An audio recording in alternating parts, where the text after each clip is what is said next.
Chattanooga Court is now in session. And Judge Boyd Patterson presiding. May be seated.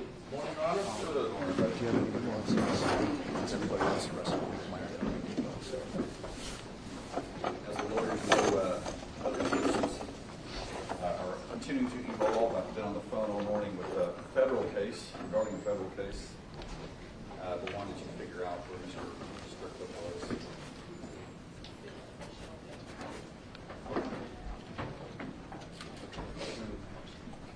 Chad Wilson's been working on that federal case.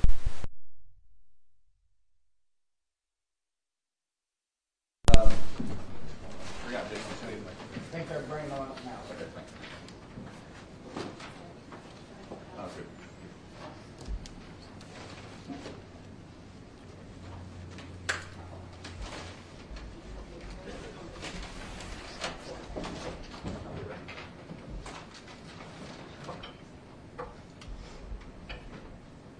Chad Wilson.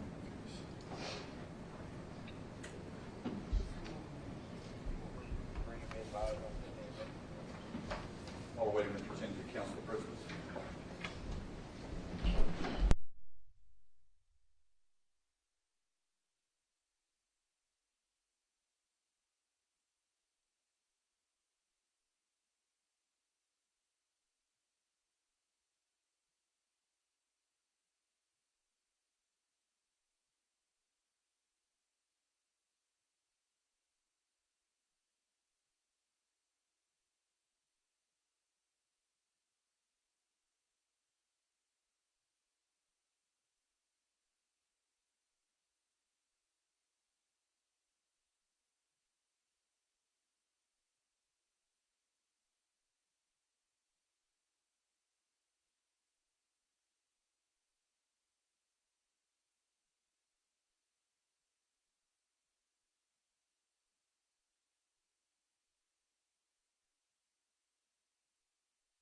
Okay.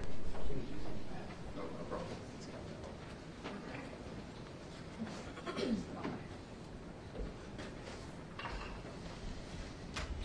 All right, media folks here today, and it may go into tomorrow, there will be some photos perhaps of the victim, whether it's autopsy or coming out from where she's found. The court again recognizes the media's importance of being in court. It's one of the things that makes us different than non-democratic societies. I'm glad that you're here. You need to abide by the court's rulings when needed. There is one today. You cannot put live stream on the camera that's going elsewhere any of the graphic photos of the victim. Okay? Family has a right to have this proceeding done with as much dignity as possible, and the court feels that that is something that's a reasonable request. You can focus in on the witness's face only. If you can't do that, you can do audio, but you need to make every effort to ensure that no graphic photos of the victim are broadcast. Everybody understand? Understand, everyone? Yes, we had already decided we were not going to cover those. Okay. Thank you very much. The family appreciates that too. And I appreciate General Moore coming up with that work plan.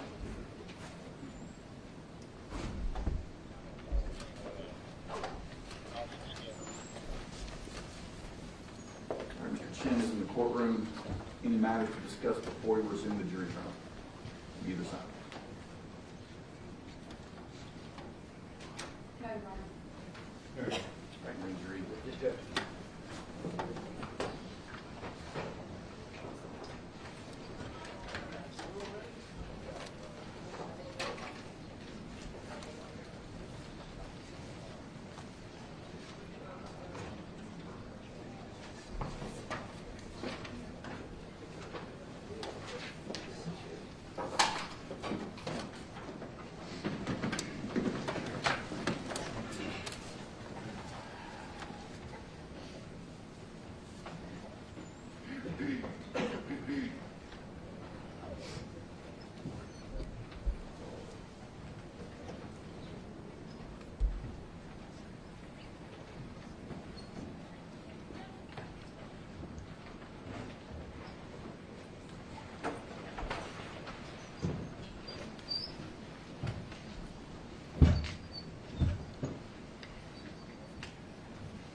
Please be seated.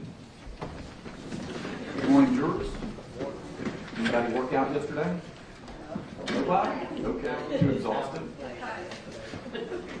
Sometimes when you're exhausted, it's a great time to work out. Hope everyone slept well.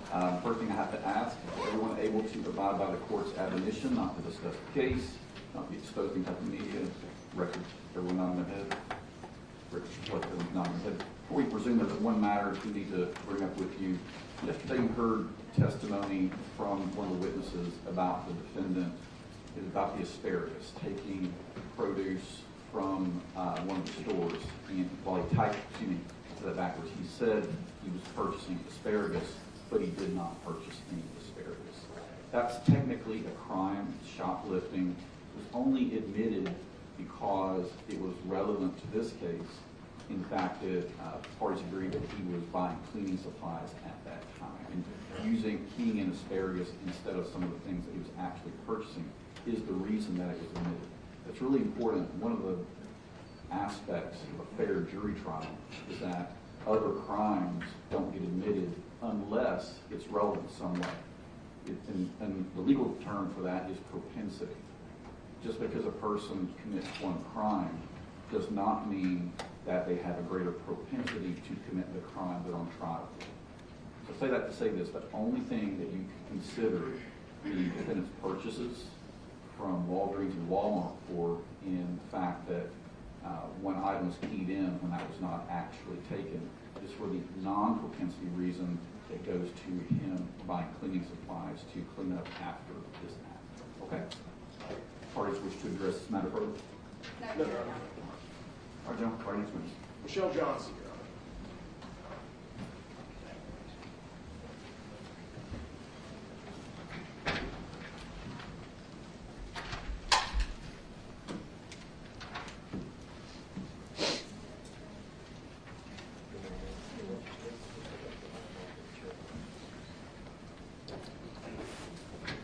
Solemnly swear affirm that the testimony about to give the truth, the whole truth, and nothing but the truth, so help you. Yes. Good morning, ma'am. Would you please state your name and spell your last for the record? Michelle Johnson, Johnson. What's your profession? What do you do for a living? I'm a crime scene investigator with the Chattanooga Police Department. How long have you worked as a crime scene investigator for the Chattanooga Police Department? Approximately 7.5 years. Did you have any experience in law enforcement prior to becoming a crime scene investigator?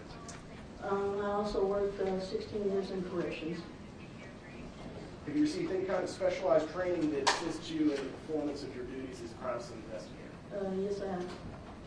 What is that?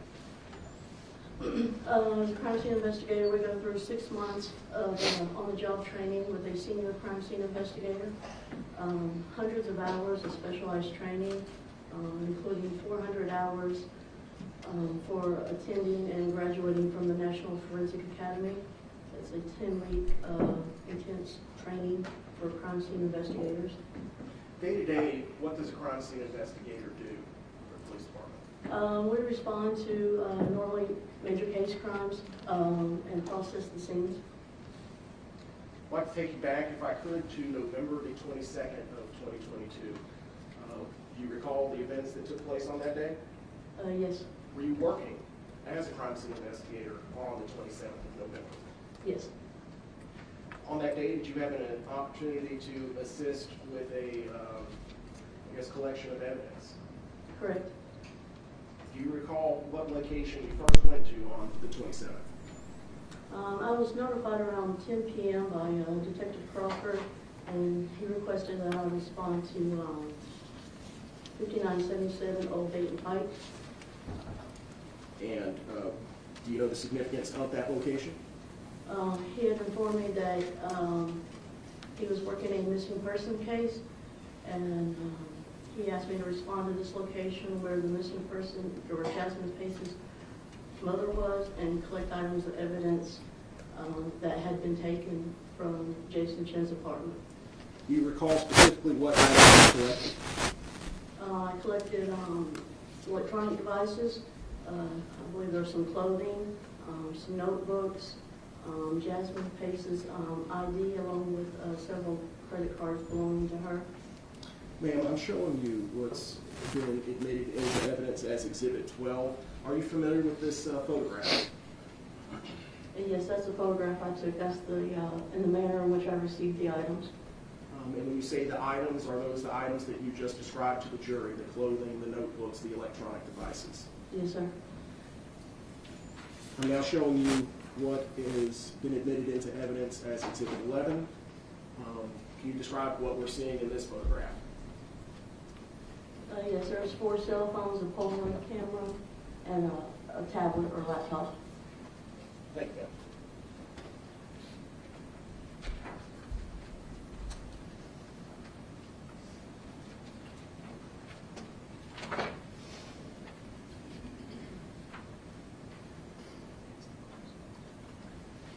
Ma'am, I'm handing you what's been marked for identification purposes as Exhibit number 139. Could you take a moment to familiarize yourself with this? Okay.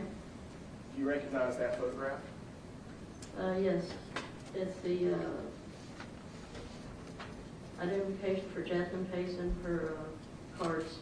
Did you take that photograph? Yes, Was it taken at the Pace residence or another location?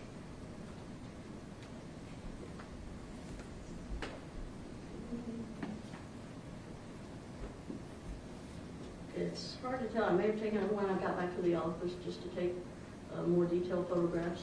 Is it common practice to collect evidence at a location and then further photograph it once you take it back to the police department? Correct, yes. Specifically, ma'am, why would you want to do that? It's just a more controlled environment, and we can lay things out and have better lighting also. Does that photograph fairly and accurately depict the IDs that you collected from the Jasmine's residence? Yes. I'm showing you what's been admitted into evidence as Exhibit 10. Do you see the items in the lower left-hand corner of Exhibit 10? Yes. Are those the same documents and IDs that we see in Exhibit 139?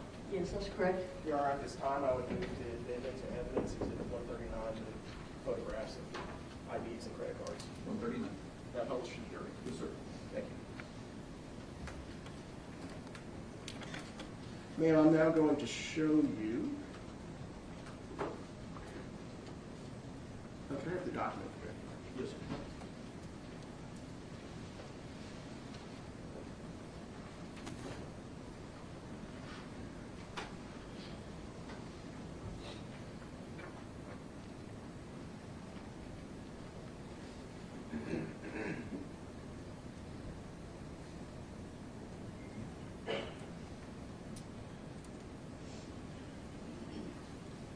Ma'am, did you have an opportunity to compare the names on the various credit cards and the driver's license?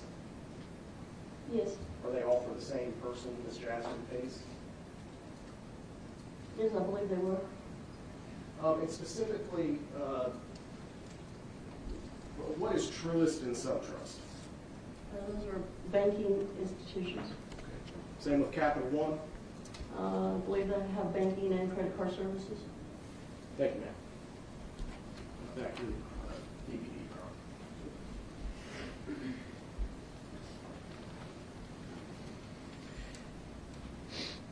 In addition to the items that you collected from Ms. Katrina Pace in the box that we saw previously, did you do anything else? I also documented with digital photography the residence where Jasmine Pace was residing.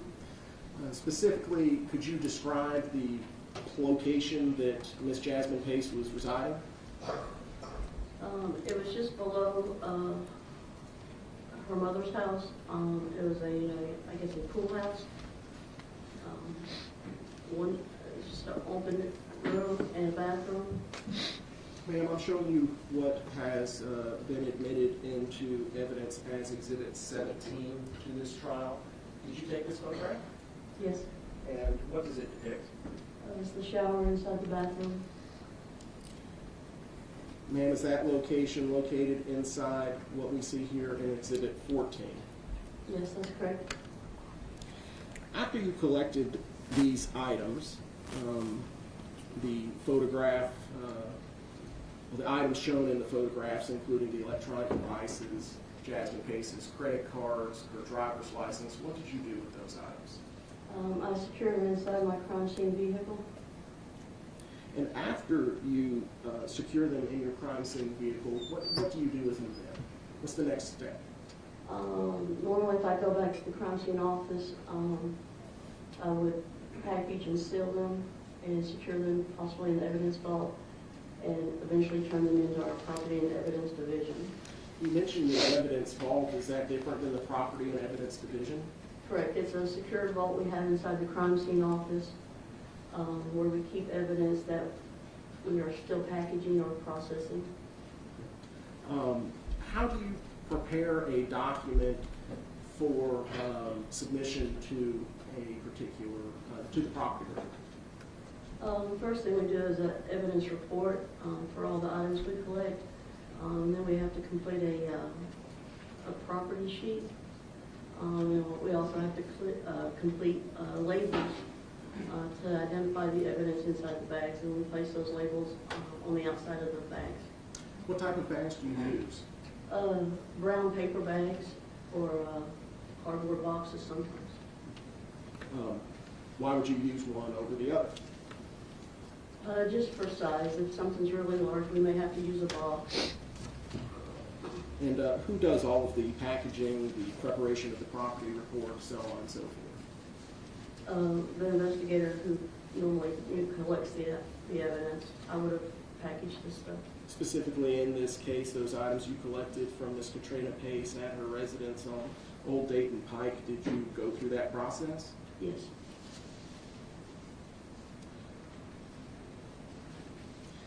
Now, ma'am, the items that you collected from the Pace residence, are they assigned a number before they're submitted to the property room?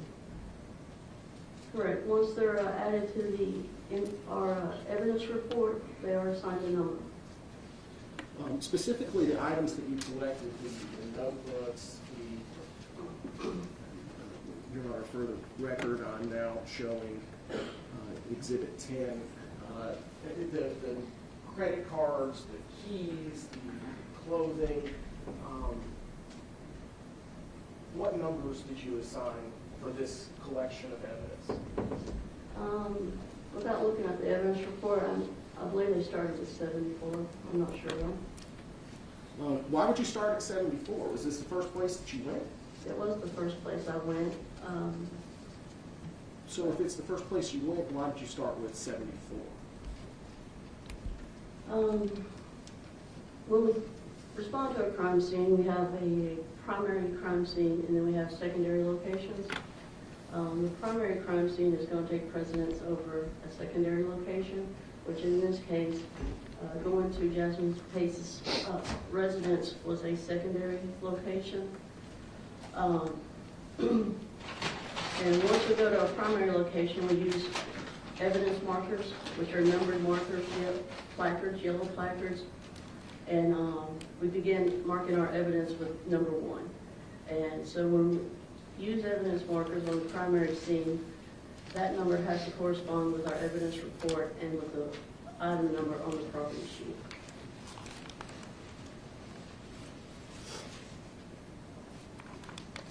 So in other words, the items we mark with evidence markers will be listed first.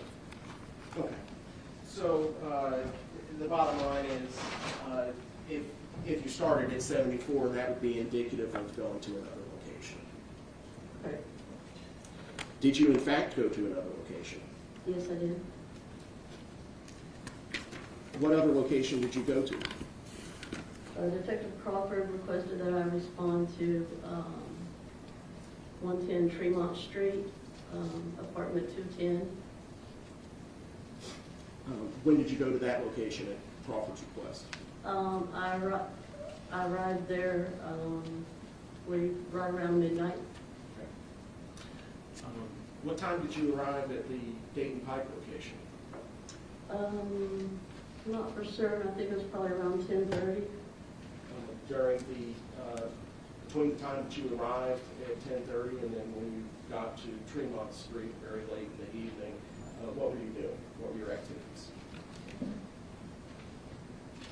I'm sorry, can you repeat that? What were you doing in between when you arrived at Dayton Pike and when you eventually arrived at Tremont Street? I was taking photos of Dayton Pike and I'm collecting those items that Detective Crawford had requested that I collect. Thank you. When you arrive at a crime scene such as 110 Tremont Street to conduct a search, is that typically incident to a search warrant? Correct. When you arrived at 110 Tremont Street, was there already a search warrant there? I believe Detective Crawford had notified me via phone that he had signed the search warrant. I'm not for sure if it was physically there yet or not. Okay. So after the warrant is obtained, is that when the search begins? Yes. Specifically, ma'am, do you recall the location that you searched at 110 Tremont Street? As far as the apartment? Yes, ma'am. Yeah, apartment 210. Could you describe to the jury what apartment 210 looked like? There's a small apartment, kind of a shotgun style, where pretty much one way in, one way out. Entered into the living room area. Then there was a kitchen, a laundry area, and then a bathroom, and then the bedroom. Now, would you walk the jury through the process that you as a crime scene investigator go through to search a location such as the one that you just described? The first thing we would do is an initial walkthrough, and during the initial walkthrough, we'll look for any evidence in plain sight. During this time, we don't disturb anything. And we also formulate a plan of action as far as processing the scene, and just get an idea of the layout of the crime scene that we will be processing. Would you describe the initial walkthrough as an actual search for evidence? Anytime we walk through a crime scene, we are continuously searching. But during the initial walkthrough, we don't move anything or search inside of anything. We don't disturb anything during the initial walkthrough, but we do search. As you begin to process the scene, do crime scene investigators produce any kind of documentation that helps them remember where items are collected? Yes, we take written notes, and we also do a scene sketch marking the location of where items are recovered from. What was your specific role at 110 Tremont Street? My role was to document the scene with digital photographs and collect the items of evidence. Who was the lead crime scene investigator at that location? I was.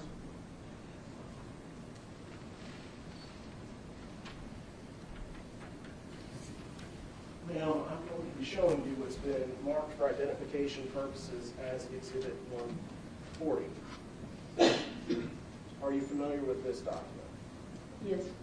What is Exhibit 140? This is a diagram that investigator Sarah Brown created based on her sketches of the crime scene. As the lead crime scene investigator, were you aware that she was producing that sketch? Yes. Have you had an opportunity to review that sketch? Yes. Is it to scale? No. Okay. Does it fairly show the general location and proximity to various other items that were collected from 110 Tremont Street? Yes. Does it assist you as a crime scene investigator in explaining where in the apartment things were located? Jim? That's correct. Your Honor, I would move to make this the next exhibit. Exhibit 140.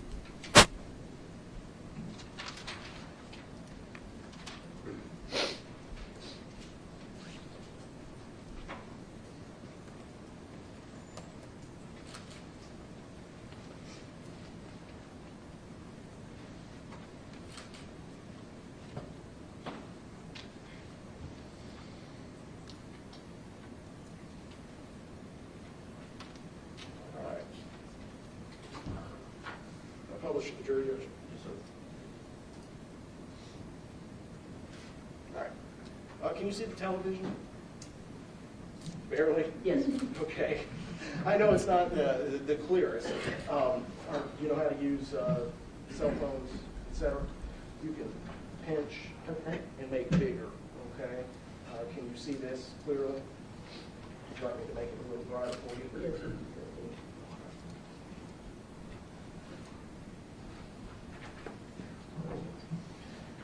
Could you please orient the jury what we're looking at specifically in Exhibit 140 that they can see on the television?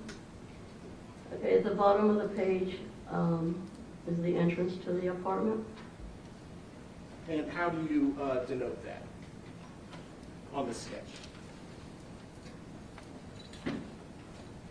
So there's a door opening right here.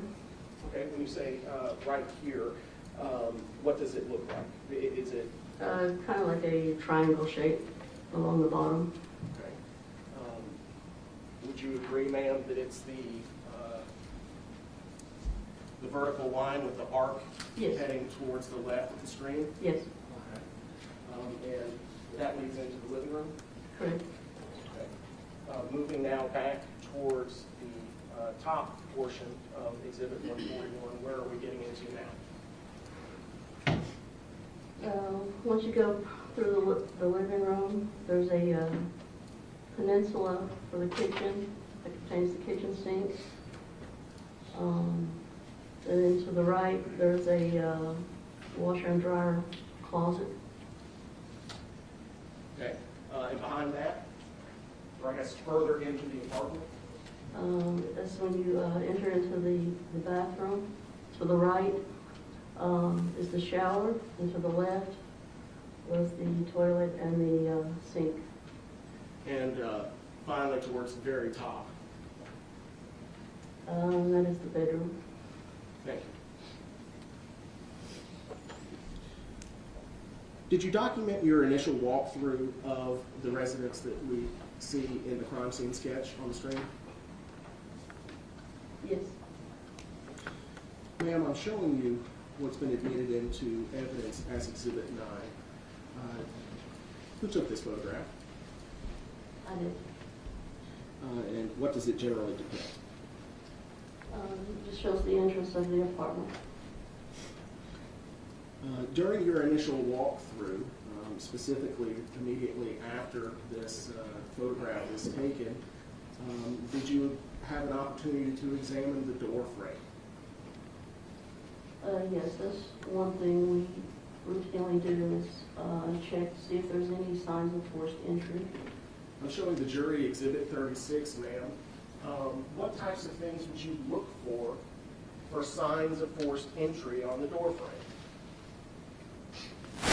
We would look for scratches or damage to the framing of the door. Would you agree, ma'am, that there's some scratching on this door frame? Yes.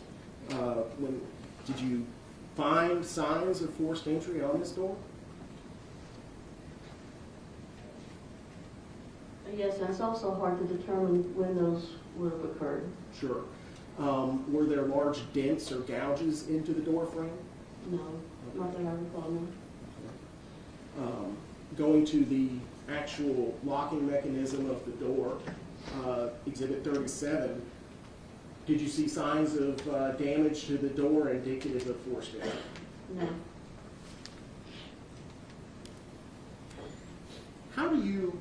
Is there a method or a process that you as a crime scene investigator go through to document and process a scene? Yes. How do you do that? As far as documenting with digital photographs, we'll take overall photographs of the scene, and then we'll take closer up photographs of the scene, and if items of evidence are discovered, then we'll take close-up photographs. Do you work your way through the residence in any particular manner? Normally we have a pattern that we'll follow. Different investigators use different patterns. In this case, it being such a small area, there was pretty much just one way to navigate through the apartment. Okay. Do you recall what pattern or method you used to walk through the apartment? Just started at the entrance, and like I said, it was pretty much like a shotgun apartment, and walked to the back.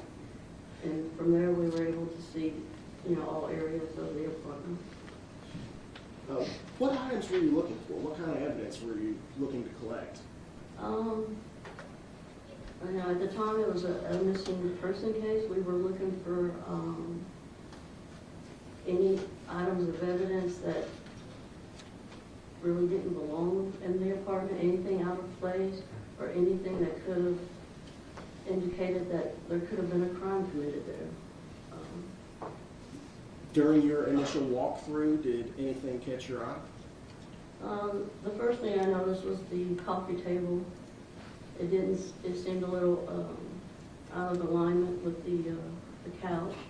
I'm showing Exhibit 38. Could you please explain that to the jury? Yes, I think normally people have the coffee table pretty much centered with the couch, parallel, and it was just off angle. What else? Then we walked behind the couch, and I observed what I believe to be suspected blood on the floor. Ma'am, I'm showing you Exhibit 43, and is this the location that you're describing behind the couch? Yes. Okay. I'm also now showing you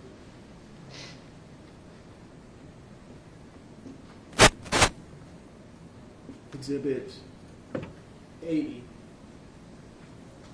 Do you see any of the suspected blood in this photograph? Yes, I believe so. Okay, could you point it out? There's a laser pointer right there for you.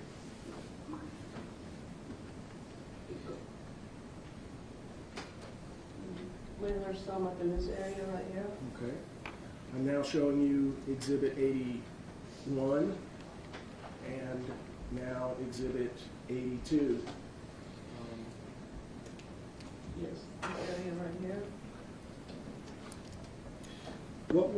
What surfaces was the blood on that you observed? It was on the floor. It was also on some of the walls, the bathroom tile, bathroom light switch.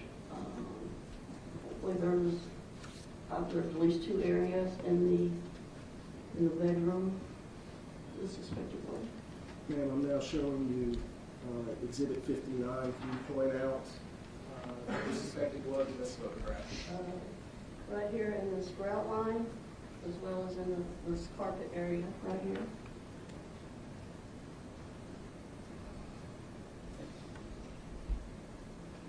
Now I'm now showing you what's been admitted into evidence as Exhibit 67.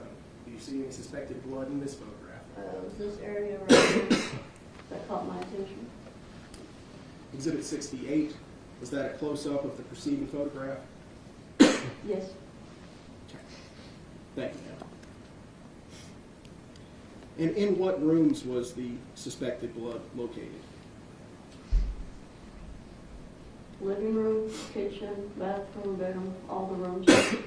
Every room? Yes. Excuse me, Judge. Not going to be rude.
Ma'am, I'm handing you this pre-marked right there.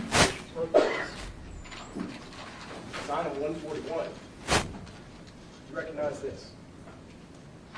Yes, it's a carpet sample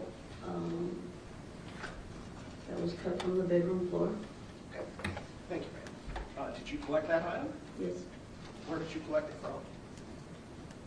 Jason Chen's bedroom. Thank you. Your Honor, at this time, I would move to admit into evidence item 141. I'd like to take, can I have the document projected, Your Honor? Yes, sir. Now, ma'am, now placing on the document projector what's been admitted into evidence as Exhibit 141. You described earlier a paper bag, and we can all see the paper bag. What's the significance of the red item that's stapled to the top of this red bag?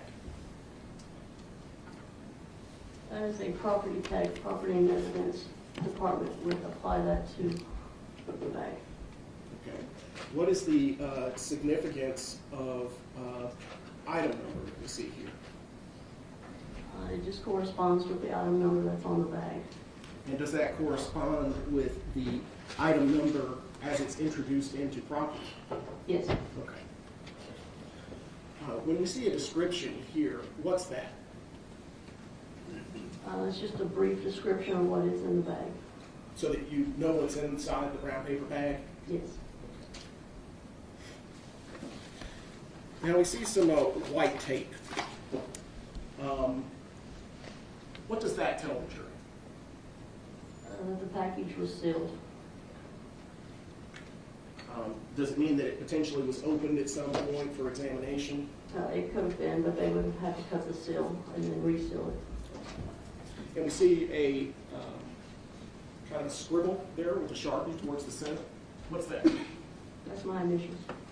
Does that mean that, what does that mean? That Placing your means that- initials on the seal and the bag itself. That means that I sealed that bag. After it was opened at some point? Yes.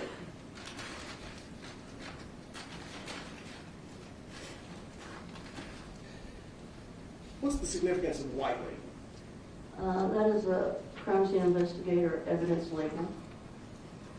We apply it to all items of evidence to give a brief description of what the item is, where the item was collected, and when it was collected. Who prepares that white label? The crime scene investigator would.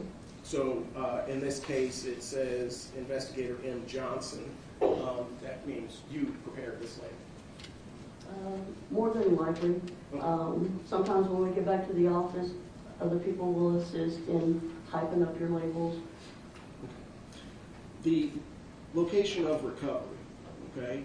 If the jury were to want to, there's a lot of evidence already in evidence in this case. If they were wanting to examine a particular item of evidence and place it within a particular location, can they learn anything by looking at the location of recovery? I'm sorry, can you repeat that? Sure. So the jury has received a lot of items of evidence, okay, which they'll be allowed to take back with them to review. Okay. If they were wanting to look for a particular item of evidence that was found in a particular location, could they do that by looking at the recovery location? Yes. Okay. And in this case, it says bathroom, bedroom, transition, southeast of shower. What does that mean? That was the location given to it by me and on the evidence report. And then we will transfer that information to the evidence label. Okay. And ma'am, you indicated that item inventory number 6 is on this label. It's also on the red card that was stapled to the other side. Could you show the jury where on the crime scene sketch that would be located?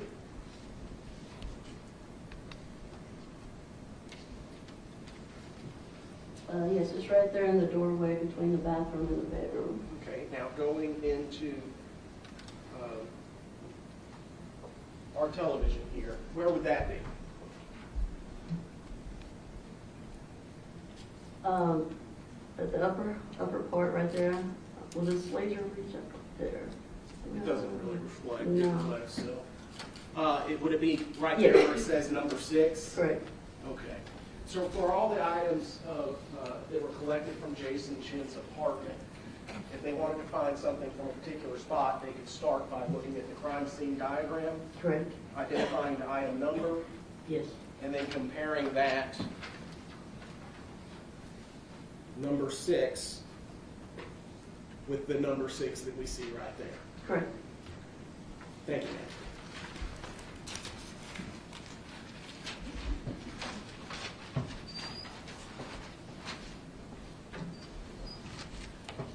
Ma'am, I'm handing you what's been marked for identification as item 142. Do you recognize this item? Yes. What is that item, ma'am? is a carpet sample with suspected blood, taken from Jason Chen's bedroom. And specifically, what item number is that? Item number 9. We have DVD, please. So using the crime scene sketch, where is item 9? It'll be above and to the right of number 6. So above to the right? Yes. Okay, so right here next to the rectangle. Correct. Draw your attention now to Exhibit 68. Is there any correlation between inventory item 9, what's been marked for identification 142, and the bloody spot that you identified in Exhibit 68? I'm sorry. Okay. Is there any correlation between this physical item and what we see on the screen in Yes. Exhibit 68? It's that area right there where the suspected blood was. Did you remove that area of carpet? Yes, it was cut out. Is what you've identified as 142 the area of carpet that you removed from that location in Exhibit 68? Yes. Your Honor, I move to admit item 142 into evidence. So admitted.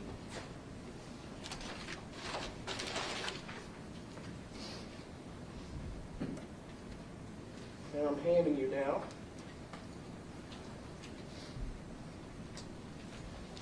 this has been marked for identification as item 143. You recognize that?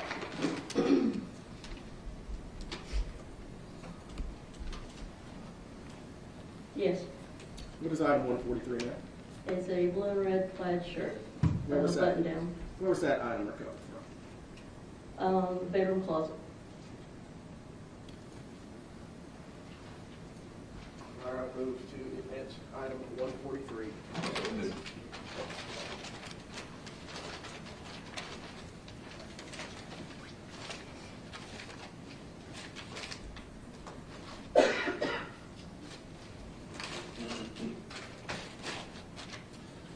All right, ma'am. As part of your initial walkthrough, there was a ton of photographs taken. You take another set of photographs? We also take photographs throughout the processing of the scene, and we also take photographs just prior to exiting the scene. So there are multiple sets of photographs taken. Yes. When you say processing the scene, does that mean, Searching. okay, do you do anything else during the processing? We'll test areas of suspected blood. We may use other processes like Blue Star to identify areas that are not visible to the naked eye.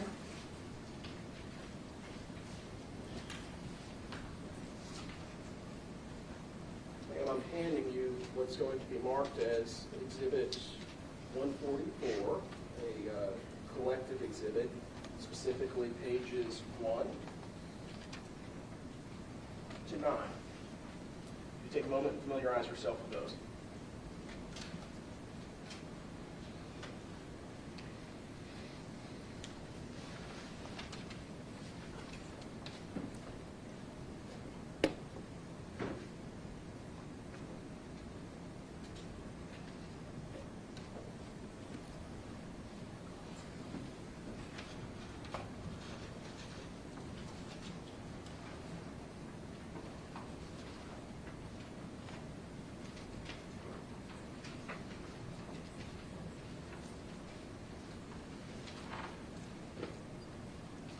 Okay. Ma'am, what do those photographs generally depict? These are photographs of the apartment once the evidence markers were laid down. And specifically which room? Living room, kitchen area,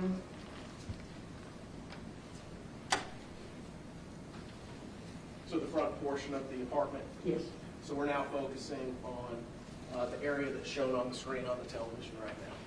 yes, Are these photographs that you took when you conducted the search warrant? Yes. Your Honor, I would move to admit into evidence Exhibit 144, collective 1 to 9. So admitted. Thank you. Now published to the jury. Yes, sir. Let's start with item 1, man. Oops, sorry. On the crime scene diagram,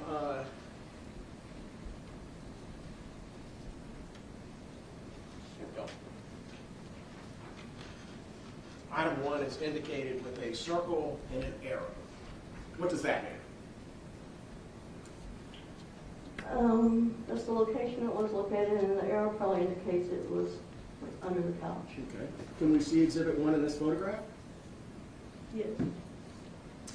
I'm now showing second page of the collective exhibit.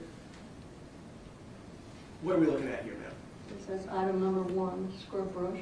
And why would that be important for a potential item of evidence that you would deem worthy of marking with an evidence marker?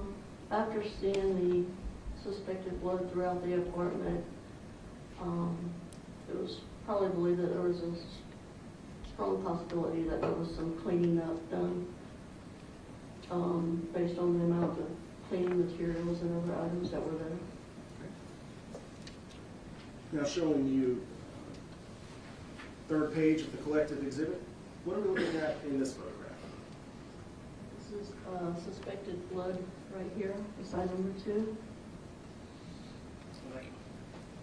Zoom in so the jury can see that. Would you mind pointing it out to the jurors? And where is this adjacent to? Where is this in the crime scene? It's behind the couch.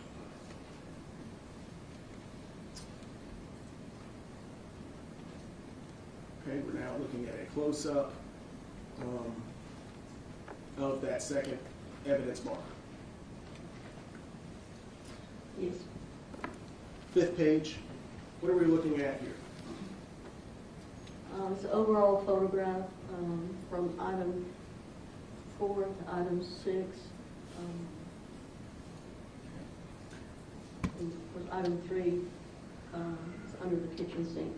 Okay, so under the kitchen sink is item number 3. What is item number 3? There's a box of hefty trash bags, drawstring, I believe 33 gallon. Are those what we would describe as kitchen-sized garbage bags, ma'am? Not really, no.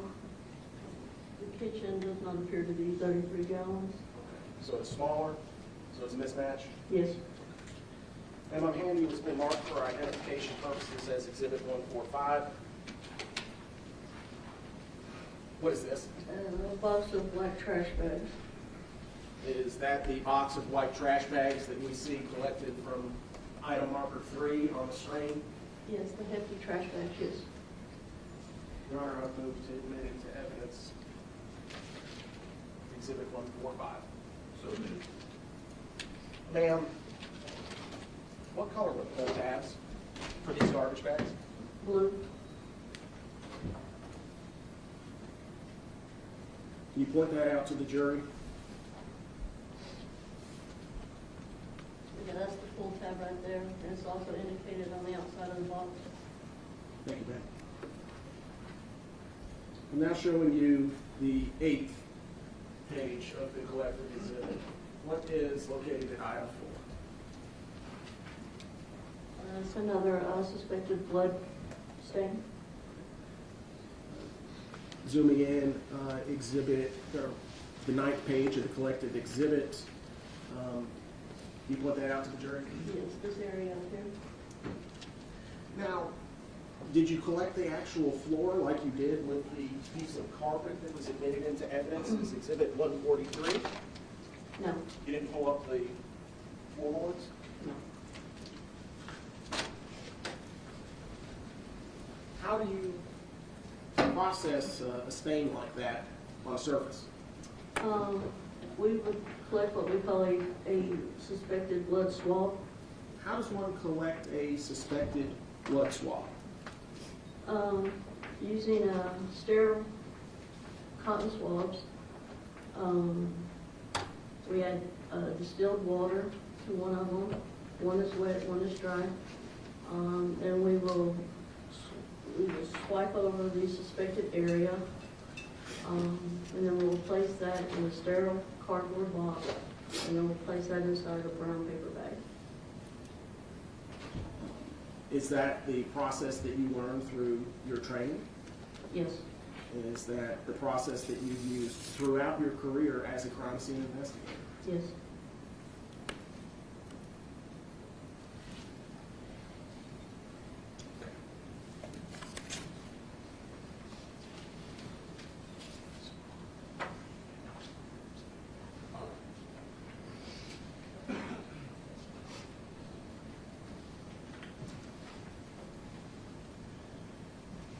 Hand you what's been marked for identification as number 146, specifically 1 to 8. Would you mind familiarizing yourself with those?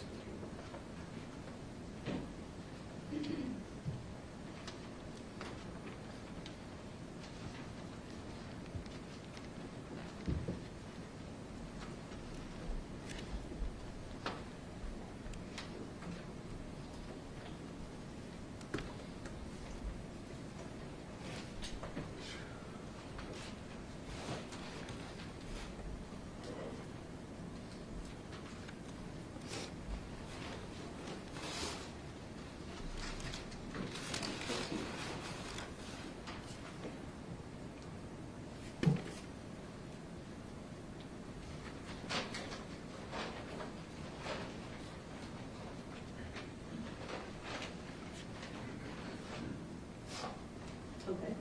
What do they show, ma'am? These are photos I took, overall photos of items of evidence in the bathroom. Okay, so using the crime scene diagram, we'll be talking about this general area here. Correct. Do they fairly and accurately depict what you observed with your own eyes when you conducted the search warrant? Yes. Your Honor, I move to admit into evidence collective exhibit 146. So admitted. Thank you.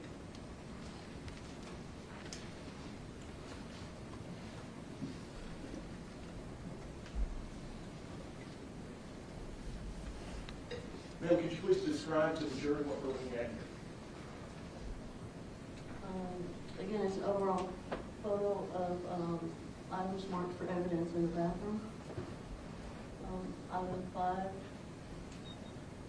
believe was a blood swab.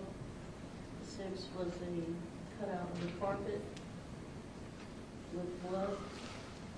7 was some boxer briefs, underwear.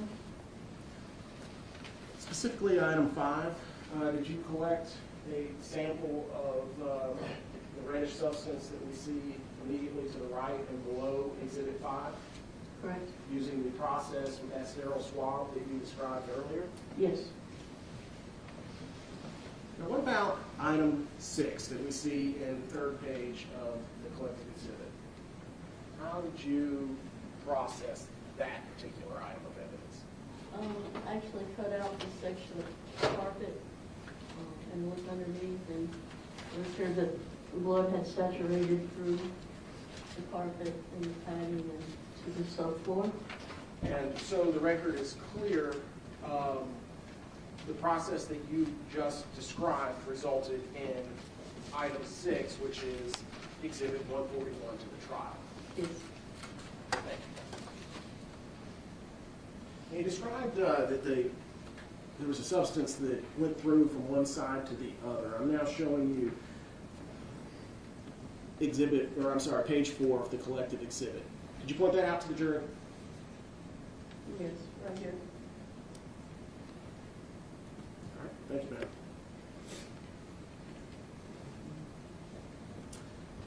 Did you collect the clothing article that we see in Exhibit 7, item 7 on page 5 of the collected exhibit? Yes. Okay, so you collected those. Yes. What's the significance of number 8, ma'am? That appears to be in the shower. Yes, that's the shower drain. It had visible hair and We collected it for possible forensic evidence. I'm now showing you the 8th page of that collective exhibit. It's a close-up. So you collected that hair? Yes, and the drain. Oh, so you took the actual metallic drain that we see, the circular object in the middle. Yes, the drain cover, yes. Thank you, ma'am. After you processed the bathroom, where did you go next? To the bedroom.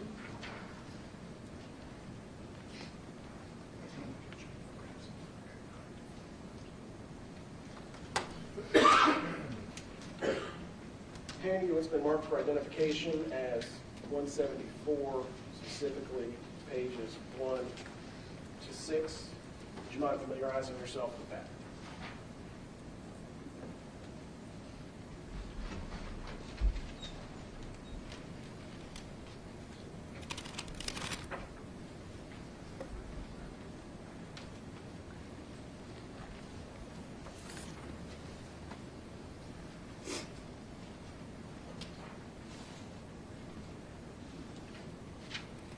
Okay.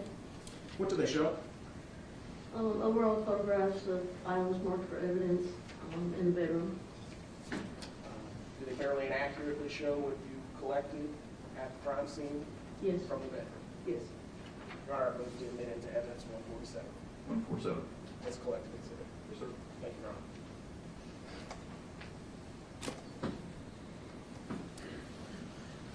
All right, so we have here Exhibit 9, For evidence marker 9, evidence marker 10. Evidence marker 9 is that carpet piece that we have here as Exhibit 142 to the trial. Yes. What is item 10? It's a button with a small piece of material attached to it. now showing you the 2nd page of the collective exhibit, and I'm going to skip ahead to the 3rd page. I'm sorry, the 4th page of the collective exhibit. What was odd about that? Why did you mark that as a possible item of evidence, and did you in fact collect that? Yes, I did collect it, and it was definitely out of place. The button possibly could have been torn from the shirt, since the material was still attached to it. To your knowledge, did you ever find an article of clothing that was connected to that button? No. Now showing you the 5th page of the collective exhibit. What are we looking at here? Item number 11 was a knife that was on the bed.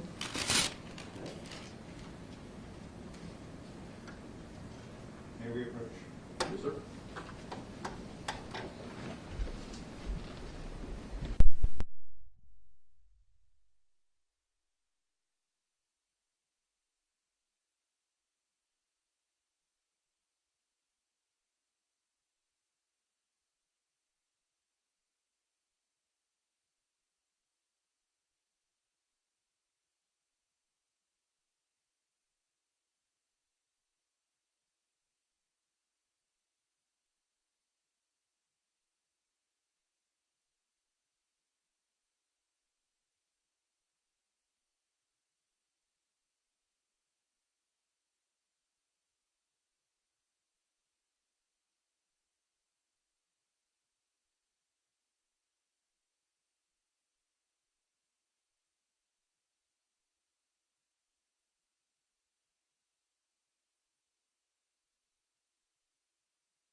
been marked for identification purposes as item 148.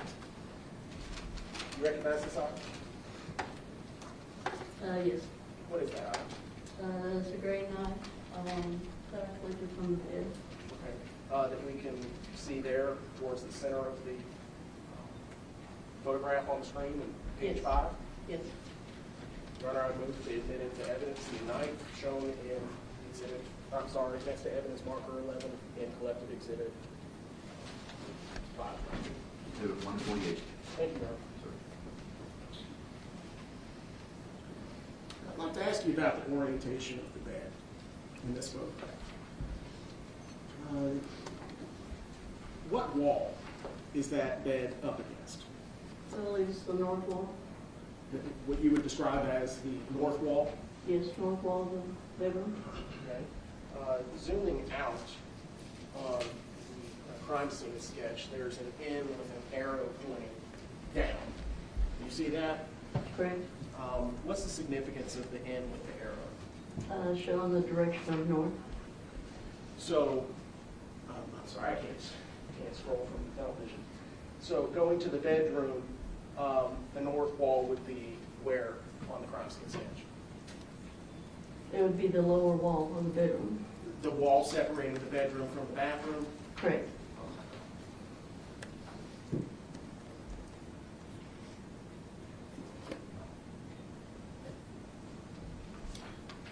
Now, when you conducted your initial walkthrough and your search, did you know prior to your search the normal orientation of the furniture in this bedroom? No. I'm now showing you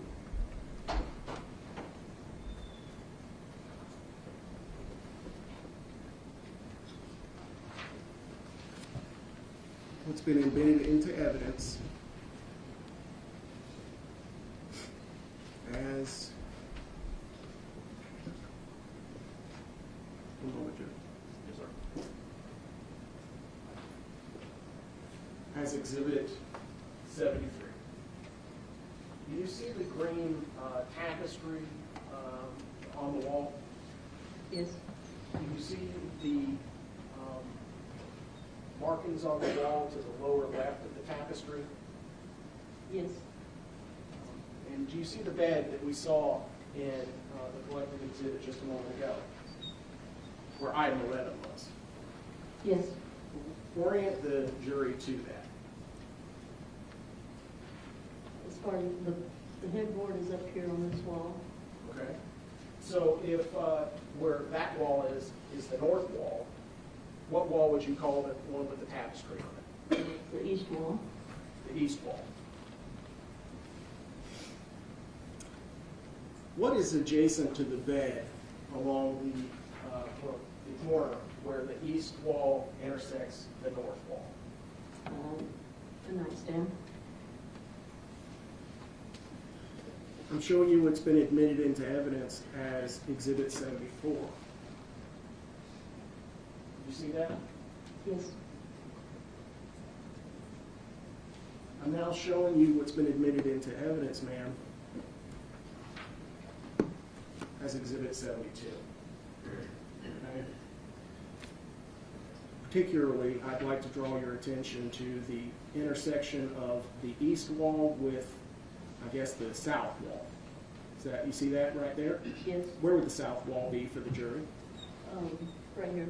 Okay, so where the blinds are, the vertical blinds, Correct. okay, where there's an electrical outlet. Yes. Now, when you're conducting your initial walkthrough, did you notice those marks towards the corner? We did not know.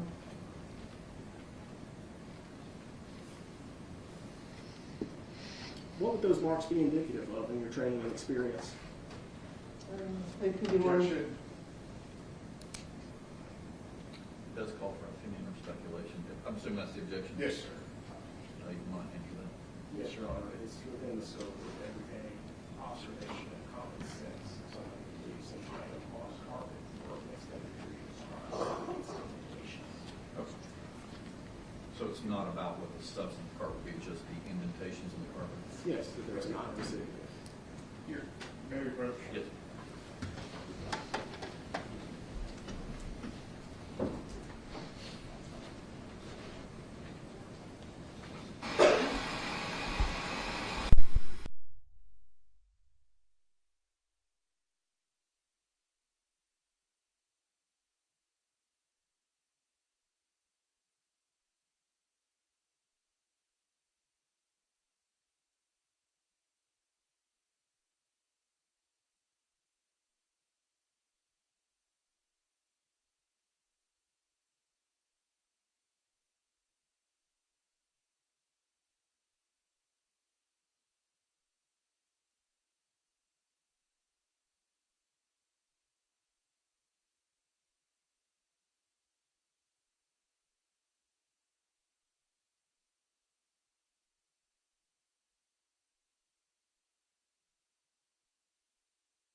Ma'am, what do those lines on the carpet indicate to you? They do look like indentions in the carpet where furniture could have been prior. Thank you, ma'am.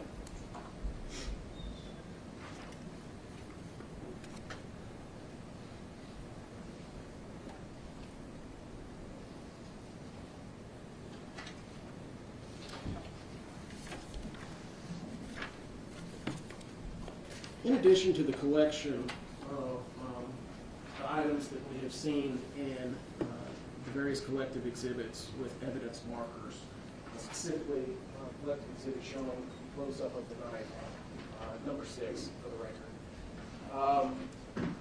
Did you place additional evidence markers, 12, 13, 14, 15, at this crime scene? No. Why is that, ma'am? We don't normally do that. Anything we collect after the initial is discovered during the search or when additional information is gathered, and we don't necessarily work them with evidence markers. So, did you collect additional items of evidence labeled 12 and higher from Mr. Chen's apartment? Yes, But we don't have any pictures with little evidence markers. correct. Additional items that you collected, like the swabs, do you mark them in any particular manner?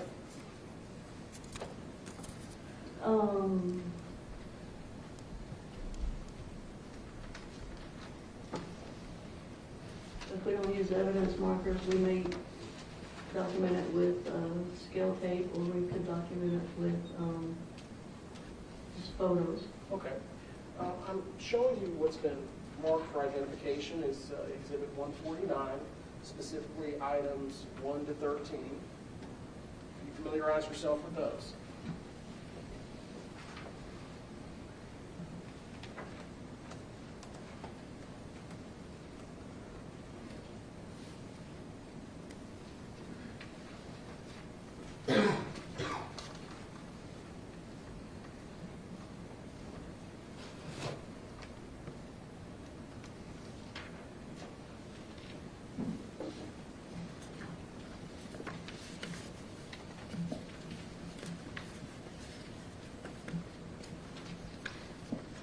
Okay. What are those items, ma'am? There are photographs of suspected blood. Are they marked in the manner that you indicated with Yes. with With tape? scale tape, yes. Scale tape? Your Honor, I move to admit into evidence 149, 1 through 13. So moved. Okay. Can I publish? Yes, sir. Thank you. Now, in this case, ma'am, I'm showing you collective exhibit 149-1. Can you point out the scale tape for the jury? This is the scale tape right here. What's the yellow item below it? It's just another measurement, either from the ceiling or from the floor. Now, ma'am, it appears as though one of the scales is bigger than the other. Can you explain that? Well, this one is in inches, and this When one you is say this one, the yellow one. The yellow one is in inches, Yes, and what's the white one? I believe centimeters. Centimeters, okay. And I see something right below the centimeter scale, and I'll zoom in for the jury. There's like a marking, dark marking in the center. What's that? I believe that's the letter A. Okay. In this case, did you mark the, I guess, the blood transfers or blood swipes that we see on the screen? Yes. Letters? Yes. Okay. Did you collect a sample from the light switch that we see here as A? I believe so, but I would have to check the evidence report. Okay. I've collected several blood swabs. All right. Did you collect a blood swab from the bedroom light switch? Yes, I believe so. Okay. And if that was the first blood swab, would that be indicated with a particular letter? Not necessarily on the, it would be A. Would be A? Yes. Okay. Now showing you collective 2. I'm sorry, 149, page 2. Specifically, right there. Can you describe what we're looking at to the jury? It appears to be another blood transfer. On what surface? The door frame. What is a blood transfer while we're talking about that? It's just any time blood is transferred from one surface to another. Okay. And where is this in the apartment? It's the door going into the bedroom from the bathroom. Okay. Would that be shown as, I believe, 13 on the crime scene diagram? Yes. Okay.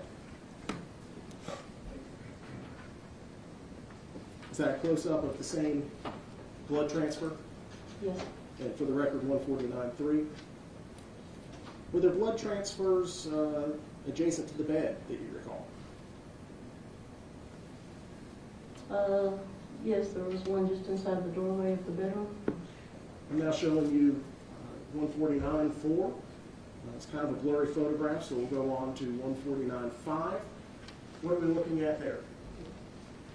It is a blood stain. Blood stain. Would you call that a transfer as well? Could possibly be a transfer, but looks more like a drop. A drop? Yes.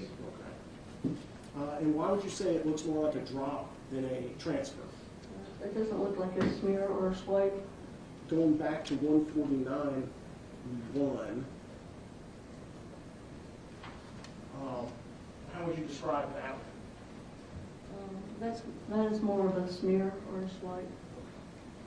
The, So when we go back to 149.5, that looks like what you described as a drop. where blood could have been dropped from a higher point. Yeah. Pooled on the molding. Yes. Thank you. And would that be what we see as item 14? Yes. Moving on, where are we now standing? Where is this photograph taken? Standing in the bathroom and shooting towards the bedroom.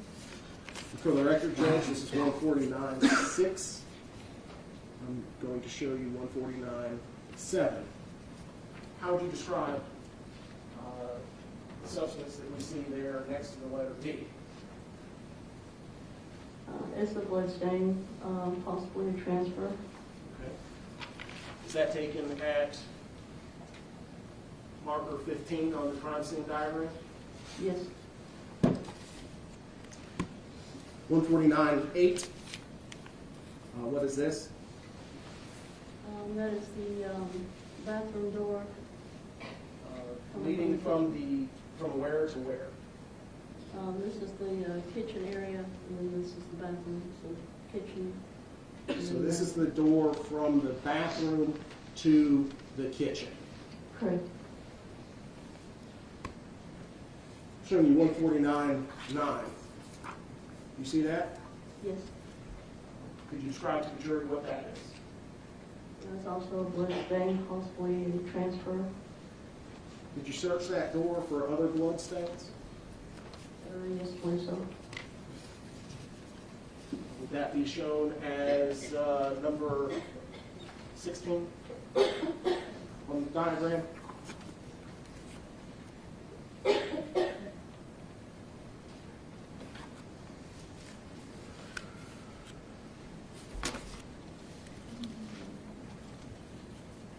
Yes, I believe so, yes. Okay.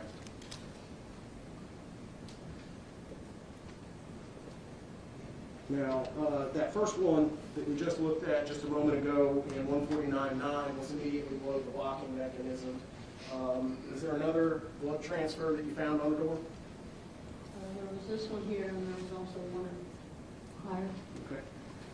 149.11, is that a close-up of the one that you said was up higher? Yes. Okay.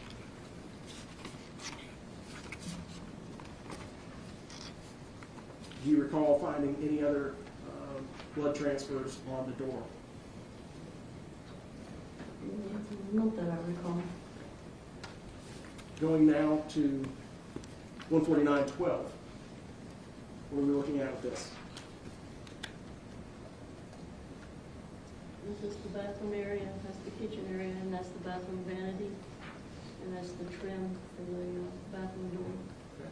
Showing you 141.13. What do we see there? Blood stain, possibly a blood drop. Possibly a blood drop. And would that be at evidence marker 18? Yes. Thank you. After you collected samples of the substances that we see in the collected exhibit 149, did you continue your search? Yes. Now showing you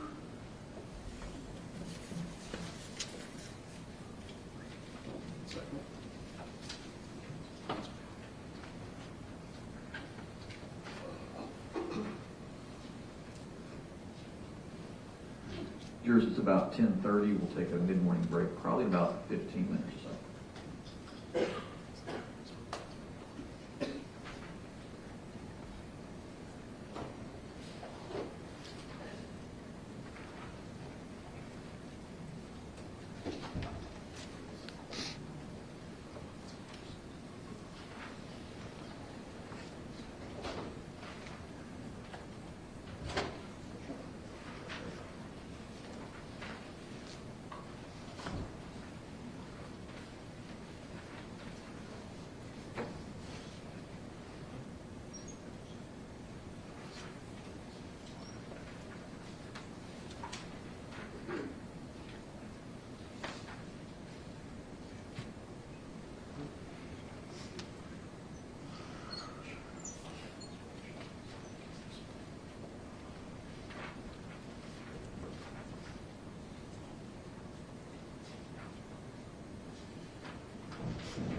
And then I'm handing you what's going to be marked for identification purposes as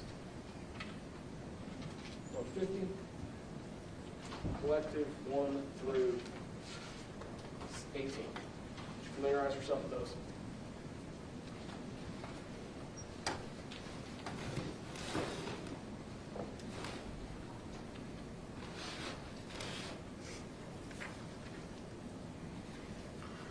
Anybody wants to stand and stretch while we're looking at the picture still pretty, so.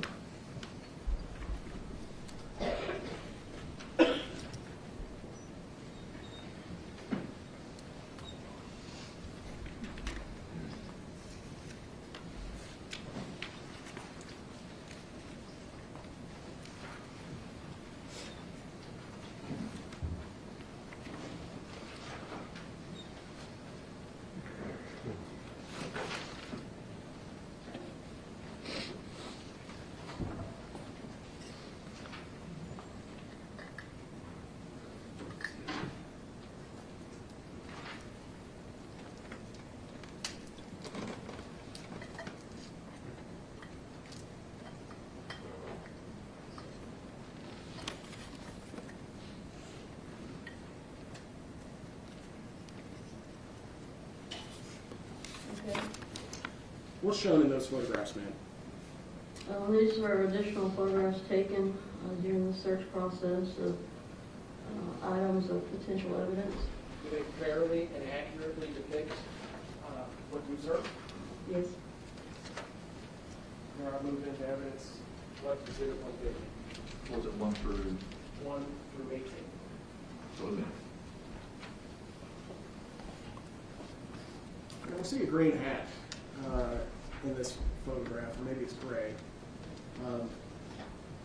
Do you see that? Yes. And this is 151. Was there anything of evidentiary value on the hat? There was a red stain on it, so we collected it. That red stain, is it shown in 152? Yes. And for the record, going back to 1, would this be in between the bed and the east wall? Correct.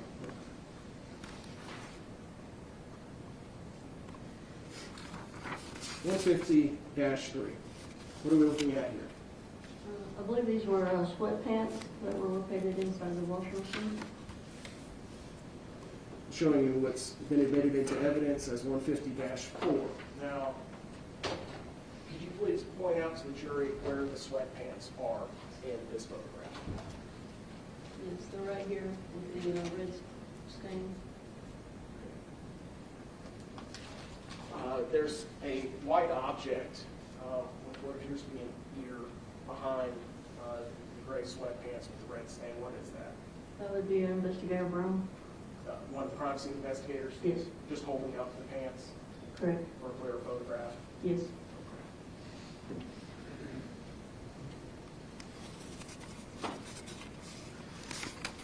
In addition to continuing to process the crime scene, did you find any glass? Yes.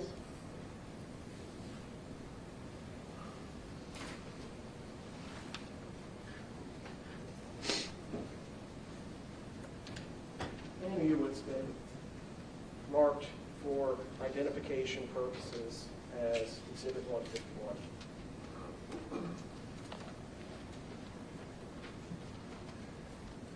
Do you recognize this item?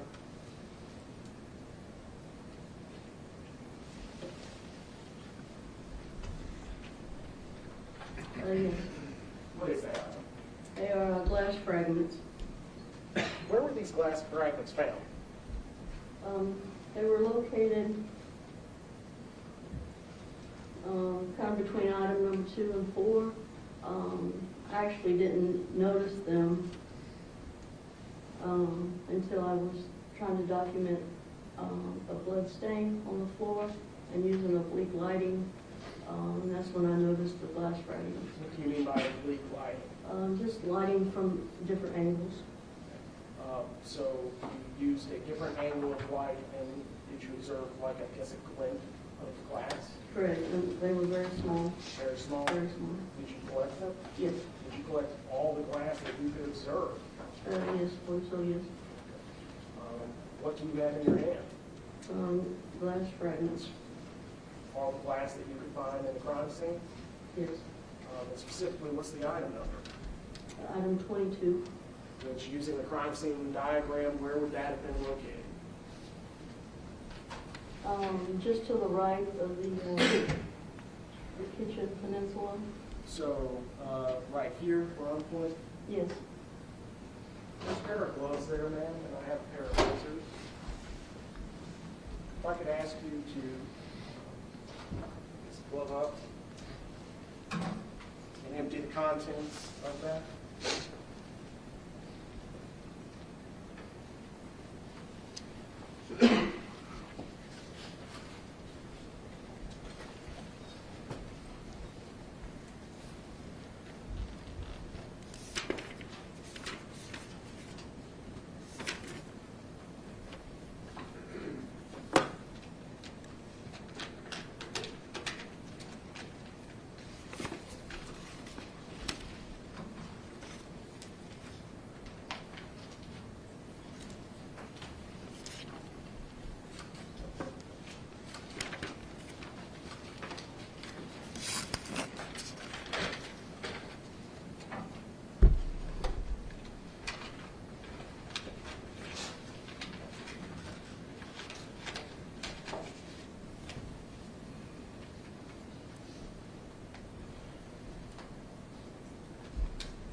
Are those the fragments you collected from the apartment? Yes. And are moved to admit into evidence item 151? So, may I give an objection? No, I have to admit this, he has an objection to it yet. No, what's that? I don't have to admit this, he has an objection to it at this point. I just want to see it. Okay.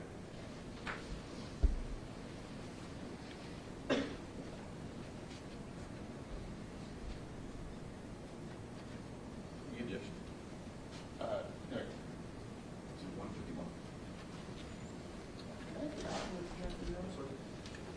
Hang on. Can I get you to kind of fold up the sides to make like a little bowl for us?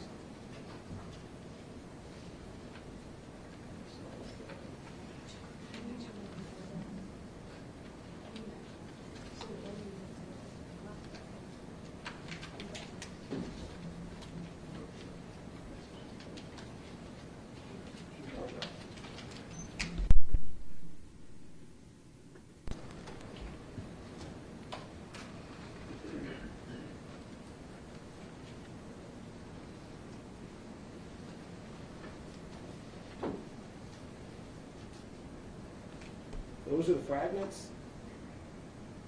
Yes, Any clue what that came from? I do not. Are they, you describe them as large? They were very small. Okay. Did you find, I guess, the stem of a wine glass? No. Is this a stem of a wine glass? Objection. She already asked and answered. He asked if she knew what it was, and he said no. Seems like it's calling for an opinion. Again, it's within the realm of everyday observation. I think the size of those fragments being so small would be very speculative if she was to guess what it was, unless she knows. You have to lay a foundation for that at this point, sustain. Thank you. And would you mind placing those back into the exhibit?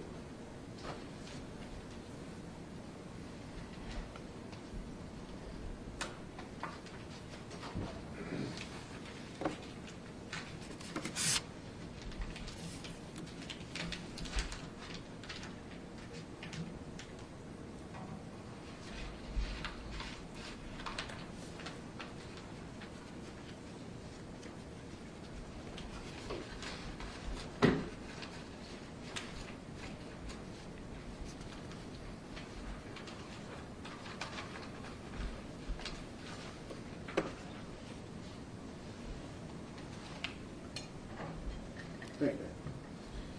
As part of your search of Mr. Chen's apartment, did you have an opportunity to locate a gray hoodie? Yes. Where was that gray hoodie located?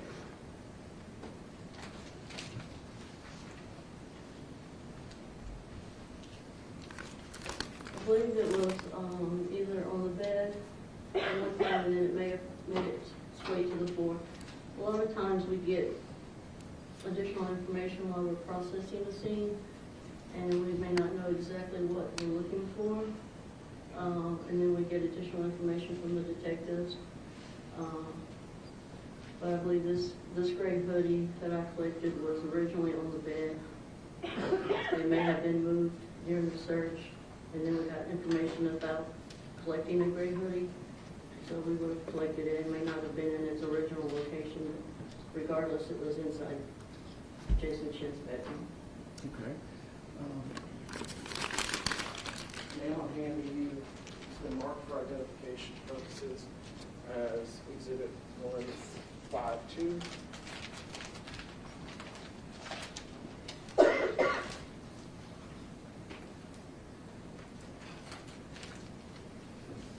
You recognize it's been marked for identification as 152. Yes, it's a gray hoodie. That you collected from Mr. Chen's apartment? Correct. Your Honor, I would move to admit into evidence The gray hoodie. So 152. Ma'am, would you mind opening? That is it.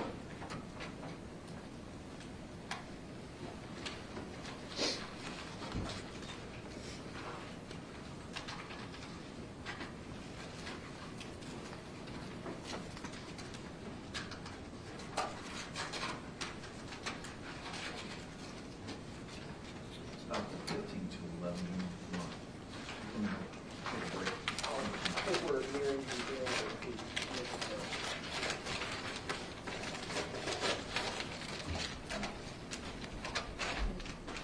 Okay, if I stand? Yes, ma'am.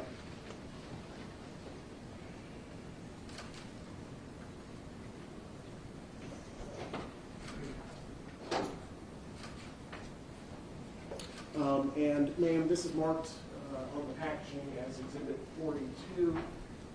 Where was this gray hooded sweatshirt collected from on the crime scene diagram?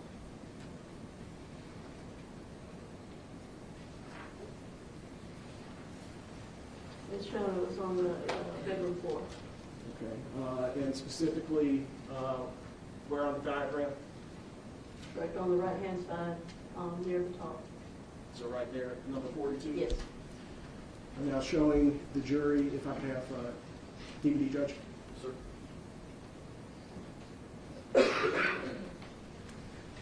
Now showing the jury Exhibit 65 already in evidence. The gray hoodie that you have in your hand, is that the gray hoodie that, or the gray object that we see on the floor adjacent to the, I guess, the armoire cabinet? Honestly, I do not believe that is this. Oh, it's a different gray hoodie? Yes. I believe this one was originally on the bed. It was moved during the search. And we got requested to collect the gray hoodie. And at that time, it would have been on the floor at the foot of the bed. So, but it did come from Mr. Chen's bedroom? Yes. At 110 Tremont Street? Yes. Apartment 210.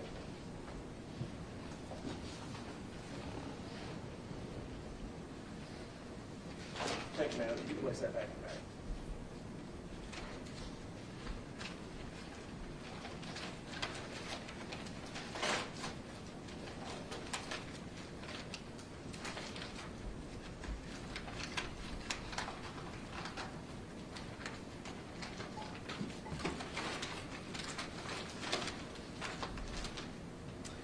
Ma'am, we also have what will be marked for identification as Exhibit 153.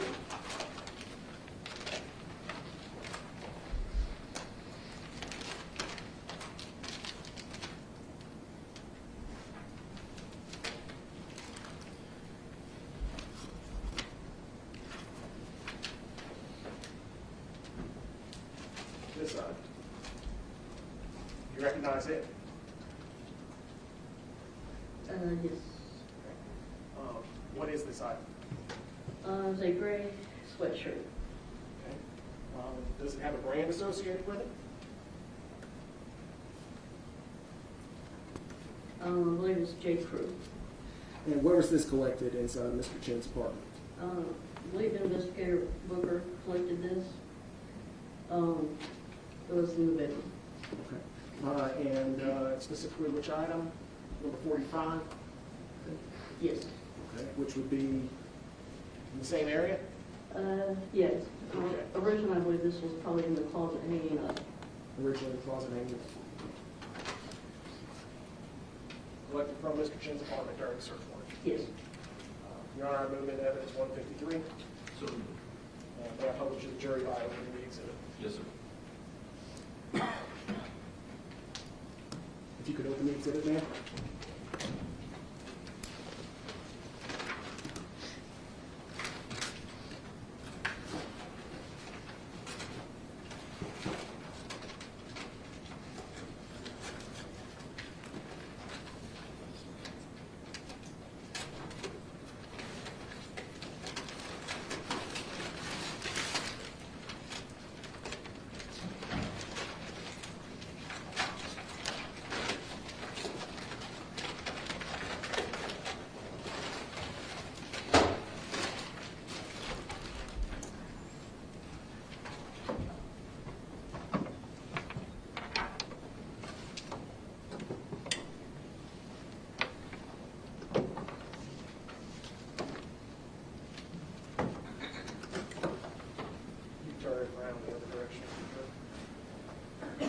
Ma'am, is there a zipper down the front? Yes. Does the zipper run all the way? No. Is it what we would call a, I guess, a quarter zip? Yes. Is it in fact a J. Crew hoodie, or not hoodie, sweatshirt?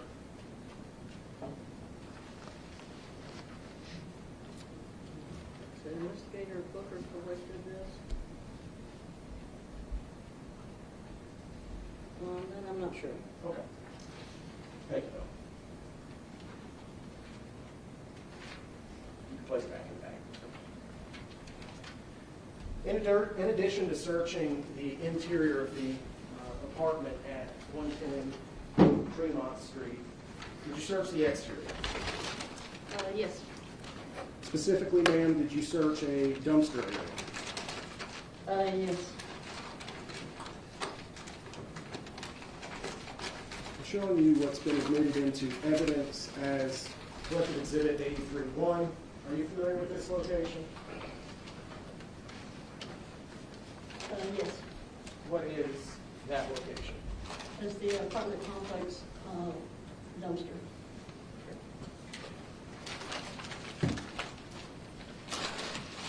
Going on to the next picture in that collective exhibit 183-2.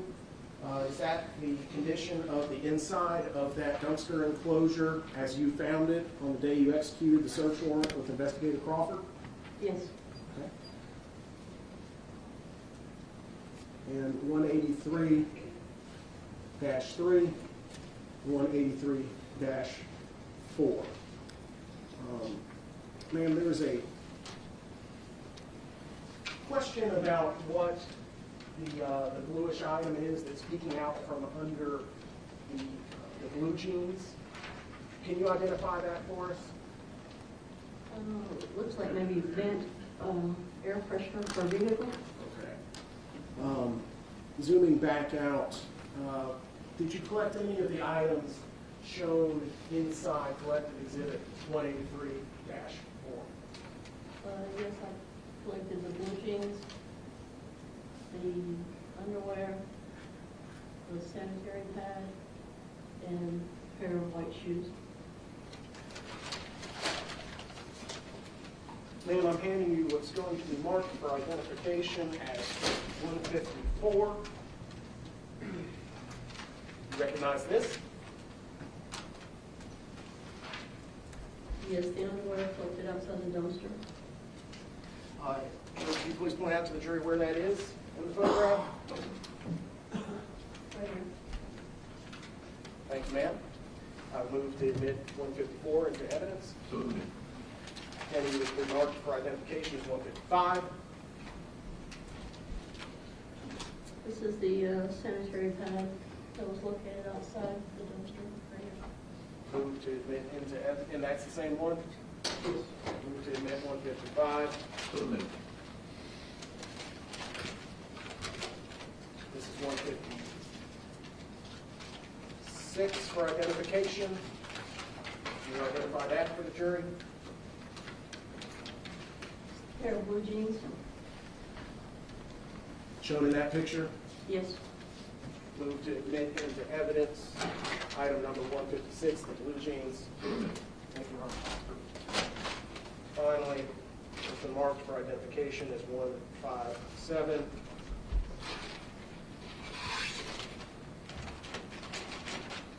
Can you identify that for the jury?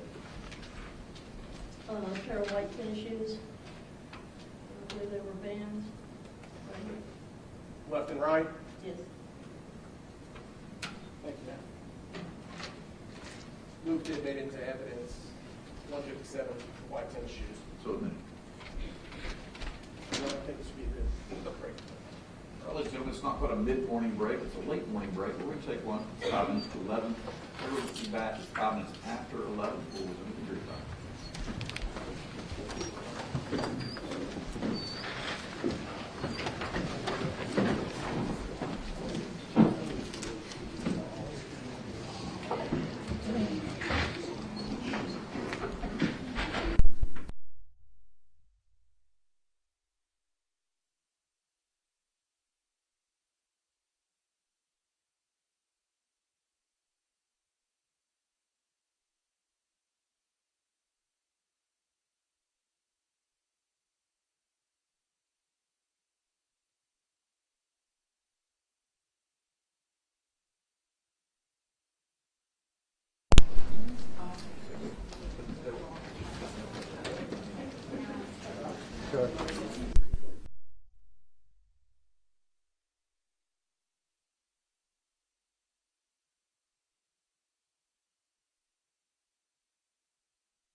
alter that. I don't want to change or affect your proof in any way.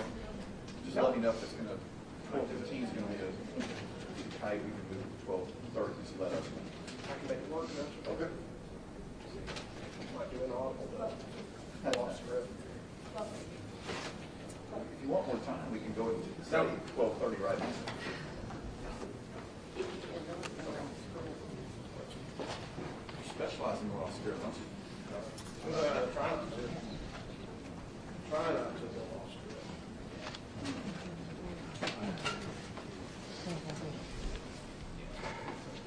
How's it going?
big hurdle to bring you to a new city, and you're not sitting in your own bed. It's the second day, bring you in a little early, and then dim the lights in the morning. But I appreciate you all staying attentive. I think we'll go probably about another hour or so, then break for lunch, whenever the state has a stop. Gentlemen, Morton, thank you for this. Thank you. Ma'am, remind the jury, what day did you go to 110 Fremont Street, apartment 210, for the execution of the search warrant? I was notified on 11/27. I think I actually arrived around midnight on 11/28. Did you have an occasion to return to that location later? Yes. Do you recall what day that was? I'm not sure. Was it many months later? Yes. Who did you go with? I went with investigator Curtis. Did you meet anyone else at the apartment? I believe Detective Crawford. What was the condition of the apartment when you returned to it that second time? It looked like they were in the middle of renovating the apartment. They had torn up a lot of the carpet, a lot of the flooring, the tile flooring. So they were renovating the apartment. And what was the purpose of your going to that location a second time during that tearing the apartment up process? During the renovation, the workers discovered, I believe what they thought was a large pool of suspected blood. So what was your role in going to that location that second time? To photograph the items and to collect them. Ma'am, I'm showing you what's been admitted into evidence already as Exhibit 127-1. Did you take this photograph? Yes, What does it show? it shows the bedroom, And what room are you standing in when you took that photograph? bathroom. I'm now showing you 127-2. What are we looking at here, ma'am? Once they pulled up the carpet, underneath there was reddish brown stains. That was on the original scene when the bed was located. Now, when you were in 110 Tremont Street, apartment 210, back at the execution of the search warrant in November of 22, was this area, did we see the carpet in, covered by anything? Yes, the bed was there. And where would the nightstand have been?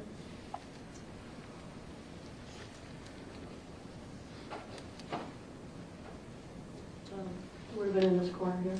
So orienting ourselves, the north wall that you described earlier would be where? Right here, And the east wall? right here. And where would that tapestry have been? It would have been on this wall. The east wall? Correct. So kind of up to the right and above from what we can see on the projector right now? Yes. If I could have you put on gloves in preparation for a couple of things.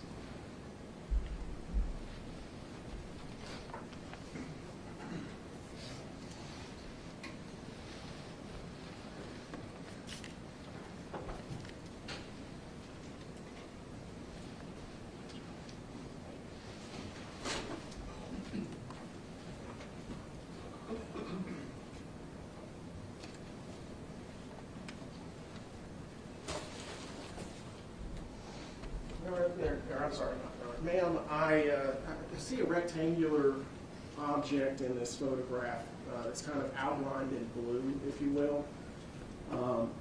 What is that? That's the carpet from the bedroom. Okay. Did you collect that? Yes. Ma'am, if I could ask you to step down off the bench and take a look at what I have right here.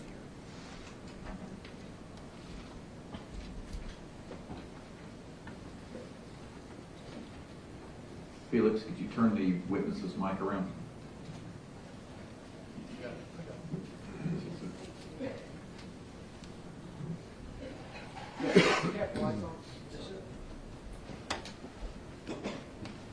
You recognize that object, ma'am? Yes, a large section of carpet, brown with padding. Is it the same item that we see in 127-2? Yes. Was open. Oh, I'm sorry. And that's what you collected? on the day you returned with Detective Crawford when they were renovating? Yes. The same day, January 5th. the same day that that photograph was taken? Correct. Your Honor, at this time, I would move to admit into evidence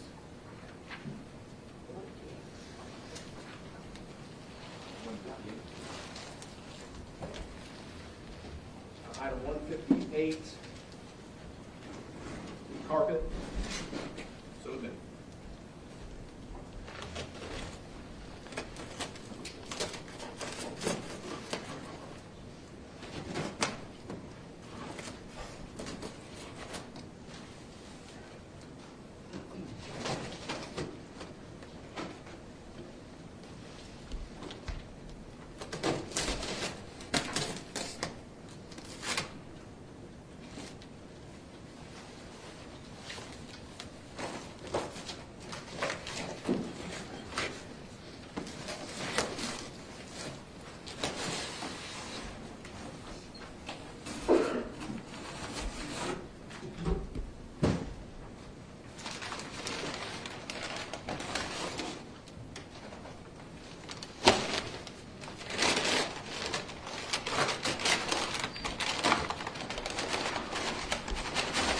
If you're in the back row, wants to stand, the seat is better.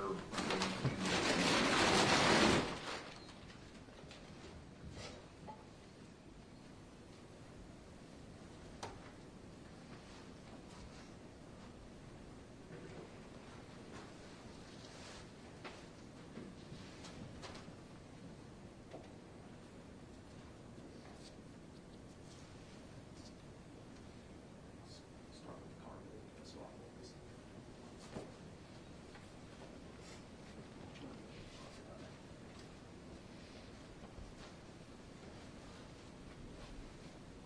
While that's happening, this would be a good time to remind the jurors that all exhibits will go back with you if you feel the need to examine any of this. Some of this is biohazard, so you'll need gloves, and perhaps even court staff may handle it for you. Thank you, ma'am. You can step back up.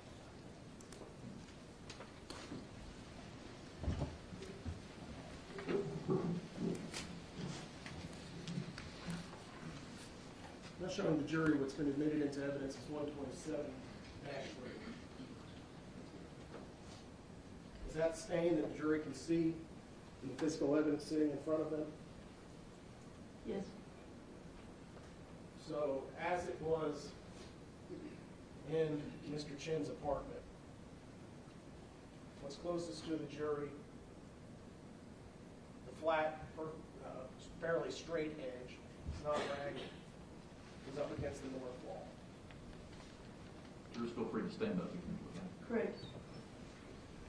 And the stain would have run from the north wall back towards the east wall. I'm sorry, back towards the south wall. Is that correct? Yes.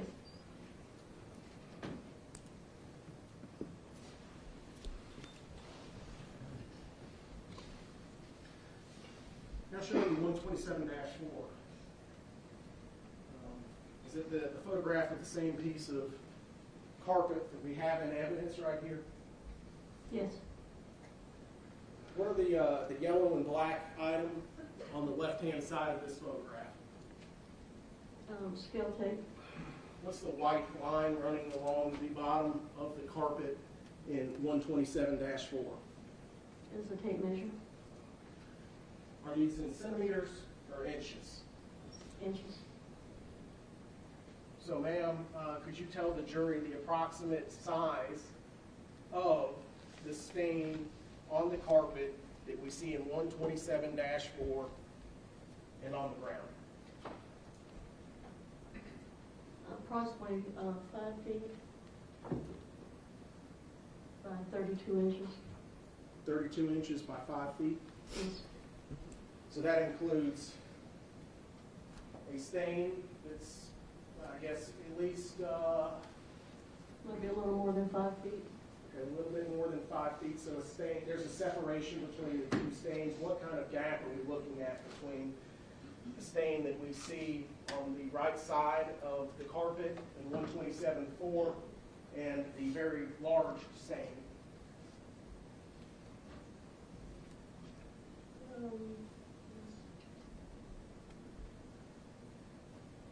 Maybe approximately 6 inches. About 6 inches. So the main stain would be approximately what by what? Probably 3.5 by 32, 3.5 feet by 32 inches. Ma'am, are you aware of a suitcase having been collected in this case? Yes. You had an opportunity to examine that suitcase that was collected in this case? Minimally, Minimally? yes.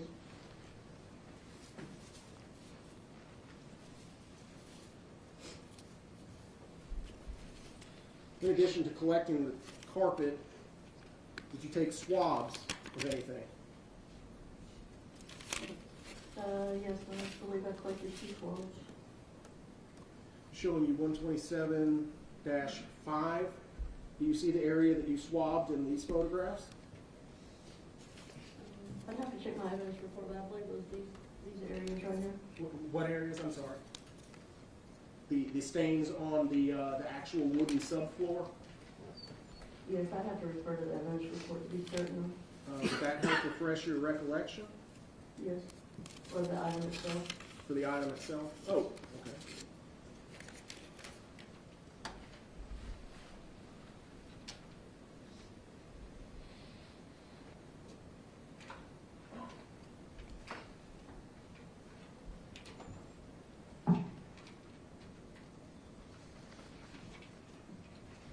Yes, they were collected from the sub. Is your recollection refreshed, ma'am? Yes, Okay. Where were the swabs collected from? from the subfloor. Those 2 stains that we see in 127-5, Yes. and those seem silly, but I'm handing you what's been marked for identification as 159 and 160. Do you recognize these items? Yes, they're the swab samples I collected from the bedroom under the carpet on the subfloor. Do we see in Exhibit 127-5? Yes. Your Honor, I move to admit into evidence item 159, swab from bedroom under carpet on subfloor, Exhibit 160, swab bedroom under carpet subfloor. So admitted. Thank you, Your Honor. Ma'am, you'd agree that all of the items that we've just admitted into evidence, the swabs and the carpet, came from a single room. Correct. Was any evidence collected from another room, or connected with another room in the apartment, I should say? I believe I also collected the tile backer board, which would have been located in the bathroom under the floor tile. I'm showing you what's been admitted into evidence as Exhibit 127-7. You recognize the item in that photograph? Yes.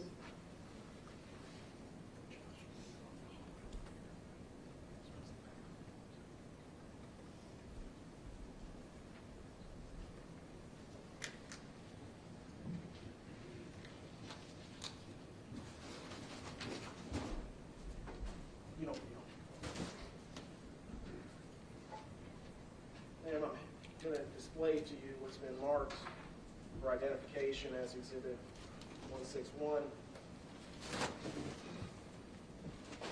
You recognize this? Yes. Don't make me hold it much Yes. longer. What is it It's the tile backer board. that you collected from Mr. Chen's apartment Yes. when you went back with Detective Crawford as it was being renovated? Yes. Is it the same item that we see up there? Yes, that's correct. Move to admit into evidence 161 back and forth. So admitted. Okay.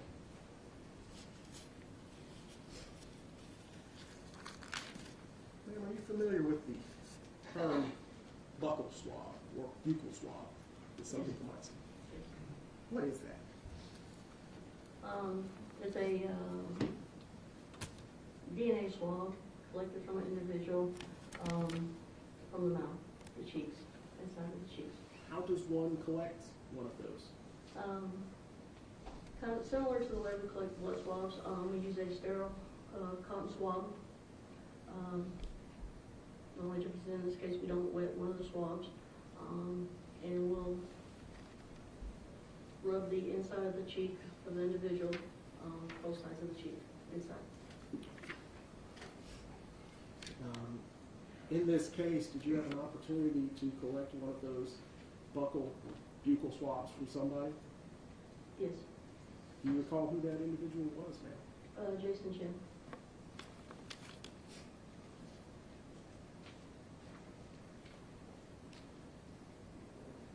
What would be the purpose of collecting a DNA swab from Mr. Chen?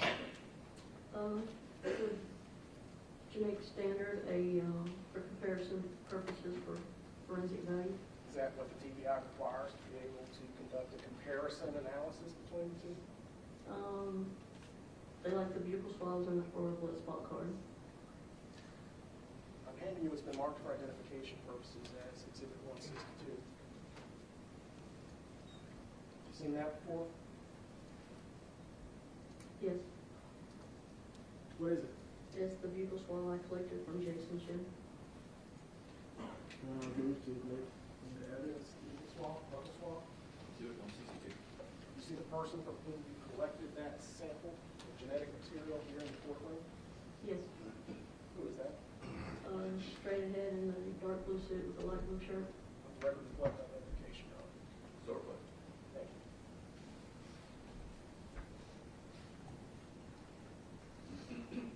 How long in total did you spend at 110 Tremont Street?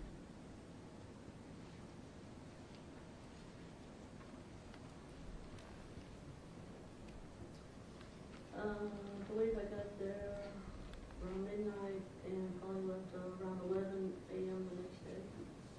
11 a.m. the next day? Yes. Approximately 12 hours? As part of that process of examining and looking for evidence, did you use a substance called Blue Star? Yes, You've heard of the name luminol. Is that the same thing as Blue Star? it's similar. Similar? Is there a difference? That I'm not sure. Okay. Were you present during the application of the Blue Star substance at Mr. Chen's apartment at the Yes. execution of the search warrant? Yes. Ma'am, I'm showing you at the front. Exhibit 29. Jury got to see it on the high-def television. Do you recognize that location? Yes. Where is that location? I believe it's the bathroom kitchen area. More specific, the bathroom area. And the Blue Star reaction is where? All this glow material here. How many times would you estimate that you have either yourself applied Or watched someone else apply Blue Star? I would guess maybe 10 to 15 times. Are all Blue Star reactions created equal? No. What are the differences? For a positive reaction, to say that it's more than likely blood, it would be a far more intense and longer duration. If it was what we consider a false positive, possibly cleaning materials or other substances, the duration would be very quick and not as bright. How would you describe the Blue Star reaction that you yourself observed inside Mr. Chen's apartment? It's very intense and long duration. It was probably the most I'd ever seen on a reaction with Blue Star on the crime scene.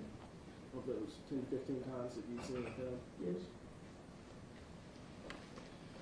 Was there, I'm now showing you Exhibit 30. I'm going to zoom in.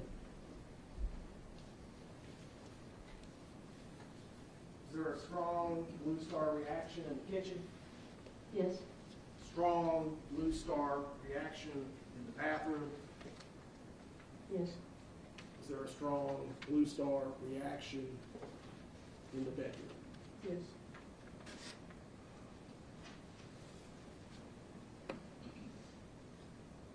Exhibit 31.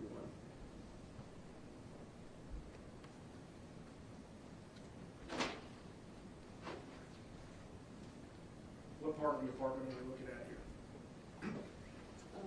This is the bedroom door, so we were standing inside the bedroom shooting toward the living room.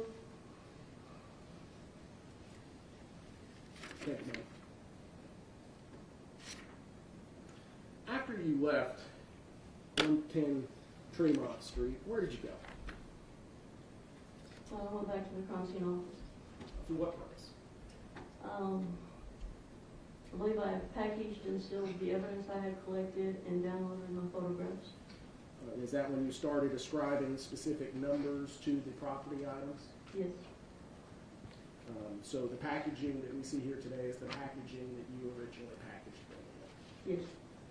Did you submit those items to the property room? Not on that date, Where did you keep them? In the intern? in the evidence vault. You have a particular area of the vault that you're assigned? Yes, I have an evidence locker. So you have your own locker. Is it secured?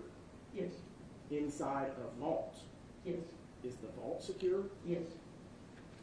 And is the vault inside another structure? It's inside the crime scene office, the crime scene building, which has limited access, which the only people that have access to the crime scene vault are crime scene investigators. So if someone were to come in off the street, could they just walk into the crime scene office? No, Is it also locked? yes, So you place the evidence inside a locker, inside a vault, inside an office, all locked. what would fit inside the locker, yes. Okay, what would fit inside the locker? Some items such as, for instance, the carpet, would that fit in your locker? No, Okay, but other smaller items such as buccal swab that we see here in 162, would that fit in your locker? yes. If it would physically fit in the locker, we would utilize the locker. And after you did all of that, what was the next thing you did?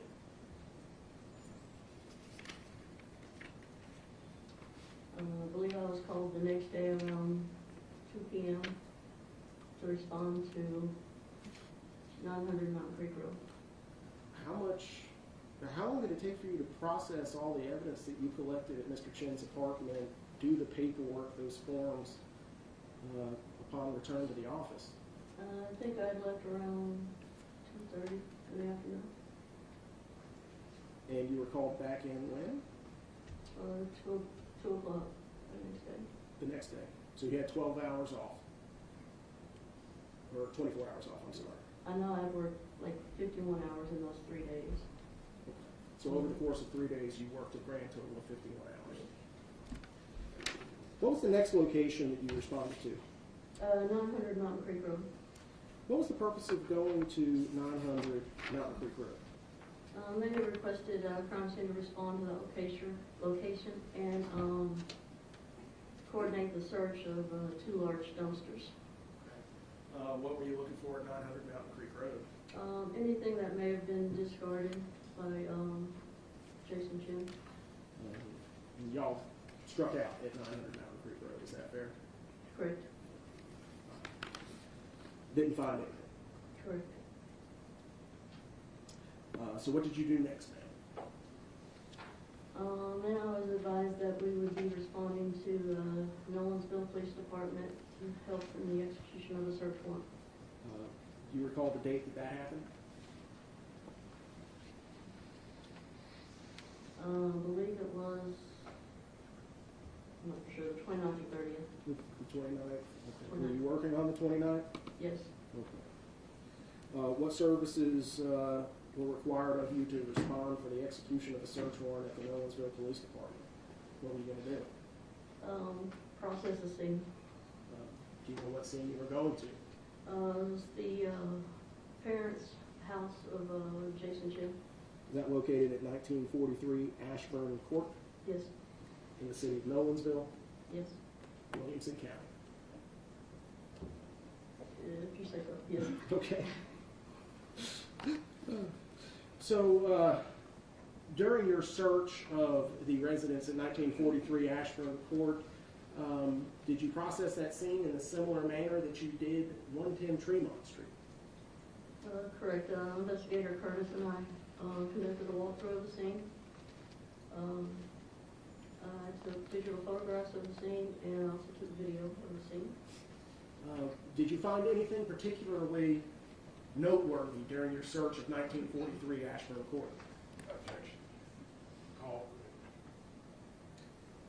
Cause for speculation, anything interesting. Not narrow enough. I said no. Overall, at this point, if it gets into something speculative, you can renew your objection. In the upstairs bedroom, located a laptop on a desk area, a laptop, some handwritten notes, some eyeglasses, and a wallet belonging to Jason Chen. Now, I'm showing you what's been admitted into evidence. This is Exhibit 94, the trial. You recognize that?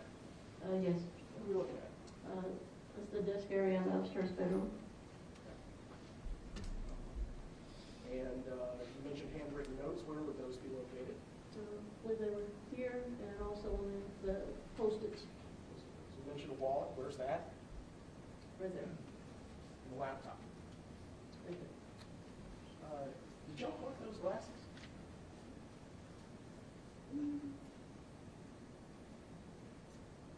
I don't think so. I don't believe so. Okay. Did you collect the notes? Yes.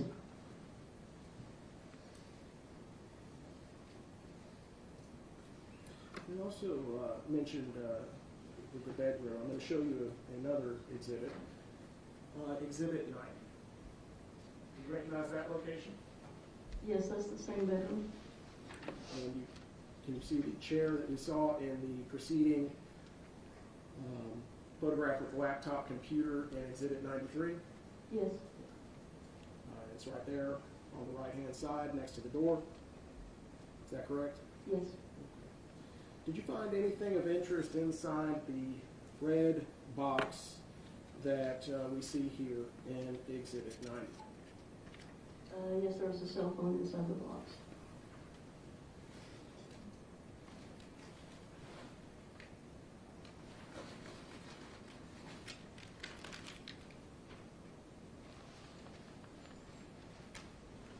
And I'm showing you what has been admitted into evidence as Exhibit 91. You can point out that cell phone in this photograph.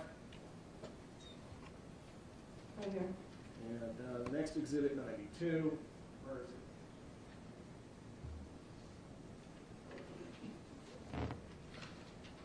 I'm handing you what's been marked for identification purposes as 163. You recognize that item? Yes, it's the Apple iPhone I collected.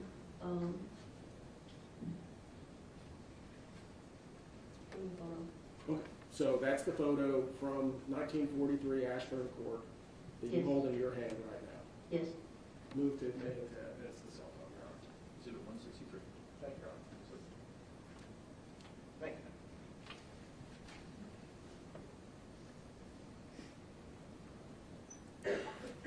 Did you find anything in another bedroom that was collected? Yes, in the downstairs bedroom, I believe I collected a backpack and clothing items. Showing you what's been admitted into evidence as Exhibit 108. You recognize the item shown in that photograph? Yes, backpack. I believe the clothing items came out of the laundry basket.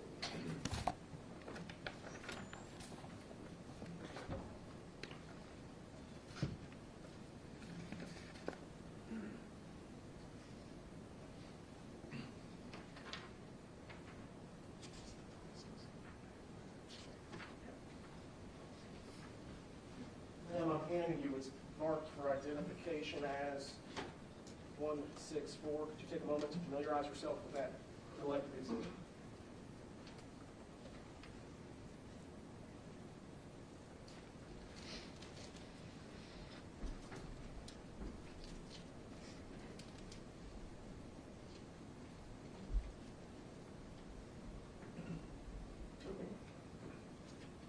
what do the items in 164, 1 through 5 show?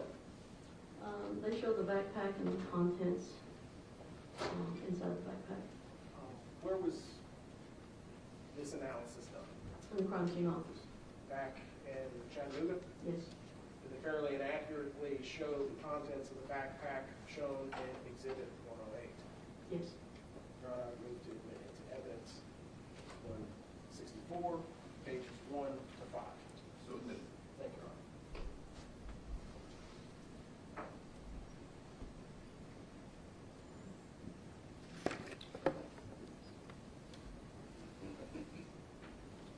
And may I please publish to the jury?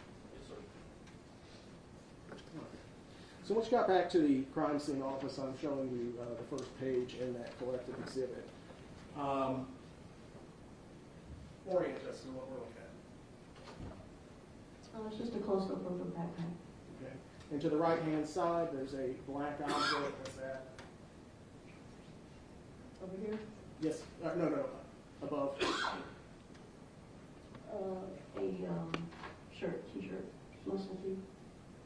No, I'm sorry. Right-hand side, above the black and white. Oh, an umbrella. Okay, that's what I was going for. And on the left, what's that? A black shirt. Okay. I'm now showing you the second page of the collective exhibit. What are these? That's the same black shirt and then other items that were inside the backpack. Okay. And the three. It's a close-up of the receipts and other papers that were found inside the backpack. Were there any names connected with those items? I believe they had Jason Chen's name on some of those items. Okay. And four of the collective exhibit. A close-up of additional items that were inside the backpack. And five. Pretty much overall of all the items that were inside the backpack. Thank you.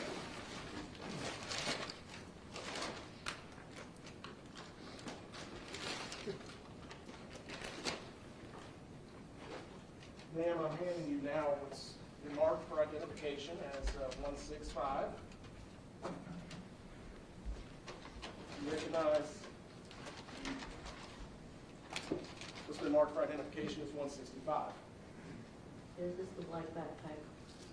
Does it include the contents that we see laid out on the screen here? Not all the contents. Not all the contents. Most of the contents? Correct. Okay. But these are the things that you collected from 1943 Ashford Court? Yes. Your Honor, but been admitted to evidence 165. So admitted. Why did you say not all the contents? Some things are packaged different. If they may contain evidentiary value, we want to separate them that way. If they have to be analyzed, they don't have to pull out the whole backpack, but just certain items. Okay. I'll draw your attention to the lower right-hand corner of this photograph. There's a black rectangle sitting there, right next to a $5 bill and some change and a bobby pin. What is that object? Eyeglass case. What is inside the eyeglass case? A SIM card from a phone.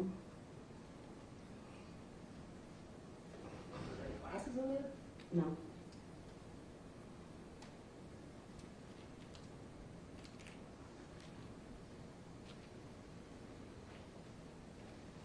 Anything that's been marked for identification as 166. You recognize that? That's a cell phone memory card, 5G with Verizon, and it was inside the backpack, inside the eyeglass case. Do we see on the screen? Yes. I will look to admit into evidence 166. So admitted. Thank you, Your Honor. Now, why would this be packaged separate and apart from everything else? Because it could have evidentiary value. It would, could be processed by digital forensic or TBI or. Ma'am, can I get you to open this up?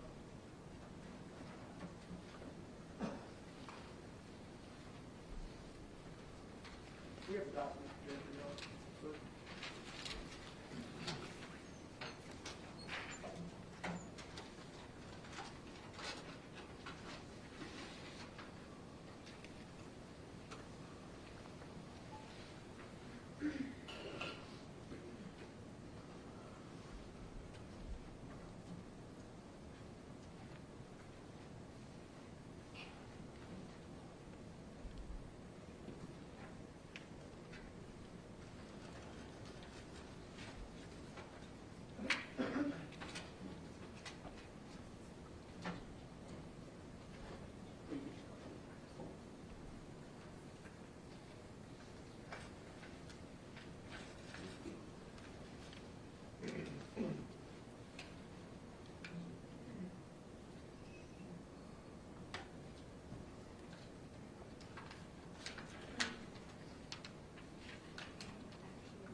Yes, sir.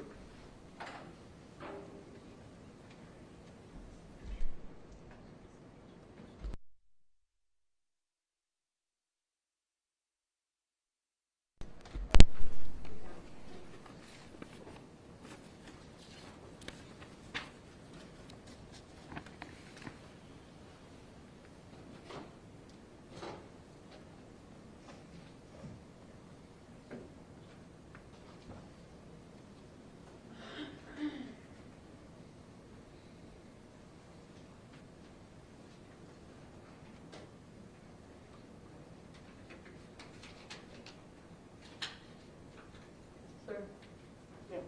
it's tucked in the corner. I'm trying to find it there. Right It's a there. small little thing, Yes, isn't it? Yes. Oh, wow. Would you mind putting that on the document projector for me? Make sure step down, Judge? Oh, it's small. Easy miss. Bring me out a sweat, Judge.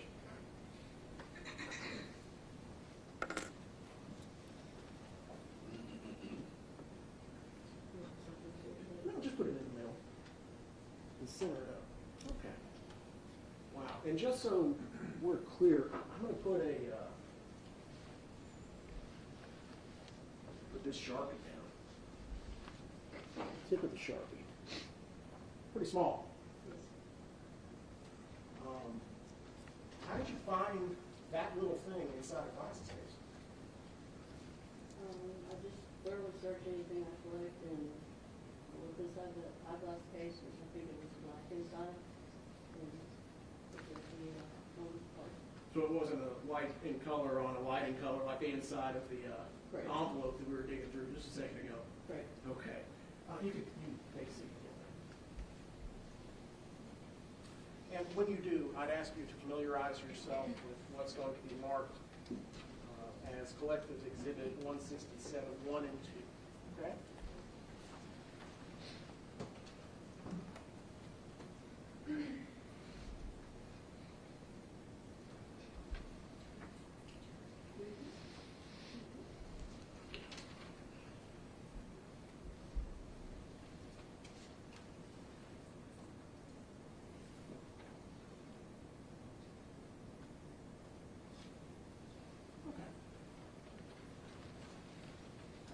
You had an opportunity to familiarize yourself with that collective exhibit.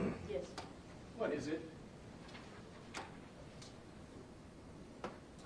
It's a photograph of the evidence bag that the memory card was sealed in, and a photo of the memory card.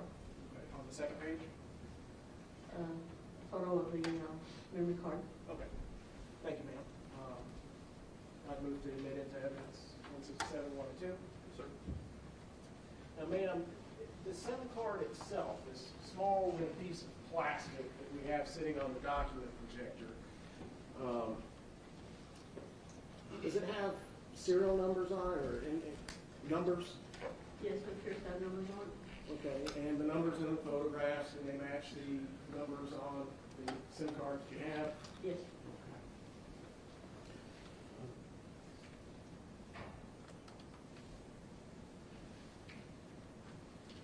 you could put it back in there. Put that back inside there. We don't want to lose it.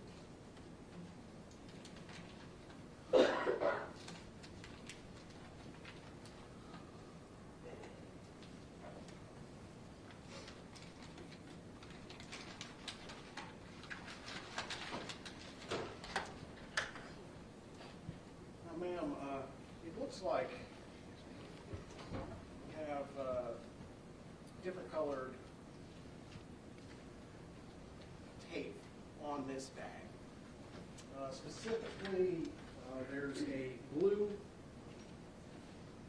set of tape that we see up here at the top, and what I would describe as green or teal on the bottom of the bag. Is there a particular significance to the different colors of tape used on items of evidence? The blue crime scene tape indicates the crime scene unit. Okay, so that would be y'all's tape? Correct. Says crime scene, CSU, that stand for crime scene unit? Yes. Okay, so that's your tape. What about the green tape? I believe that's digital forensic unit. So if we see green tape on a item of evidence such as the SIM card, would that indicate that someone from that division has resealed the bag? Yes. Now I'm going to show you through the projector 163, which was admitted into evidence as the cell phone. Does it also have the, I guess, digital evidence unit tape on it as well, Yes. indicating what to you in your training and experience? They had checked out the item and processed it.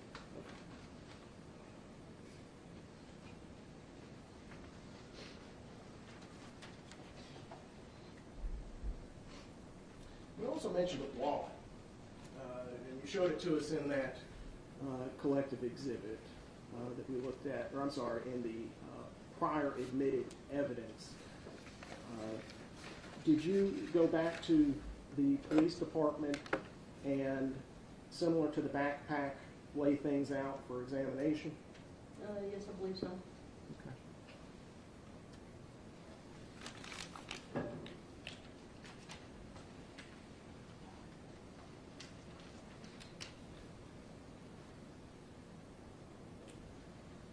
Ma'am, I'm handing you what's been marked for identification as Exhibit 168.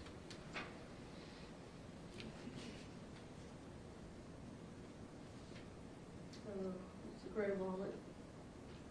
Do you know who that wallet belonged to based on your examination of the contents? Jason Chen. Your Honor, and that's the same wallet that was seized from the upstairs bedroom of Mr. Chen's 1943 residence where he was. Yes. I move the wallet was evidence, Your Honor. 168. That might be breaking. Okay. Your Honor. Absolutely. Ladies and gentlemen, it's almost noon, so we're going to take our lunch break at this point. Take about, Terry, can you approach the lunch, please? Yes, Judge.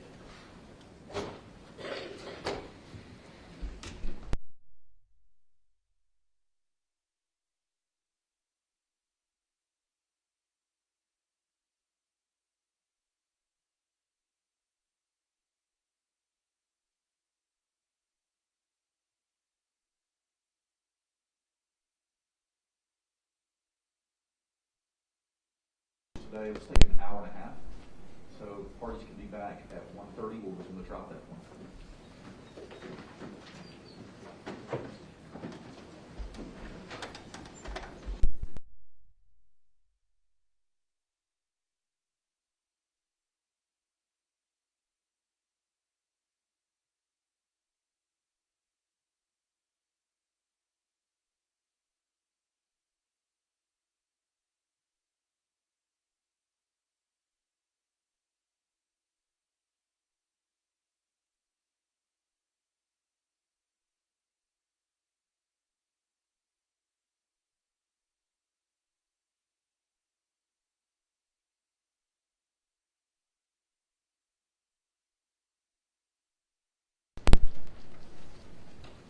matters to discuss before we take our lunch break?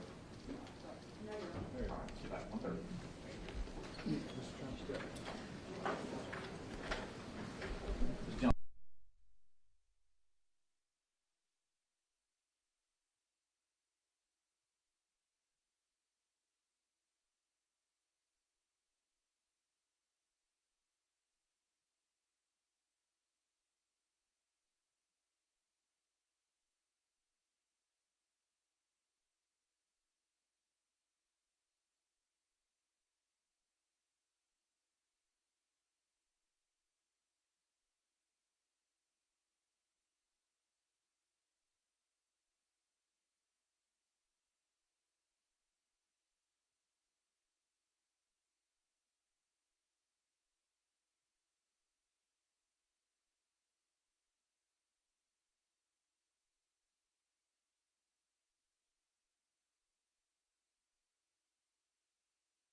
go.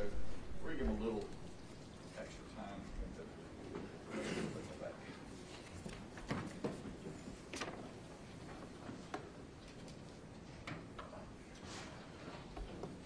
Icebox in here. I noticed the jurors were dressed in one thing.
Please be seated.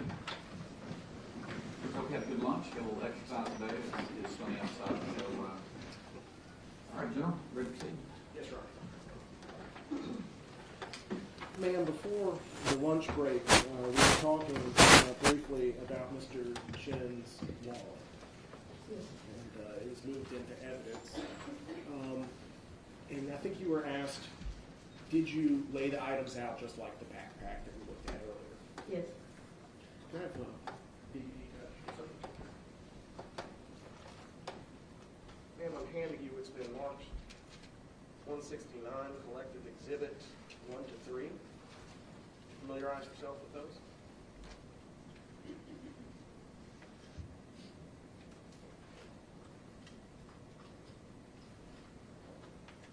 Okay. What are the items in that collected exhibit? It's the wallet belonging to Jason Chen and contents. Did you take those photographs? Yes. Did they fairly and accurately show the contents of the photograph, of the wallet? Yes. Your Honor, I move to admit into evidence 169, 1 through 3. Yes, sir.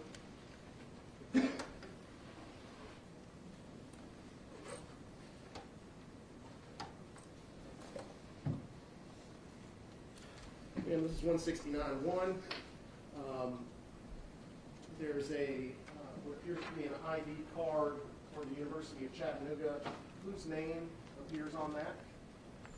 Jason Chen. And whose photograph? Jason Chen. Moving on to the next photograph, whose debit card? Jason Chen. And finally, whose driver's license and identification? Jason Chen. Did you have an opportunity to interact with Mr. Chen while in Nolensville? Oh, yes, I did. I'm going to show you what's already been admitted into evidence as Exhibit 86. Do you recognize that individual? Yes, Jason Chen. Did you take that photograph Yes. at the Nolensville Police Department? Yes, that's correct. And I'm going to draw your attention to the next exhibit, 89. Do you recognize that? Yes, that's the hat he was wearing when I processed him. Handing you what's been marked for identification is 170.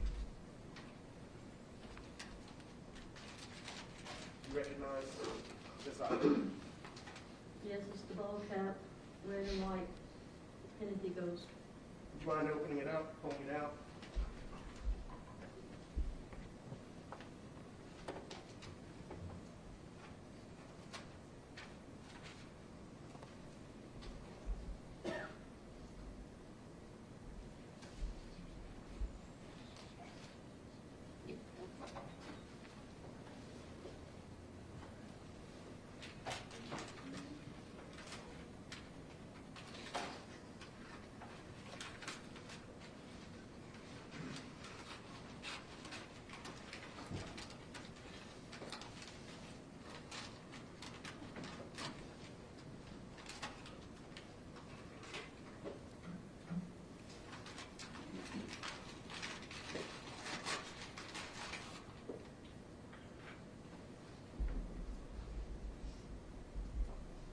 Thank you, ma'am.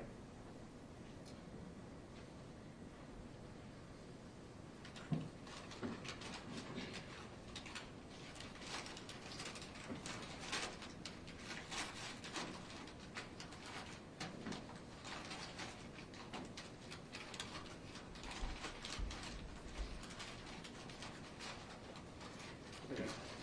Thank you. Ma'am, were you involved in the processing of a Toyota Camry? Yes, it was. Where was that vehicle located?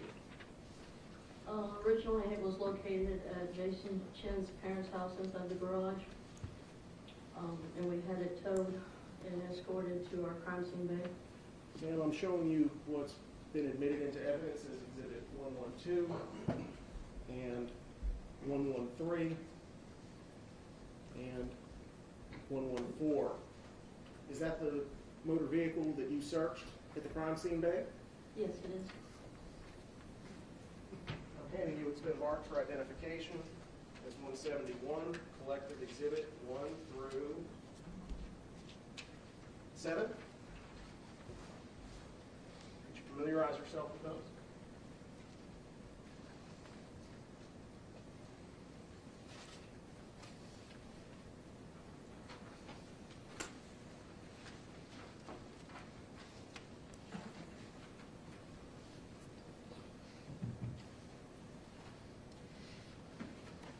Okay. What do the photographs in that collective exhibit show? There are the overall photographs of the vehicle inside the crime scene bay.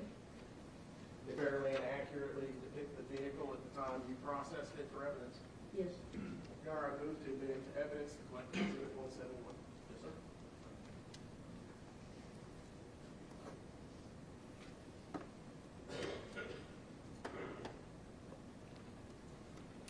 Okay. 171 shows the front of the vehicle. How would you describe the interior of this car that we see in 171.1, 171.2, 171.3, 171.4? How would I describe the inside? Yes, ma'am. It was fairly clean. Fairly clean. Did you search the trunk area? 171.5, Judge? Yes. 171.6. What was in the trunk? One plastic bag, and that was it. There appears to be some sort of a kind of ridged area in the trunk. What is that? Right. There appeared to be some sort of wheel impression. Okay. But I'm talking more generally about the item that spans from, 1 second, from here to here, and from the back of the trunk to the front of the trunk. That's a trunk liner. Oh, okay.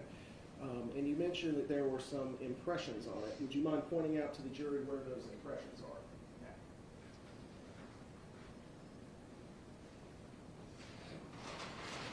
Now showing you 171.7. Would you please show those impressions again to the jury in this photograph?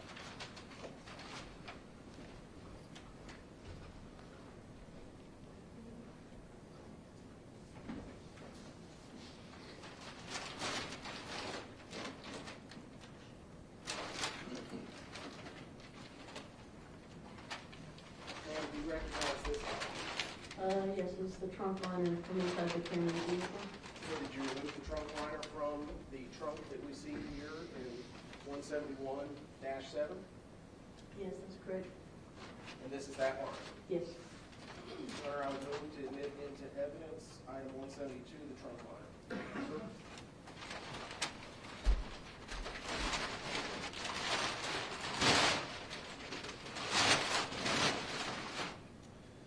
Did you take measurements of those marks that we see?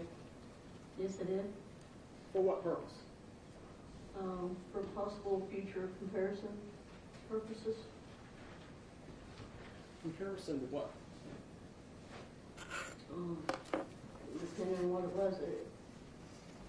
If in this case it was a suitcase, because at the time I knew that a suitcase had been collected in. Okay. And you mentioned earlier that you had some opportunity to examine a suitcase. Correct. Correct.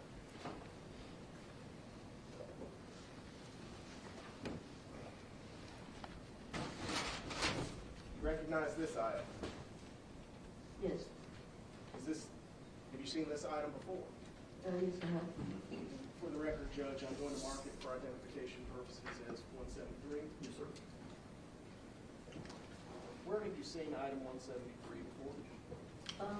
When I saw it, it was in one of our crime scene bays, and I also saw it at a evidence meeting. Did you have an opportunity to compare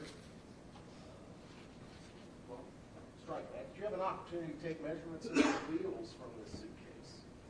Yes. Did you have an opportunity to compare the width of the wheels in that collective exhibit that we see on the trunk mat, item 172, to the suitcase that's been marked for identification as 173? Yes, that's correct. Okay, and what were those findings? As far as the suitcase being eliminated as from leaving marks in the trunk, I could not eliminate that suitcase as leaving those marks. Therefore, in my opinion, it was consistent as a possibility that that suitcase wheels could have caused those marks. Thank you, ma'am.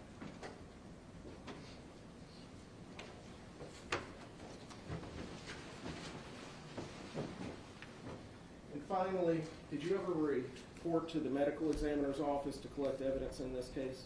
Yes, I did. Specifically, what evidence did you collect? I collected a blood spot card. What is And, a blood spot card? It is a known DNA genetic makeup for a deceased party, in this case, Jasmine Pace. Did you actually collect the specimen, or did somebody else do that? No, the medical examiner's office collected it, and they transferred it to me. And what did you do with it once you collected it from the medical examiner's office? I packaged it, labeled it, and then I would submit it to the property and evidence.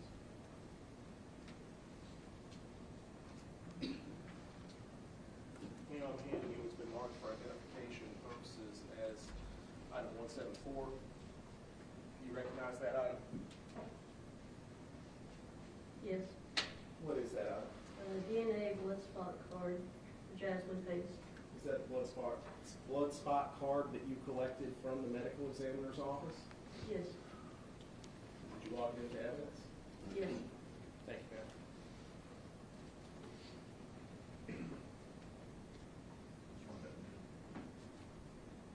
I'm going to admit it. Okay. So 174. No, no, sir. I was asking, well, did you want to admit it? Yes, sir. Okay. So 174.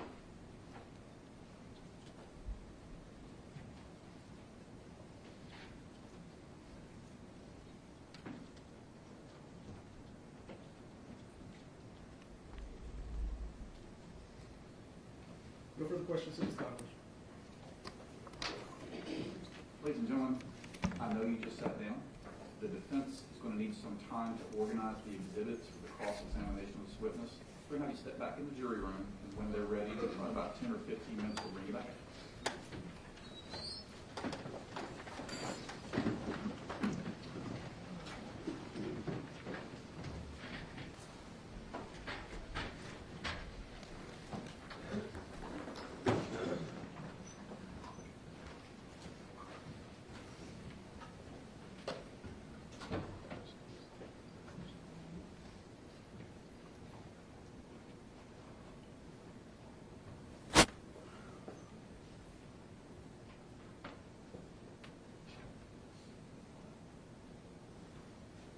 Recess 10 or 15 minutes. Just let me know when you're ready.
Good afternoon, Investigator Johnson.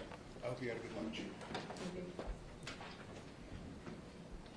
Investigator Johnson, when your investigation started, you had never met Jasmine Pace.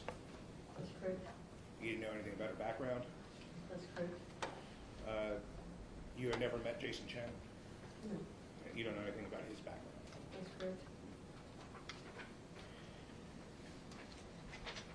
Your job, what is your job as a crime scene investigator? Document crime scenes, document, identify, collect, process evidence from crime scenes. You cannot vouch for the integrity of evidence before you receive it, can you? That is correct. You don't know how the evidence was handled before you received it. That is correct. You don't know how the evidence was collected before you received it. That is correct. When you collect evidence, you must package it so it cannot leak through the container, right? Correct. You must package it so it can't be lost. Correct. You must package it so it can't deteriorate. Correct.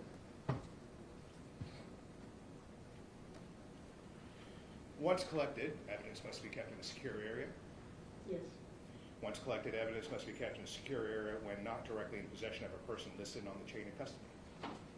Yes. What is a chain of custody? Chain of custody is normally a form that shows where the evidence has been transferred from one person to another. And it shows who has handled it. Correct. It also documents how the evidence was transferred. Correct. And it shows how, so, like, documents might have been stored. So I could, yes. The chain of custody begins when evidence is first collected. Correct. The chain of custody may begin at the crime scene. Yes. The chain of custody continues with each transfer of the evidence to law enforcement, to the crime laboratory, and wherever else it might go. Correct. And you must keep complete documentation regarding this chain of custody. Correct. And there's a chain of custody log, correct? Correct. And you maintain that log? Once it's submitted to property, then property and evidence maintains that chain of custody as far as who checks out items of evidence. And the reason you do that is so you can ensure that there's no loss or alteration of the evidence prior to trial. Correct.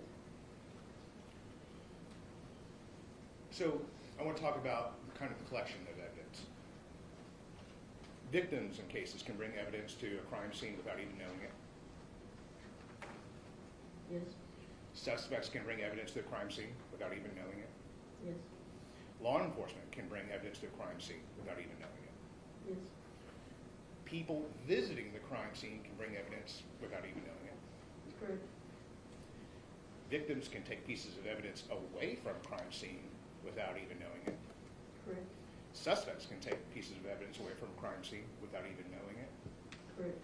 Law enforcement can take pieces of evidence away from a crime scene without even knowing it. Correct. People visiting the crime scene can take pieces of evidence away without even knowing it. Correct.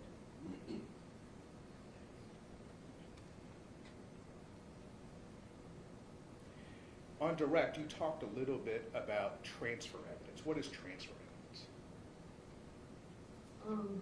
It's when you have custody of an item of evidence and you transfer that custody to someone else. Let me ask this, in terms of like blood or DNA, what is transfer evidence? Evidence that is left on the scene by individual or person or item. And you can transfer that by touching it, right? Correct. And individuals can leave transfer evidence at a crime scene. Correct. Transfer evidence can include glass. It could probably include just about anything, yes. Including blood, right? Correct. Often investigators need specialized lighting and aids to help find transfer evidence, right? Yes. Not always, but yes. Because transfer evidence can be easily lost. Yes, or not very visible. And transfer evidence can offer information on how to reconstruct the events of the crime, right? Could, yes.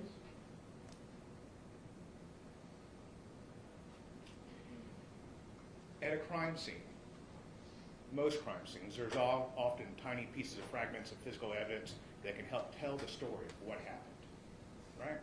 Correct. That's what your job is, to tell the story of what happened. You collect the items.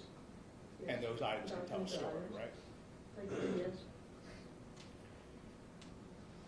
Hair, fibers, clothing, carpeting, pieces of glass, blood, can all help tell the story of what happened. Yes, they could. These tiny pieces of evidence are called trace evidence, right? Yes. Trace evidence can be transferred when two objects touch. Yes. Transfer evidence can be transferred between evidence. If proper precautions are not taken, yes.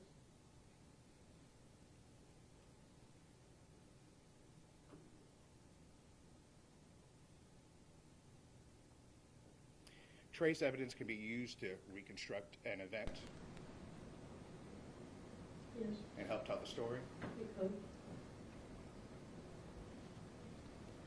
Evidence can be used to prove that a person or a thing was present in a place. It could. If you collect evidence carefully, is it true that a crime scene can yield a lot of information? It's possible, yes. And those samples can help tell the story. Yes. Forensic scientists examine physical evidence, chemical evidence, and trace evidence, right? Yes. And you have a variety of tools at your disposal to test these things.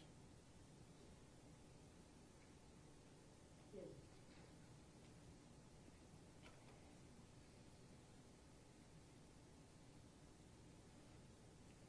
The importance of trace evidence, though, in the context of crime scene can sometimes be hard to understand.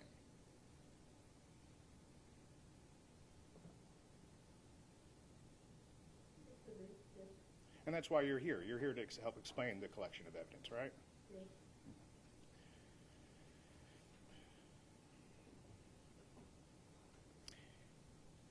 Hypothetically, trace evidence could determine whether an item or maybe even a body was moved. Yes, it could.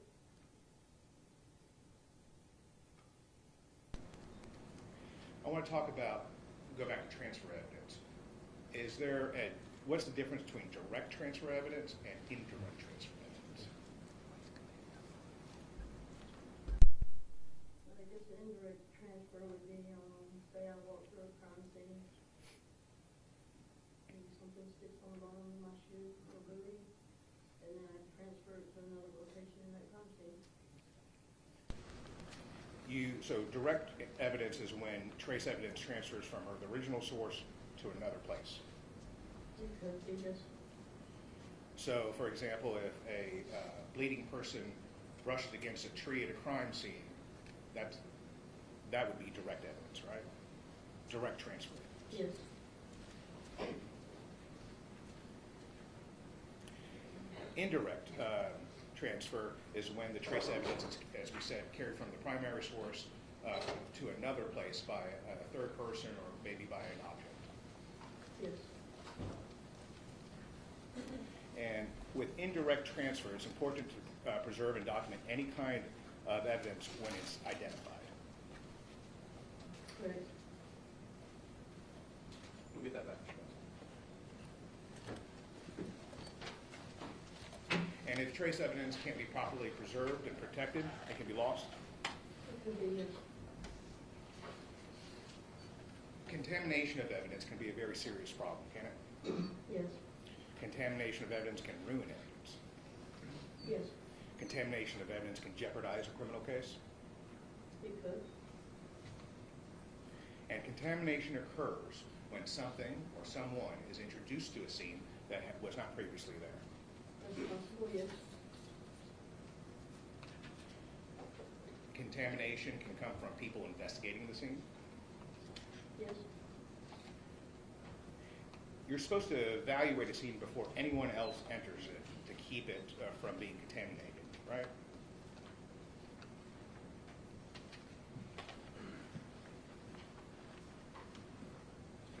could you repeat that? Sure.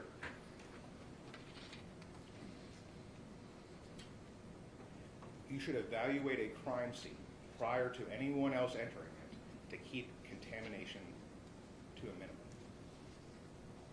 And once I respond to a crime scene, my job is to document it and collect evidence as how it is when I arrive. I can't account for how things are before I get there. Because various people can contaminate crime scenes before you get there. Yes, Witnesses can contaminate evidence at a crime scene. yes, Suspects can. yes, Innocent bystanders could. yes, First responders can. yes, Police officers can. yes, Crime scene investigators can. yes. Is the most effective way to prevent contamination is limiting access to the crime scene? Correct.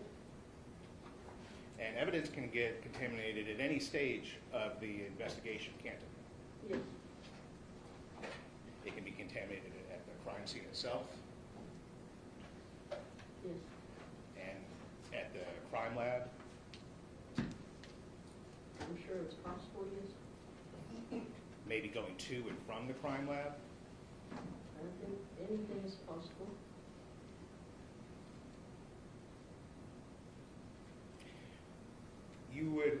You would say, it's a fair statement to say that everyone that comes in contact with this evidence has to guard, has a responsibility for making sure it doesn't become contaminated.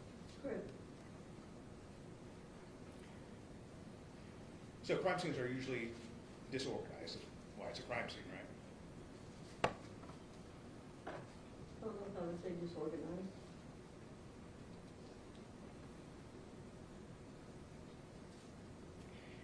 When you discover that a piece of evidence has been contaminated, you need to document that, though, right?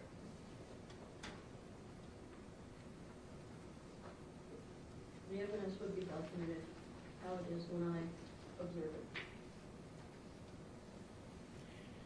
And if you don't document any the contamination that may have occurred, that evidence could then be misleading. It could be, yes. And it could be misleading to investigators, right? Yes, And it could be misleading to forensic scientists. correct.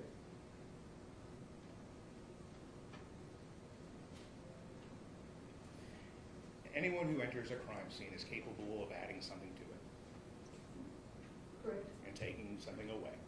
correct. And anyone's capable of contaminating it. Correct. If someone doesn't have a legitimate purpose investigating the scene, they should not be allowed there, right? That is correct. And those who do have a legitimate purpose being at the crime scene should be aware of their potential to contaminate evidence, right? Correct.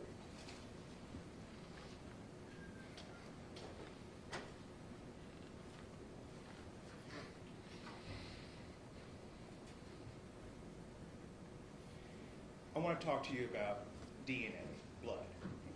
Are you familiar with the collection, obviously, of blood and DNA? Yes,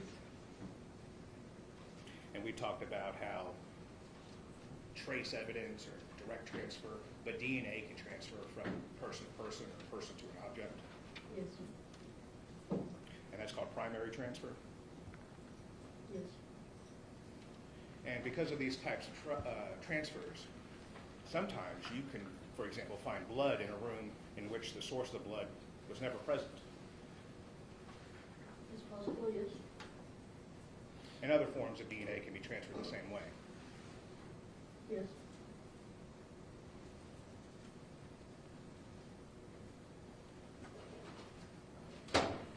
Moist or wet DNA transfers more easily than dry DNA.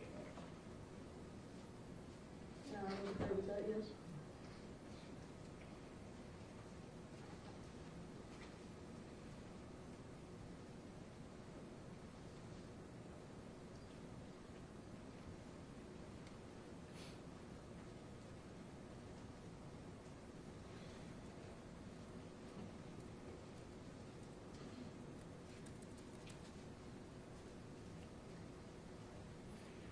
Investigator Johnson, I want to ask you some questions about Blue Star.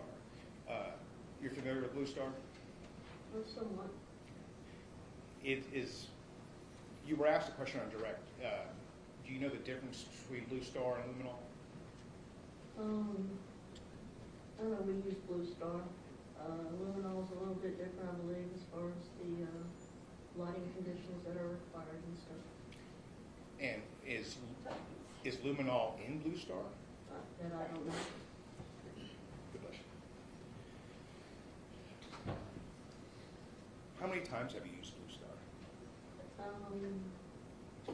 Probably about 15 to 20 times. Over how long of a period of time? 7.5 years.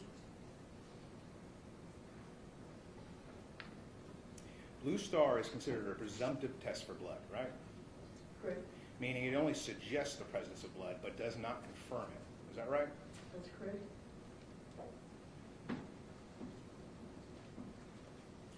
What limitations does Blue Star have in detecting substances other than blood? I'm sorry, can you repeat that? What other substances could Blue Star detect other than blood? I believe it can detect some cleaning chemicals, bleach. In this case, you used Blue Star. Yes. Did you ever confirm the Blue Star reactions using a secondary test? There was, again, they were only presumptive tests, but we have rapid presumptive tests. OBTI and hemostat. Presumptive means not confirmed. Correct. So my question to you is, did you do any secondary tests to confirm the presumptive Blue Star test? And what are those tests that you did? I mean, the swabs that I collected to confirm whether or not it was blood would have been sent off to the lab. I would not have confirmed those. Have you ever had the opportunity to work with the Kasselmeyer test? It may fall under some of our rapid tests. Have you ever done a Kasselmeyer test? I've done OBTI and hemostat. Have you ever done a Kasselmeyer test? I'm not familiar with that. So you're not familiar with it, means you've never done it? I'm not familiar with the name.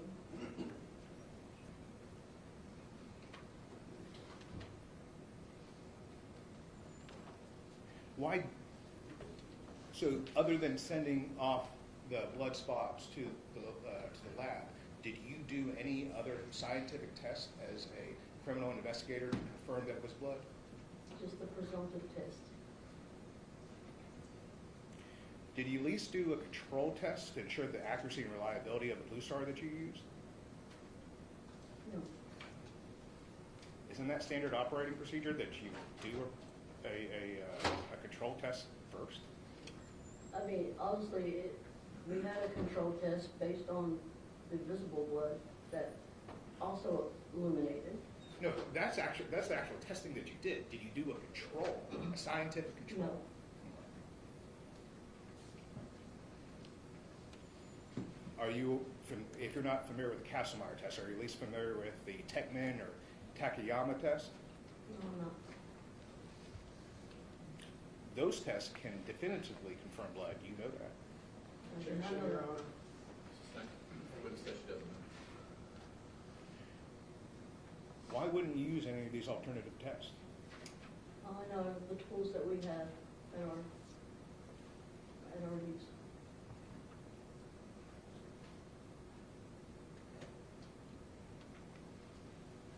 You documented all the areas that tested positive for Blue Star, Yes, and you documented all the areas that were negative. yes.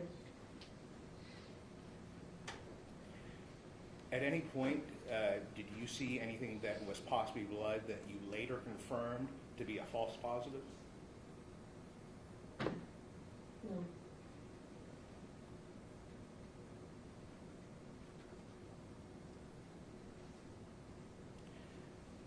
You did two investigative searches at the apartment there on Tremont, correct? we did multiple searches. You did one in November, Yes, and you did one in June yes, of 2023.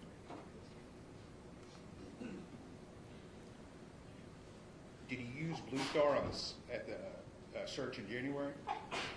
no, Did you ever spray any of the walls in the apartment with Blue Star? we sprayed some walls and some doors, yes. What walls did you spray? I believe in the living room, and the doors for the laundry and the bathroom door. You didn't do the bedroom walls? I don't believe so, no. You didn't do the bathroom walls?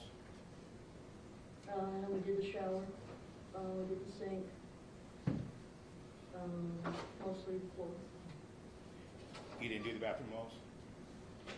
just the shower walls, Just the shower walls. And then you said the laundry door?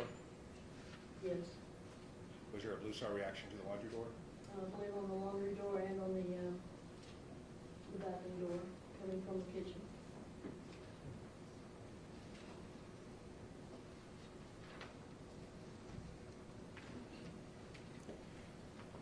So between these two different searches, why did you have to do a second search?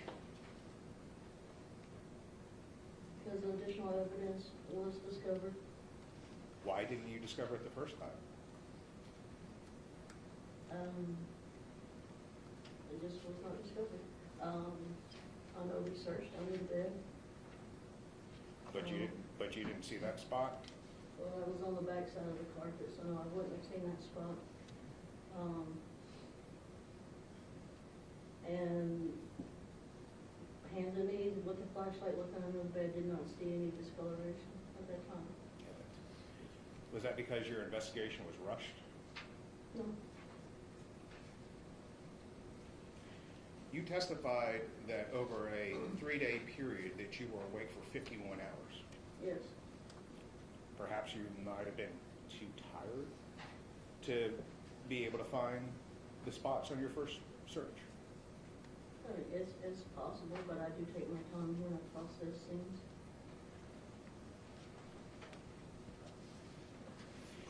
You had said something earlier. You said Blue Star can react with things other than blood. You said bleach. Yes, What about hydrogen peroxide? that I'm not sure. When you did your investigation, did you find cleaning supplies?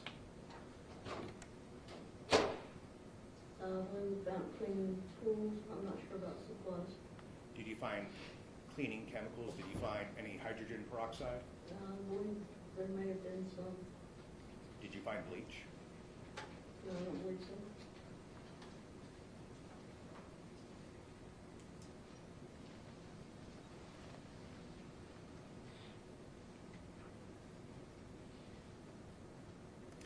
In your opinion, when you did your search in November, do you think anyone had tried to clean up a crime scene?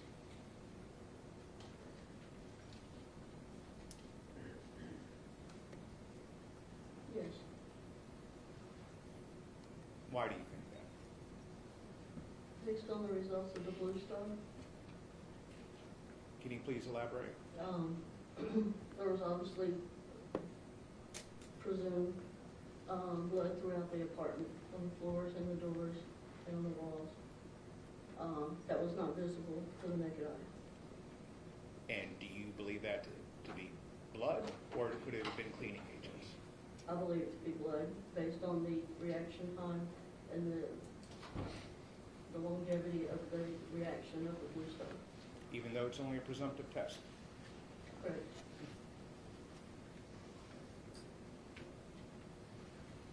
Wouldn't the act of cleaning potentially spread residual substances, such as blood or those cleaning agents? Yes, it could, yes. And how would that happen? When you're cleaning up, say, a large pool of blood and you're wiping it on other surfaces, that's going to transfer that blood to other surfaces.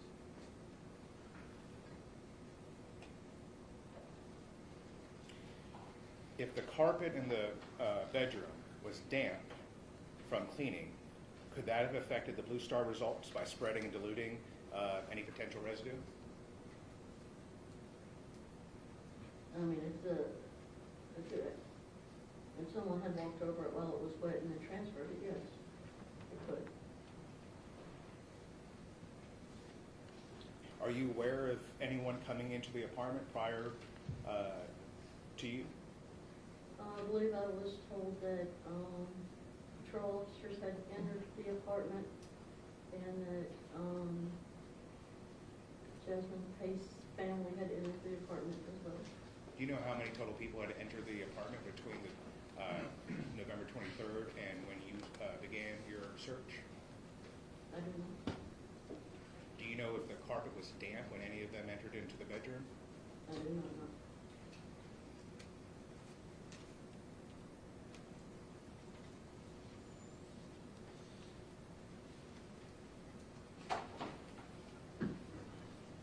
Isn't it possible that the individuals walking through the apartment could have tracked blood, cleaning agents, debris, or any of these other substances across various areas in the apartment? It's possible, yes. I mean, as far as the carpet being damp, I mean, as far as that specific carpet there, I mean, it was covered up with the beds, but I don't think any transfer would have came from that particular blood pool. There was other blood spots on other parts of the carpet, correct? Yes. In front of the dresser, Yes. in front of the TV. Yes. There was blood spots not covered by furniture. Correct. Those could have been cleaned with, or those could have been cleaned with cleaning materials, right? That's possible, yes. And those spots could have been damp. Could have. Did you interview either of those two officers that went in? No. Did you interview the Pace family or Bean family? No. You didn't ask any of them if the carpet was damp? Objection. She said she didn't interview. Okay, good job.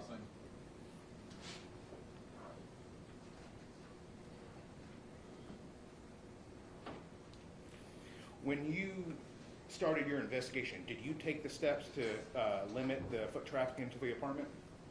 Yes. After completing my initial walkthrough, I advised the officer not to let anybody else inside the apartment for any reason. Because once I arrive on scene, it's my scene. And why do you want to prevent anyone else from coming in there? Just to prevent any disturbance of the evidence or any contamination of the evidence. Were shoe prints or other marks observed in the Blue Star? No, You didn't see any footprints in the Blue Star? I did not see any footprints in the Blue Star. Did you speak with Investigator Crawford about your investigation? Yes, And you conferred with him about the Blue Star? yes, Was he present with the Blue Star, or when the Blue Star was applied? yes.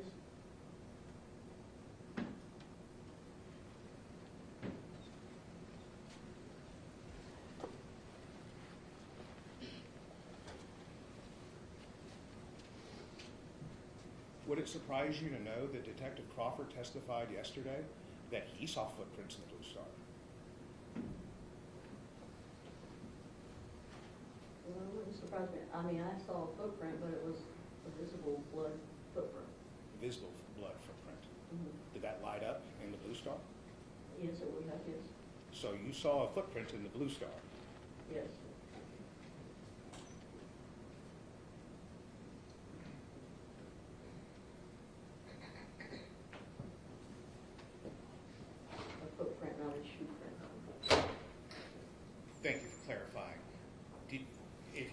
to separate, did you find any shoe prints in the I Blue did Star? not.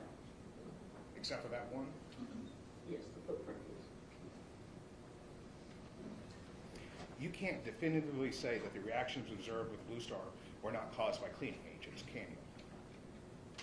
Based on my training and experience, I can say, based on the longevity of the reaction of the Blue Star and the intensity of the luminescing of the area is a lot different than if it was a chemical agent or bleach or some other item. If it's a chemical bleach or a chemical cleaning agent, it's not going to be as intense in color, and it's not going to last nearly as long. Seconds. So you believed it to be blood based on the brightness of the Blue Star, correct? Correct. And based on the other presumptive tests that I conducted. And again, presumptive means it cannot be confirmed. Correct. And you did no test that confirmed it to be blood there at the scene, right? Correct.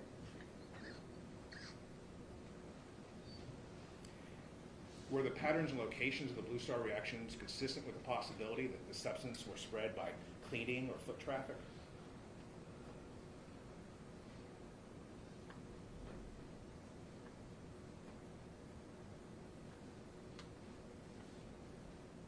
Can you repeat that, please? Sure.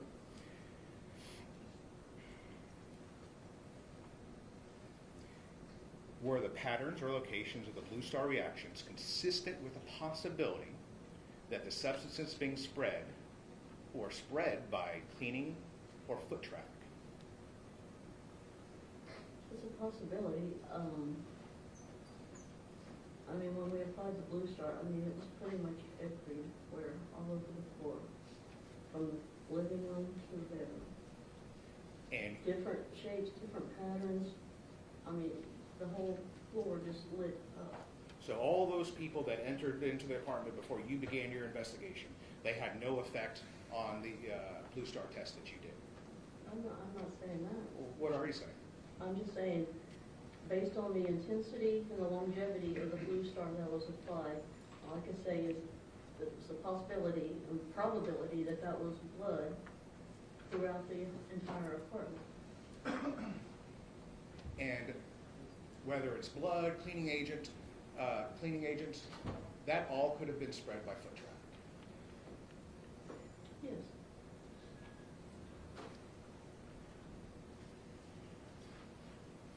So I saw all these pictures where you have this yellow tape and this white tape for measurements. Yes. So the yellow tape is in inches, right? Yes. And the white tape is in centimeters. Yes.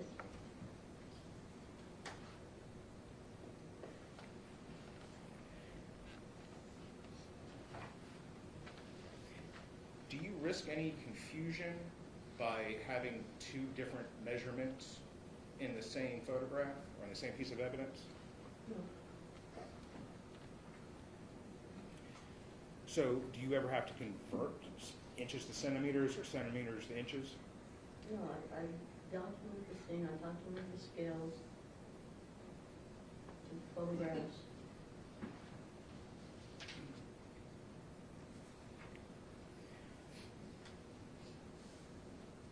Let me ask you about the Camry. The Camry, you believe that, what scientific test did you perform to believe that the suitcase was in the trunk? Scientific test. You stated that you believed that the suitcase was in the trunk based on those marks that we saw on the map. I could not eliminate that as the item that left the marks in the trunk. What scientific test did you use? Measurements. Okay. What was the measurement of the wheels? Measurements of the wheels were approximately, like I said, this was not a critical comparison. I'm not certified to do critical comparisons of wheel marks. My job is to say, yes or no, could this suitcase cause these marks? I could not say this suitcase did not cause it. But I could say it's a possibility that it did, because it fit within the parameters of those measurements. So if I understand you say, the suitcase could have done it, it could have not have done it, right? If it did not do it, I could say it did not do it because the wheelbase would have been way off or different and not consistent with the track marks. But it's fair to say that you can't confirm that the suitcase made those marks. Correct. I want to talk about the search that you did in January. You returned there to do a second search, and this is approximately, what, 5 weeks, 6 weeks after your first search? Yes. Isn't it true that during that time the apartment could have been accessed by others? It could have, I would not know that. Because it was not, the apartment was no longer secure after you finished your first investigation? It was no longer active crime scene. And people that may have accessed that apartment could have altered evidence that you collected? Could have. Could have contaminated that evidence? After 5 or 6 weeks, you'd agree that the scene could change significantly, couldn't it? Yes. And it did change significantly, didn't it? Yes. To your knowledge, did law enforcement take any steps to ensure the apartment remained undisturbed between your first and second investigation? I do not know.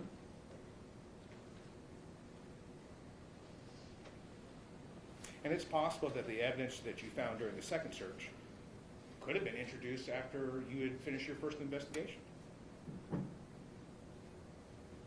possible.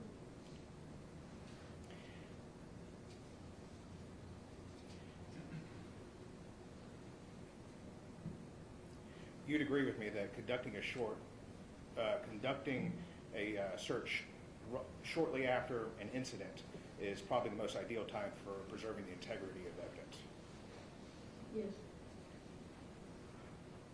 And you're collecting this evidence to have it tested, Yes. because it's important for these items to be tested. Yes. But isn't it true that all the evidence you collected during this investigation, I'm sorry, let me rephrase that. Isn't it true that not all the evidence that you collected in this investigation was tested? Correct.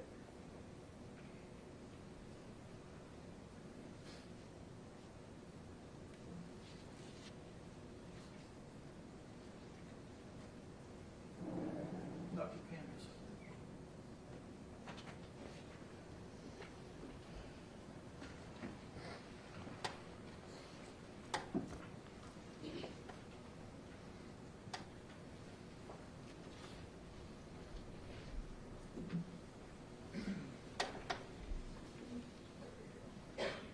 I'm showing you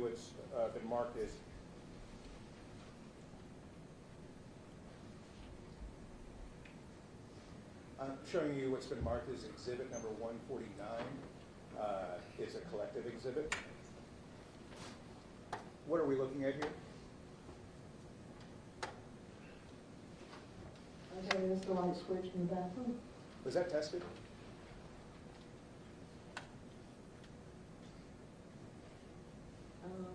I do not know. What are we looking at on page 2?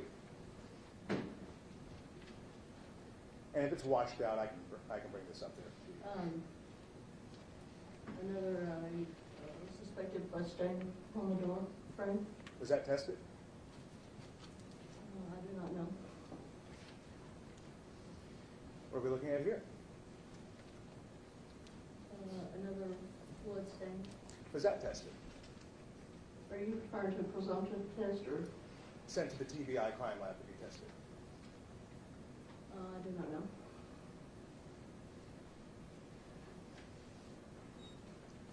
Number 5, we saw this spot earlier. Was this tested at the TBI crime lab? I do not know.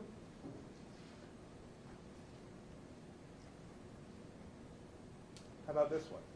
Was this blood stain tested? I don't know. What about this one? Was this tested? I do not know. Number 8. What are we looking at here? More blood stains. Were those tested? I do not know. in here? Possible blood stain. Was that tested? I don't know. As a crime scene investigator, it's not up to me what gets tested and what doesn't get tested. Who's it? My job is to collect and document the evidence. Okay. And who makes the determination of whether or not to get it tested? It would be the detective in charge of the scene. Are you aware of what evidence was sent to the TBI and what wasn't? I don't know exactly what all was and what wasn't sent.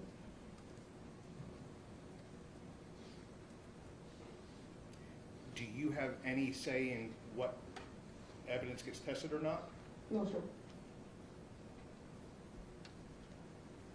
So you don't determine which criteria of what items, you don't determine the criteria of what items get tested? No, sir.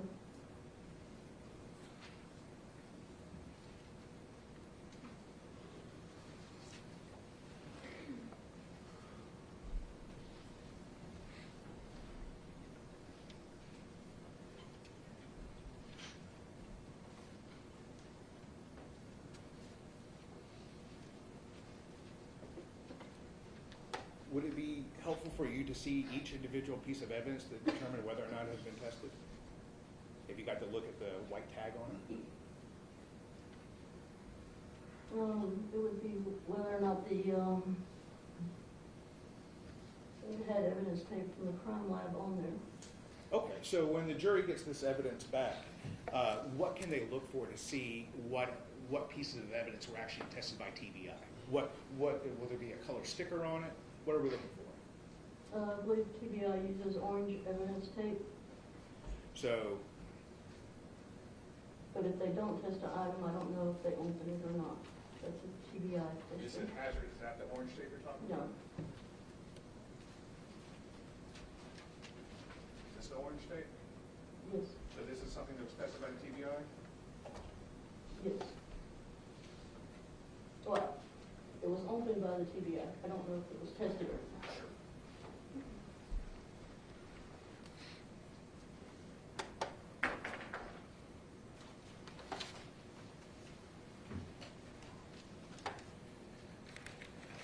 I'm showing you what's been marked.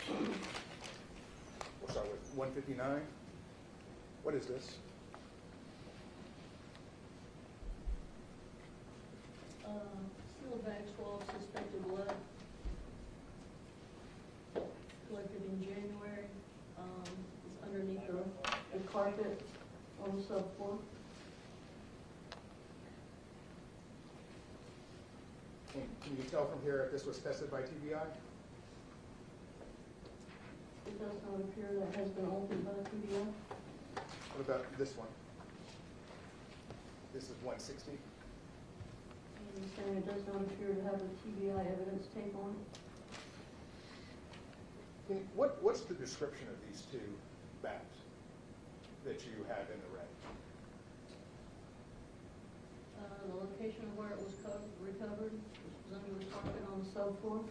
Okay. I'm asking about on the red tags where it says description, is it sealed bag? What does that say next to it on each of them? Swab, suspected lead. Suspected lead, right? Yes. Because your blue star can't confirm that it could be actual lead, so you have to put that. Correct.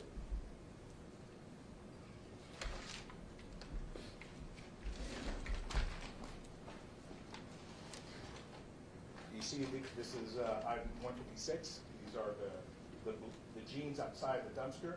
Do you see that orange tag on here? No, sir. No. Here's 157. These are the white sneakers. Were these tested? Does not appear so, no. Here's 154. This is the underwear by the dumpster. Was this tested? No. 155. Sanitary pad. Was this tested? No.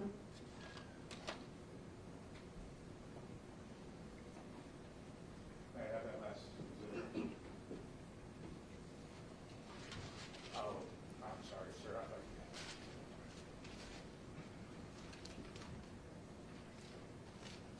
This is 148. This is the gray knife found on Jason Chen's bed. Was this tested? It does not look like it was, no.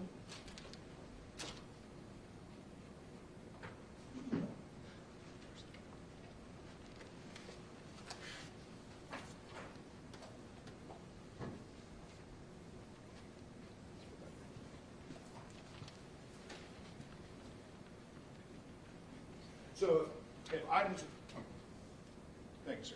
So if items weren't tested, I should take that up with Detective Crawford, not you? I'm just saying, as a crime scene investigator, we don't determine what goes to the PBI lab or what doesn't go. And to ask, and to inquire more about that, those would be questions for a lead detective? Yes, And in this case, that would be Detective Crawford? yes.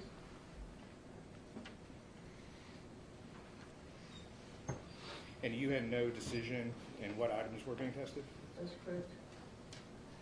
Does Investigator Crawford rely on you to determine what items to test? Objection, Your Honor. She was asked previously, do you have anything to do with the criteria to determine whether or not an item was tested? She said no. I'm just re-asking the same questions multiple times. I think this one was a little different in that he asked if the detective relied upon her or got her opinion on things too soon. So while it's not necessarily her call, I think this question is different enough that he asks it over again. Thank you. There may be occasions when the lead detective would ask, but in this case, I don't think it was. I think it could have been based on the photographs and the evidence report for him to decide which item to send.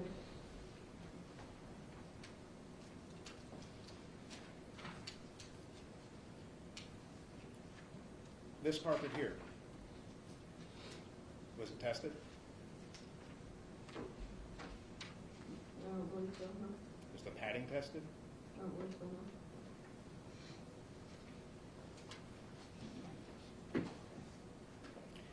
Do you think the fact that you had to go back and look a second time suggests that you might have missed something or you overlooked it?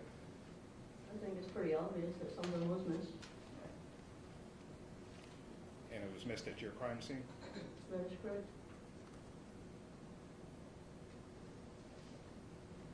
And are you confident that the evidence that was collected during the second search accurately reflects the scene as it existed at the time of the incident?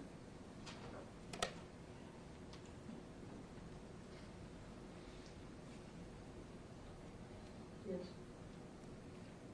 And you'd agree that conducting multiple searches over time increases the risk of contamination? It could, yes.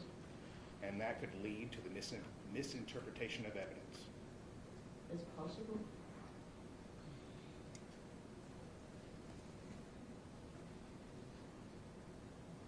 One moment. Yes, sir.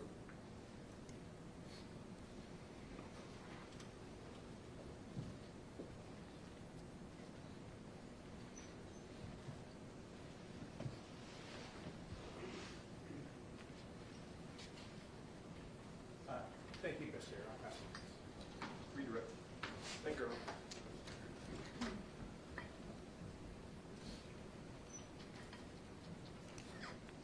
Ma'am, in defendant's contaminated crime scene, Yes. in fact, sometimes that happened intentionally.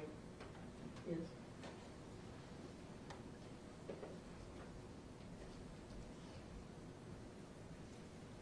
If I can have the DVD, Judge. Yes, sir.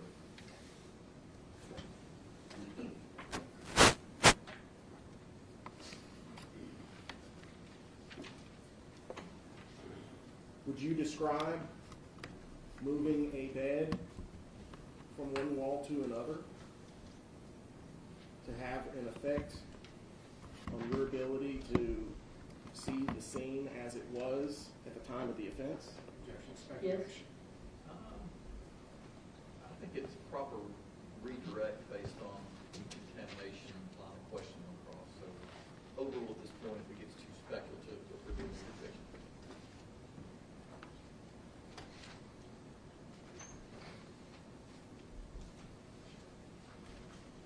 And I'm going to put up on the screen photo. This is Exhibit 73.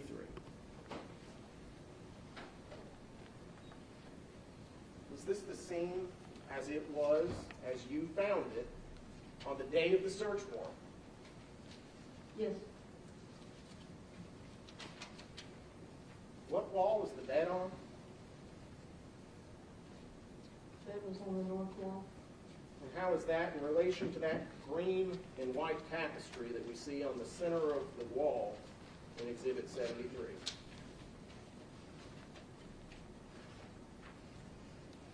The tapestry is on the east wall. East wall. Where would the headboard be? The bed was on the east wall, it would be right here. Okay. Is that document cam, Judge? Exhibit 173. I'm sorry, 117. You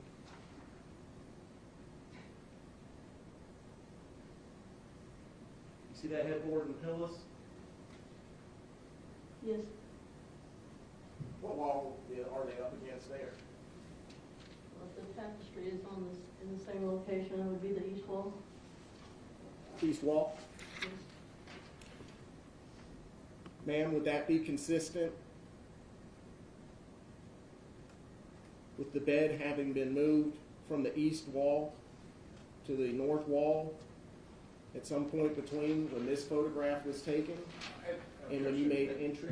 And there's a difference. Let the question be asked, and you can object to it. And when you made entry into that apartment? Objection, speculation. Yeah, she wasn't there for this.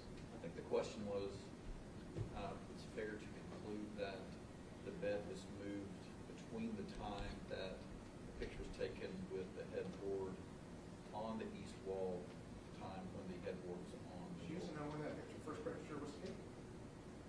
He didn't say that. He said when it's between. He said it has to be between the two times. Over. That be consistent? Yes, Ma'am, were you present at the second time that you went to the apartment in Tremont Street? yes, I was there. Okay. And was the bed placed against the east wall? Yes, If I can have DVD. I'm now showing you 127-11. Is that the bed placed on the east wall? yes, that's correct. You see the stain to the left side of the headboard?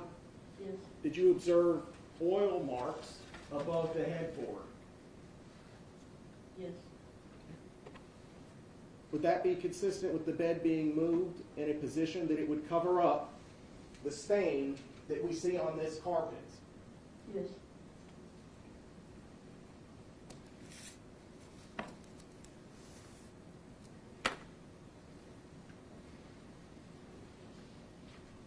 Would moving the bed contaminate the crime scene? yes, What about mopping up blood? Would that contaminate the crime scene, ma'am? yes, If somebody were to remove items from a crime scene, would that contaminate the crime scene? yes, it could, yes, Cell phones? If they remove a cell phone from a location, could that contaminate the crime scene? yes, What about specifically a homicide scene? What about moving the body? Does that contaminate the crime scene? yes, I'd say that alters the crime scene somewhat, yes, Alters it? Makes it more difficult to figure out what happened? yes, Which transfers easier? Blood that's fresh and wet? Or blood that, say, has dried for 4 days? the fresh and wet would be easier to transfer, and more likely to transfer. And just so we're clear, if the homicide happened on 11/23, you made entry when? 11/27, Approximately 4 days later? 28 days.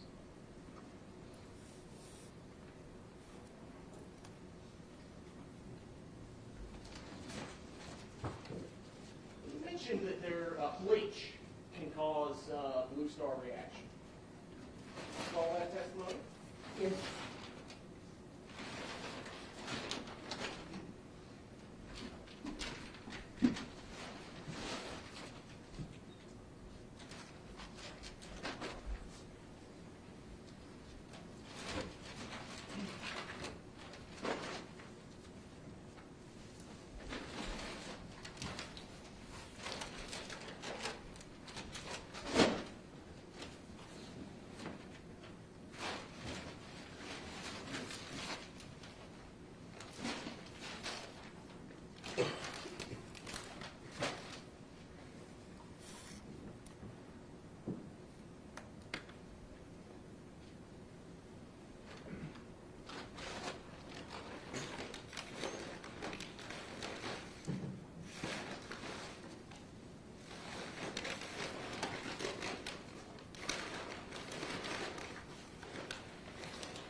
And I'm handing you what's been marked for identification purposes as item 175. Is this an item that you've seen before?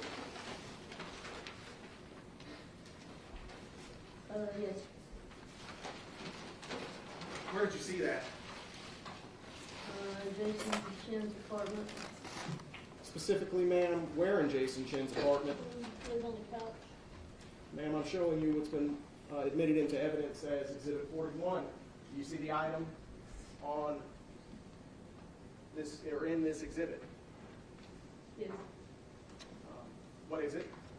2 rolls of paper towels. Do you see the packaging, ma'am? It says 6 equals 15. Yes. How many rolls of paper towels are left of the pack of 6? 2. 2? Meaning that 4 are gone. Correct. Move to admit into evidence 175. So admitted.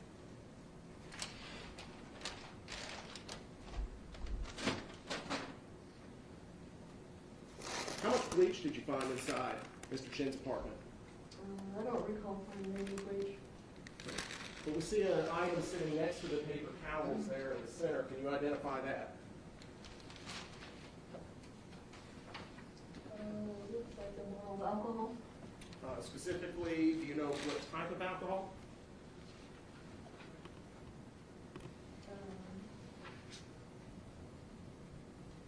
Is it the rubbing alcohol? Rubbing alcohol? Is rubbing alcohol bleach? No. No. You recognize this?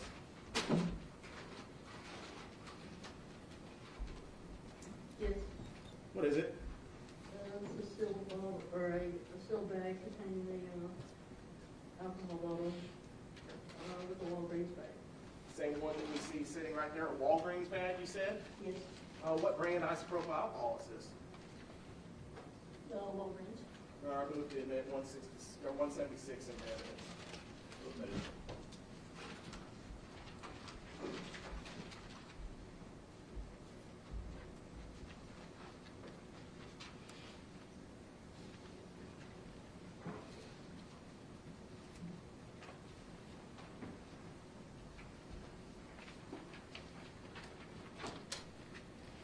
Ma'am, I'm showing you what's been admitted into evidence as Exhibit 22, Walgreens receipt. Would you mind reading what the first item is that was purchased at 7 o'clock p.m. on the 23rd of November, 2022? It has WALG, IPA, 91%, 16 ounce. Is that consistent with the bottle of isopropyl alcohol that is now in evidence in this case? Yes. What about the last thing purchased on that list? What is that? Bounty, appears to be Bounty paper towels. And is that consistent, ma'am, with the paper towels that are now in evidence as Exhibit 175? Yes. Okay. And do you see at the very bottom of the receipt that you have in your hand where it says payment type, Visa debit? Yes. Could you please read that number out to the jury? 435546 and then 4189. Oh. Would you please compare that to the photograph that we have of Mr. Chen's credit card that we admitted into evidence? Part of that exhibit? Yes, they are the same numbers. Same numbers. Okay. Thank you, ma'am. I'm now showing you Exhibit 23, another Walgreens receipt. Would you mind pointing out and telling the jury what Mr. Chen purchased at 1:41 p.m.? Hydrogen peroxide. And the last item?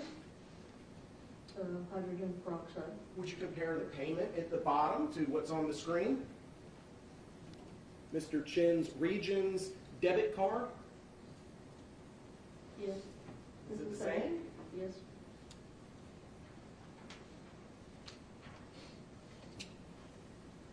That purchase was also on the 23rd, wasn't it? I did not notice that. Sorry. Showing you again, Exhibit 23, Yes. at 1 o'clock p.m. Yes.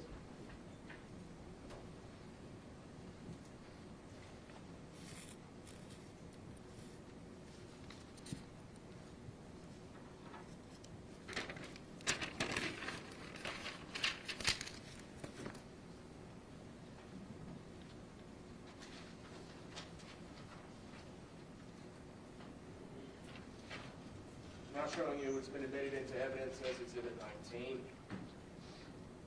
Ma'am, would you mind telling the jury what the fourth item down was that was purchased during that transaction?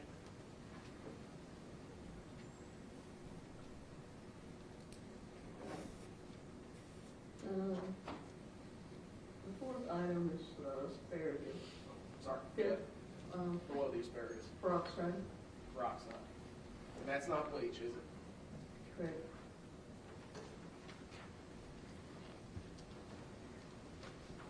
How many bottles of hydrogen peroxide did you find in Mr. Chen's apartment?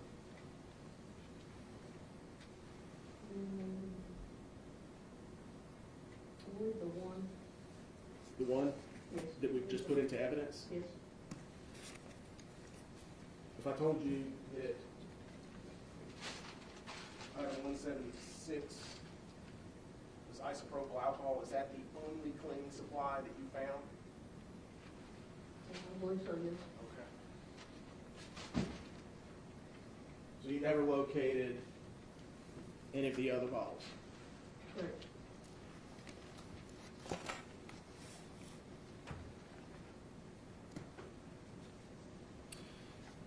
Counsel asked you about the shoe print in Blue Star, and you pointed out that it was not a shoe print, that it was a footprint.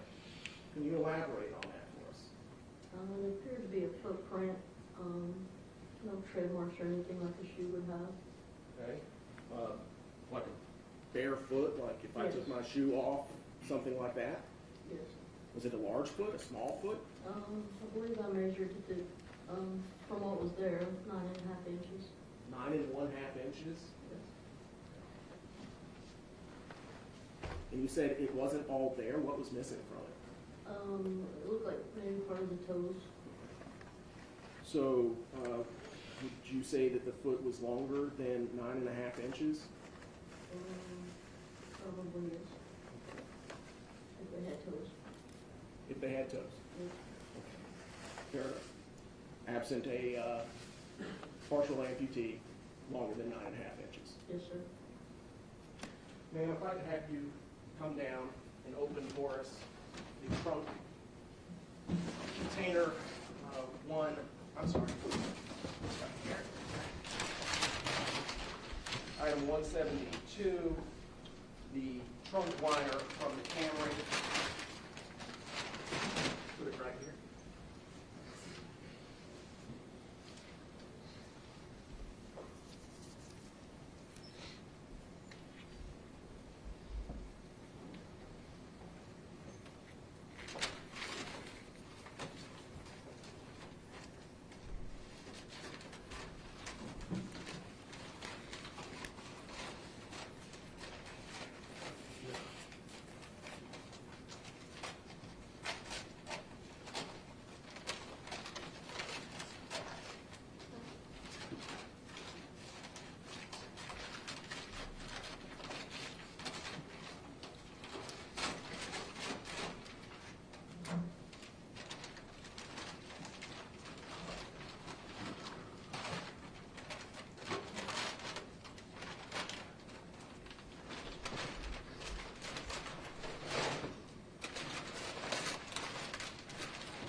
If any jurors need to stand up to view it better, feel free to do so.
Show the jury the marks that we could see on the trunk liner that you took measurements of.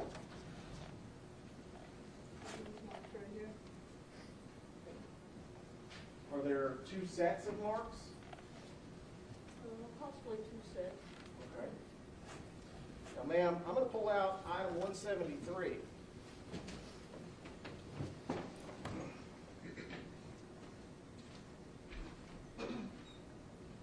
How did you compare the suitcase and item 173 to those marks?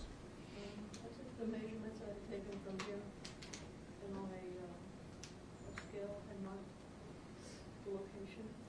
And I took that. You're soft-spoken. I don't know if the jury can hear you. I'm sorry, I took the piece of scale, a ruler, marked the measurements on here, and then I took that ruler to where the suitcase was. And were they consistent in size? Yes. Were they consistent in the pattern of the two wheels? It's kind of hard to tell. It's not But there's an two, ideal surface. there's two sets of tracks running in parallel. Yes. And would these produce two sets of tracks running in parallel? Yes.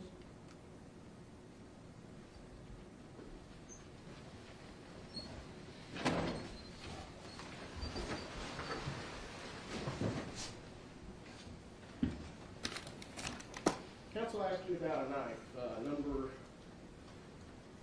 exhibit number 148. Mind opening that up for us?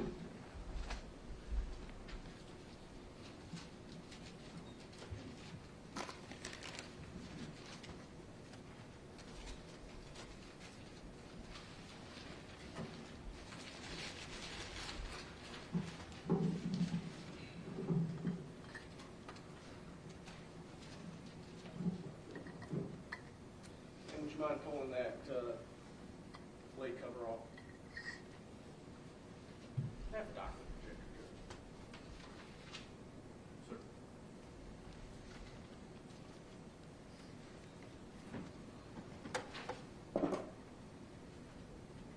How would you describe the blade?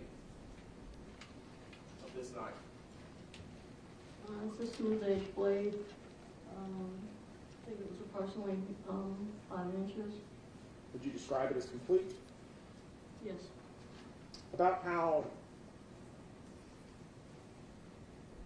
wide would you say it is, as far as from cutting edge to the spine?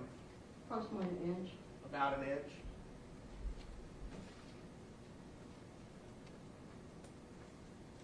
Ma'am, I'm handing you, it's going to be marked Exhibit 177.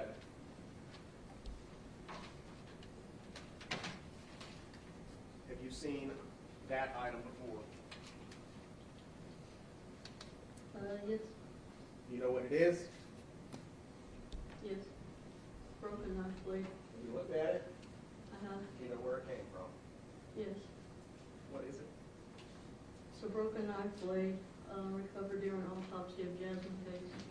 All right, move to admit into evidence. Item 177. Any objection? 77. I'm not taking it out. Show me the jury.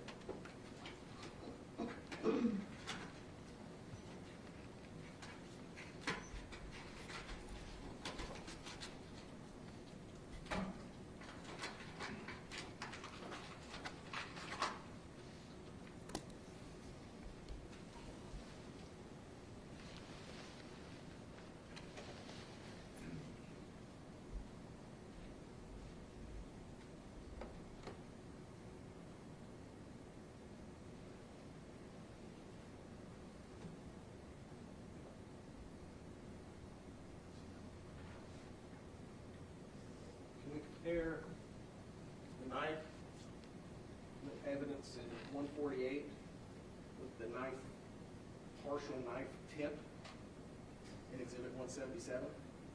Are there differences? That knife is significantly smaller.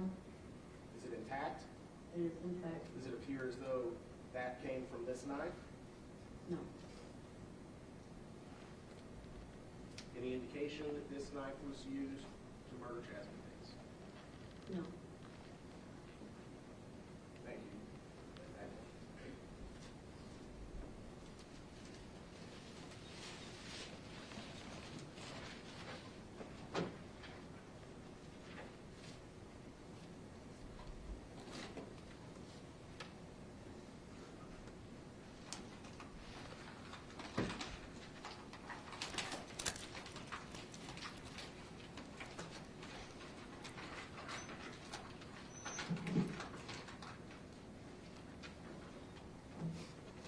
Ma'am, do you do any forensic testing on these items?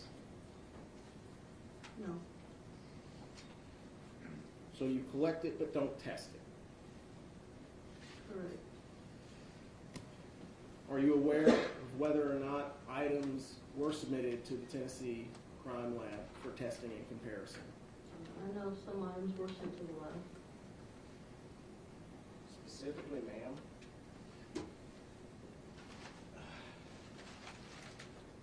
Exhibit 141.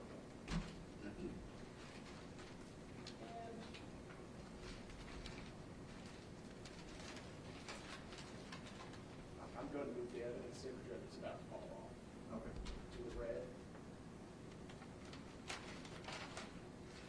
Item 142. Yes. Were these items submitted to the TBI crime lab? Yes. Are you aware of whether or not they've rendered opinion as to whose DNA is on those Spots of carpet that you collected? If I recall correctly, Objection. May I approach?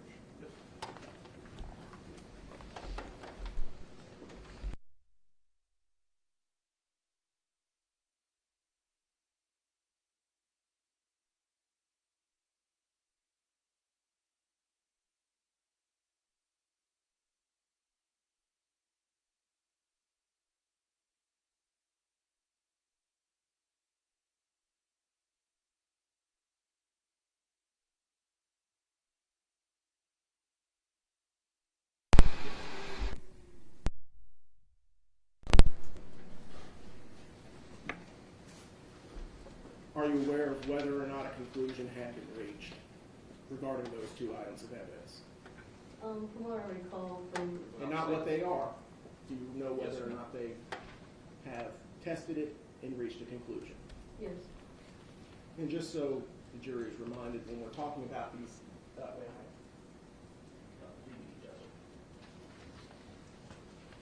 the items that we're talking about, is that piece of carpet from the threshold between the bathroom and the bedroom? yes,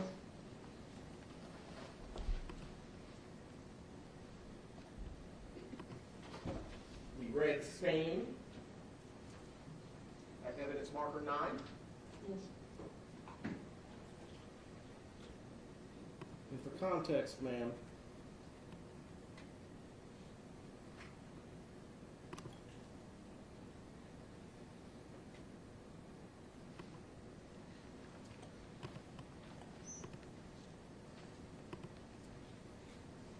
that square came from where in this photograph?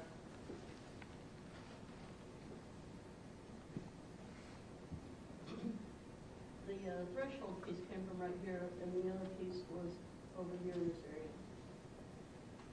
Was there a blue star reaction in close proximity to both of those items that were submitted to the TBI crime lab? Yes,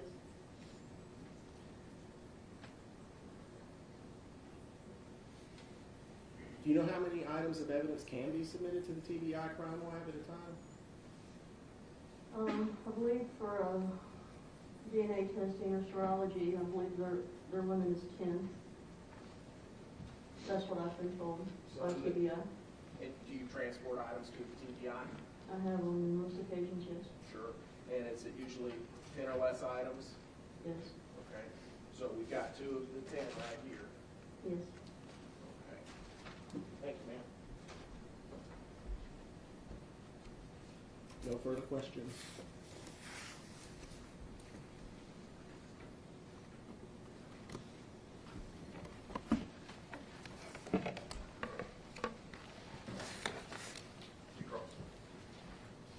Do you know the names of those 2 officers that went into the apartment? Prior to my arrival, Yes. no. They contaminated the scene, didn't they? They could have. No, I'm asking you. Did they or did they not contaminate the scene? They could have. Did they walk through the scene? I'm not sure.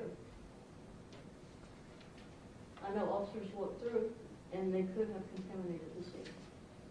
Did you ever watch their body cameras? No, Why not? I don't typically watch body cams. But it's your crime scene, right?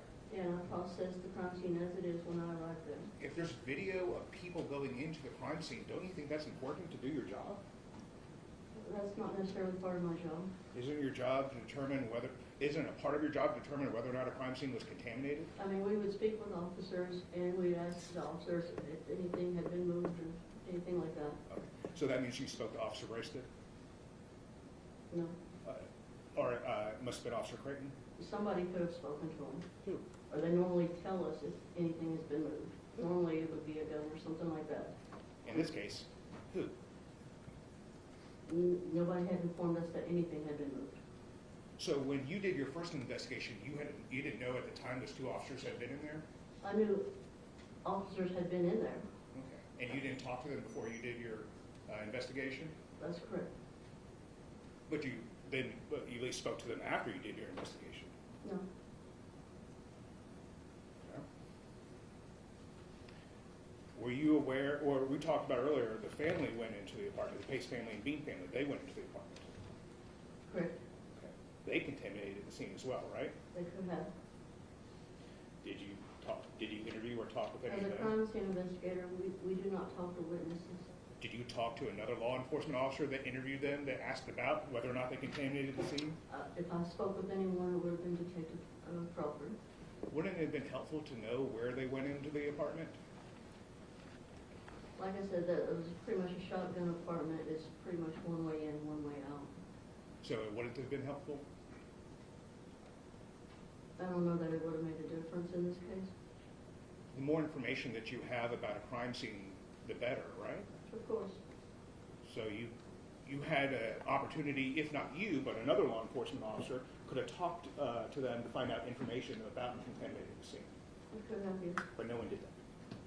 As far as you, I don't know if Detective Crawford did or not, I don't know. but he didn't talk to you about that then. If something had been changed or altered, he probably would have talked to me about it. The knife that wasn't used here, the silver knife, exhibit number 11, that wasn't tested for DNA, Correct. and that was your choice or someone else's choice? I mean, we could take a DNA swab of it, but ultimately it would have to be sent to the lab, and TBI preferred that the actual item be sent for testing. So the knife wasn't sent, was a sample of it sent? A swab, as you said? I don't believe so, no. Okay. Was it ever tested for fingerprints?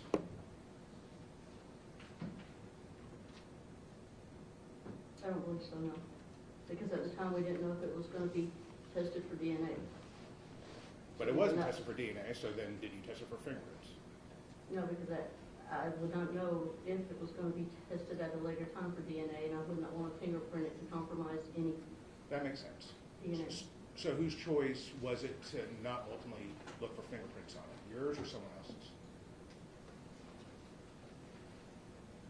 I mean, ultimately, it's my choice, because I wouldn't want to compromise any potential DNA if it was going to be sent to the lab. After you, no, you're misunderstanding. After you had already decided you're not sending it off to the TBI crime lab for DNA, and you're not doing a swab of it for DNA, why can't you do fingerprints then? Once I submit it to property and evidence, I would have to receive a processing request to process it any further. And that would come from the lead investigator? Usually, yes.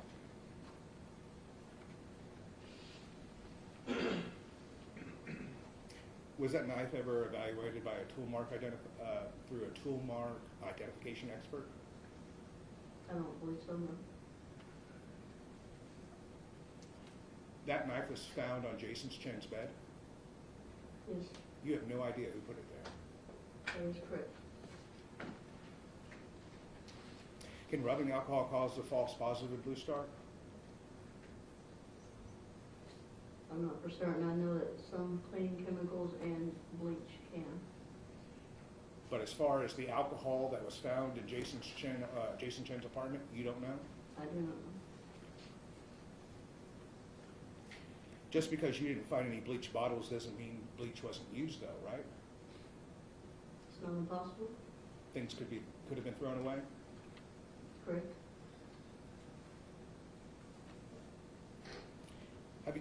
You obviously collect blood samples. Yes. Do you put water on it to swab it?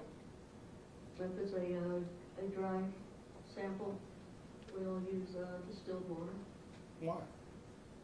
to prevent contamination. You put, well, no, not the distilled part, but why do you put water on it? To get a sample from a dry specimen. Because it's easier to lift when it's wet. Correct.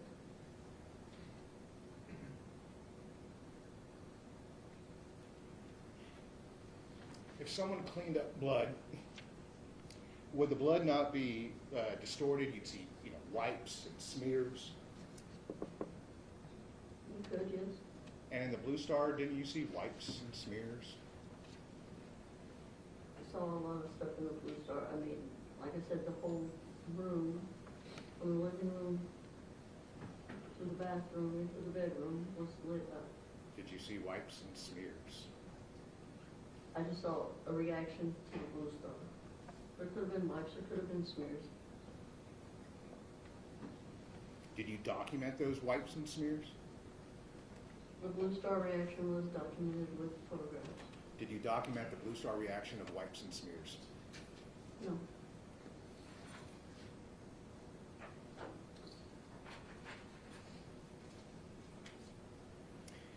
If you're cleaning dried blood with cleaning materials, that would make it easier to transfer. Yes. Is it fair to say that your first search could have been more thorough? Aside from the carpet, yes.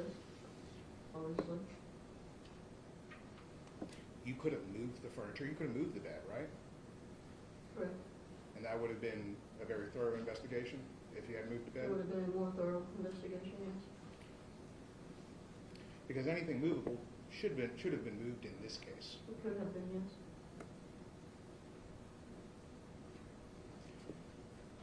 I know you said this was your crime scene. Was anyone else at the crime scene directing you what to do?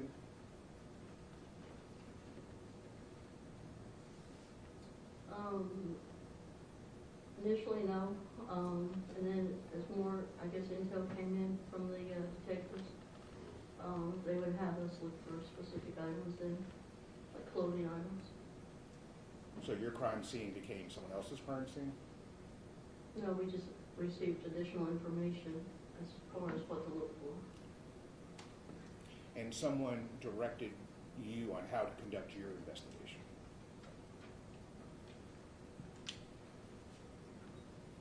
No, I don't think so.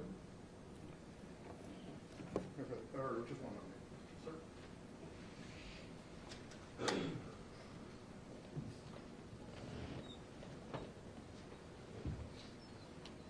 Any further questions? You be direct. No, Your Honor. I know the jury has questions for this witness.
have some questions. But I'm going to ask them if you can face the jury when answering, please. Were any used towels or used paper towels located or collected?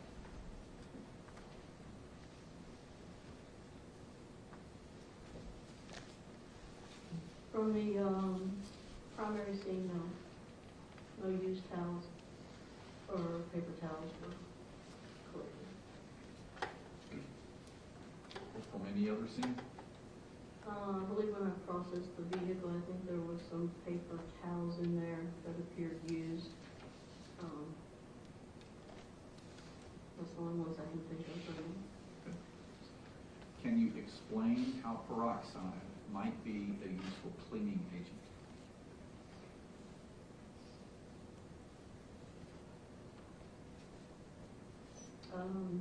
Not really, no. I don't know why it's a cleaning agent. Were the interior of the dumpsters at 110 Tremont Street searched for any disposed evidence? Yes, I believe myself and Officer Mills were inside the dumpster, searching the dumpsters, removing items to look for any potential evidence. Was a wine bottle opener or corkscrew located?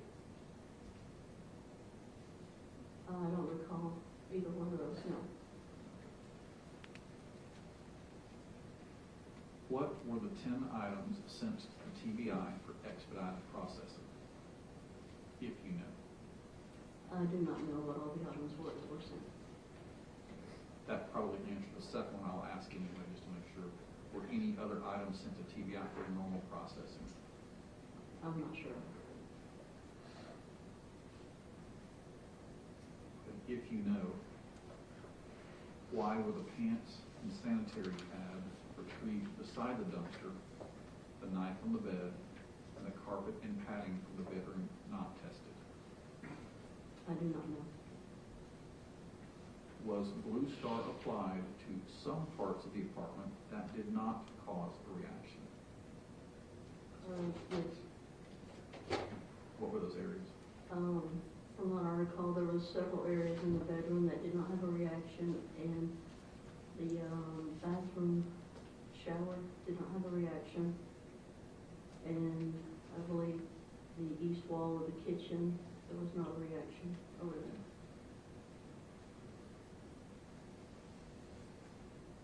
Okay, so a juror asked a question, but there will have to be a foundation laid first before you can answer this question. Okay, so I'm going to ask this foundational question first. Have you had any experience, education, or training on estimating the size of a knife from simply looking at a broken tip? No. Is Blue Star sprayed widely over a general area or in close range in a tight zone?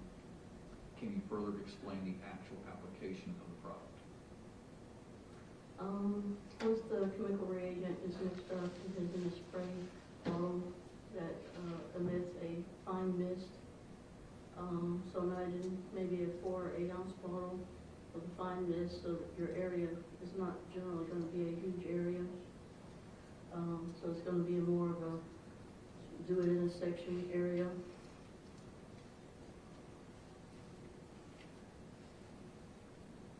Who notified CSU to go back to the Tremont complex in January?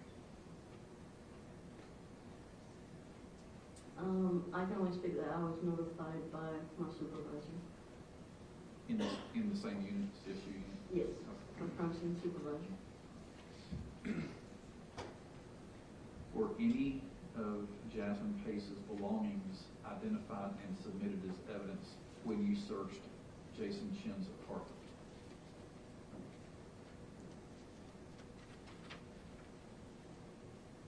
No, I don't believe so. Did you check or count the trash bags to see if any were missing? If so, did the amount match what was found when the suitcase was located? From what I recall, I believe there was 3 trash bags used on Jasmine Pace. And I believe in the box was either 11 or 12 remaining.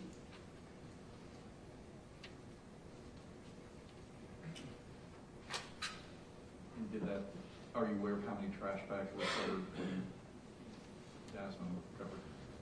I believe 3. And did that match the amount in the box, or do you know? Not the total amount, no. Any redirect based on what the jury asked?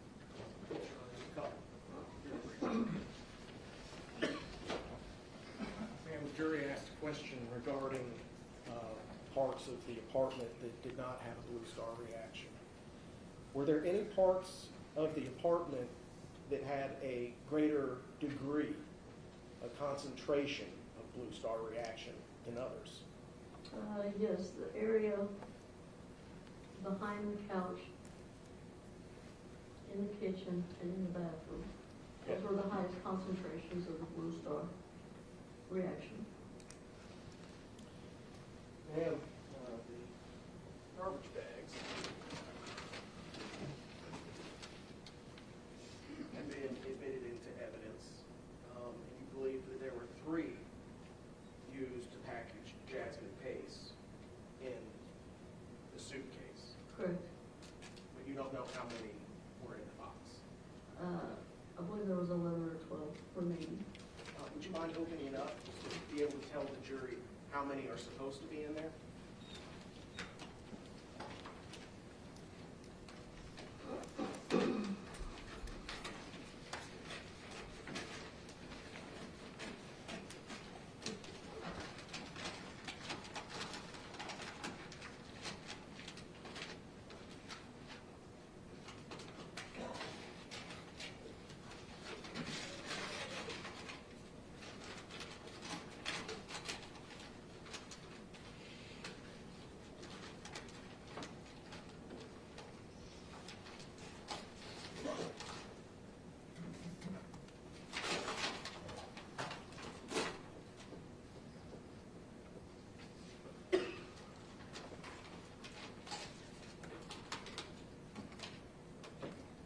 Forty.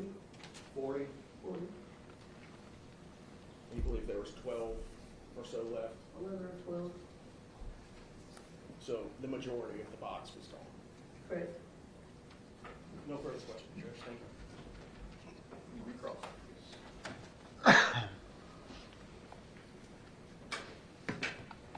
You found 3 connected paper towels in the camera, I believe so, yes. and those were collected in evidence. Yes, I believe so. Did they have any blood on them? I did not observe any visible blood on them, no. Did you do any other testing on it? I did not. Did you submit it to TBI for testing? I did not. Was there any evidence collected that Jason Chen had purchased trash bags at Walmart? I do not know.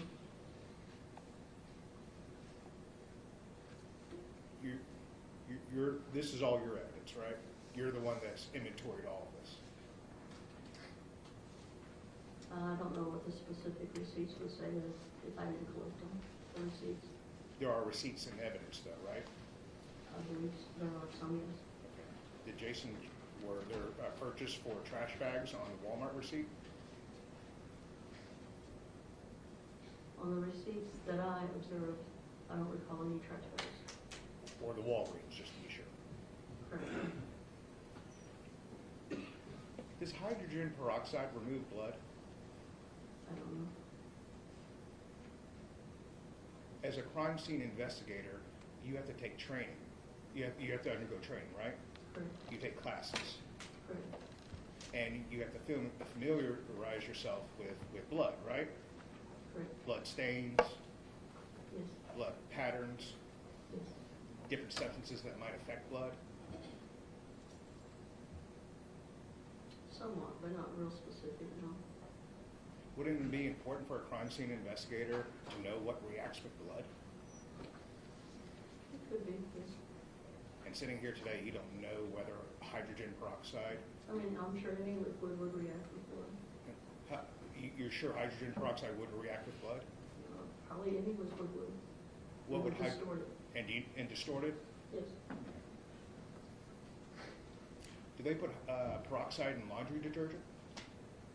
I don't know.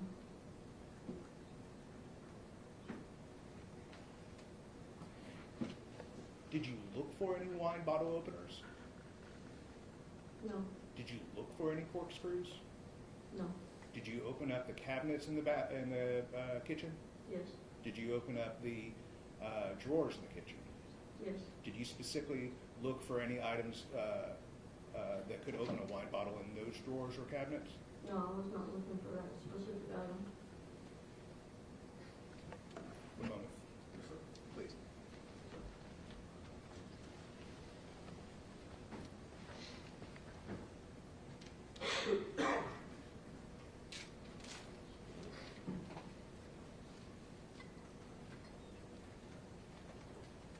Thank you. No further questions. Can you redirect? No, Your Honor. Do you have any further questions for this witness? No? All right, thank you, Ms. Johnson. You may step down.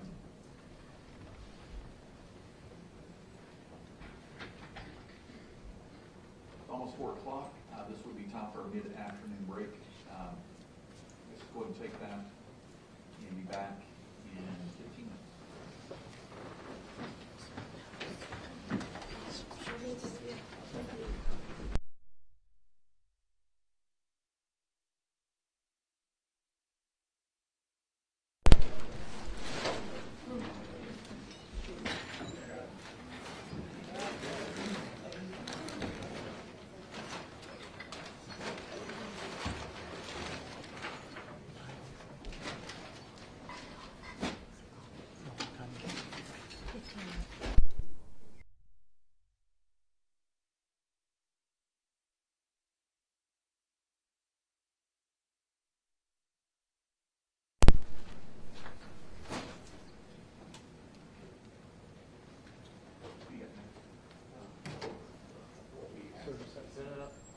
Can you mind moving that so they can walk Mr. Chen? Yes. We can recess for 15 minutes. Yeah, he's going to, that's why I wanted to.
State calls Kristen Schubert, formerly known as Kristen Booker.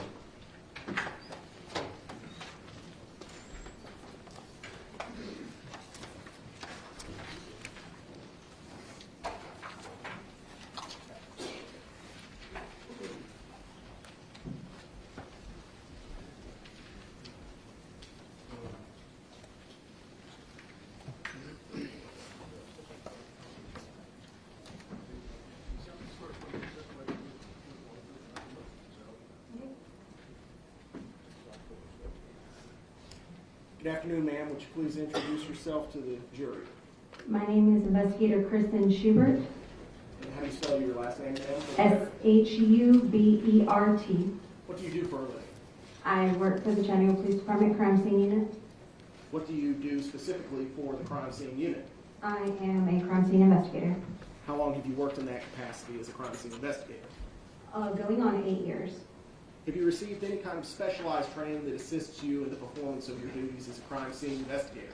I have, when you first get hired on there, you do 6 months of field training with a senior investigator. I have attended and graduated from the National Forensic Academy.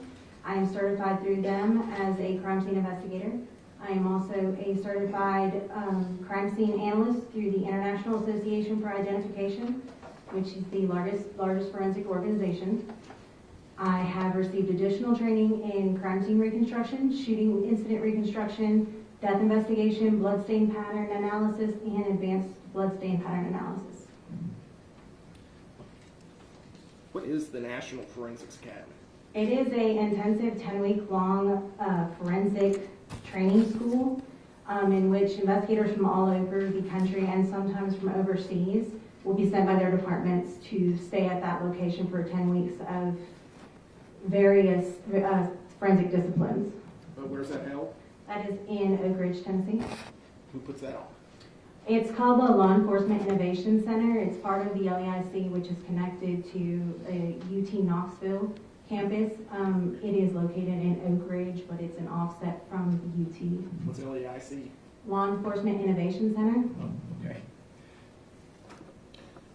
Ma'am, I'd like to ask you, were you working as a crime scene investigator on November the 28th of 2022? Yes, it was. On that day, did you have an occasion to respond to 110 Tremont Street, specifically apartment 210? Yes, I was requested by Investigator Johnson. What time were you requested? I believe she called me somewhere around 7 a.m. and I arrived there around 8:20 that morning. Were you responsible for that crime scene? I was not. How long had other investigators been there, do you know? Several hours, as far as I'm aware. Why were you called in? I was called in by Investigator Johnson to just assist in the documentation of the Blue Star process. Now, ma'am, we've seen a lot of Blue Star pictures, and I promise this will be the last one. It's okay. Now, I'm handing you what's been marked for identification purposes as item 178. You recognize that? Yes, I do. Ma'am, what are the difficulties in taking photographs of Blue Star?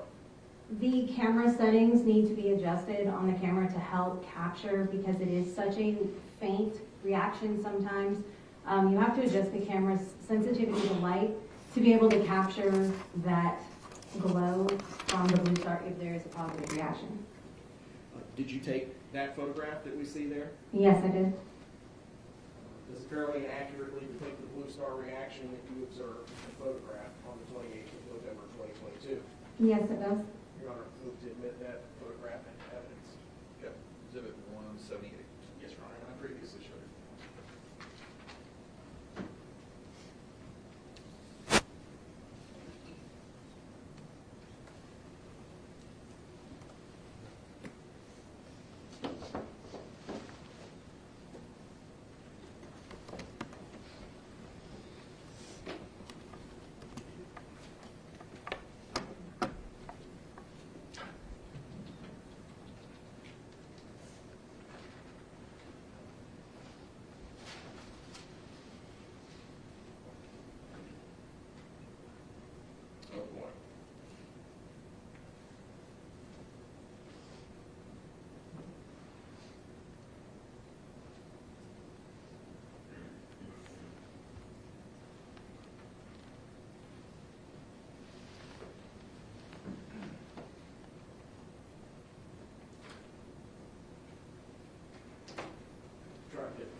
Ma'am, the photograph in question that was just admitted into evidence, I'm going to project up on the screen.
There we go.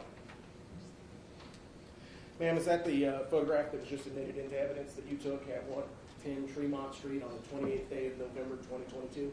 Yes, it is. Tell the jury what Blue Star is. Blue Star is a chemiluminescent blood reagent, and investigators use it to help identify areas of interest where the blood may not be visible to the naked eye. When it is applied, it reacts with the iron in your blood, and if there's a positive reaction, you will see that blue or light blue glow, and that is then documented with photographs, and swabs of those areas are taken for further testing. Have you received specialized training on the application of Blue Star We have received training on the application, yes. at the National Forensics Academy? Yes. So are there other substances other than the iron in blood that can cause a Blue Star reaction? There are several false positives with Blue Star. Such as? There's weasel blood, ferret blood, which is an odd thing. There's some root vegetables, some cleaning products. I'd like to focus on the cleaning products. What type of cleaning products? There's all kinds of different ones. Bleach in specific will give a false positive. However, the reaction looks different than that of blood. How does it look different than that of blood? Depending on how soon it's been applied, sometimes it can look more white. It's not quite as an intense, long-lasting glow that you might get from blood.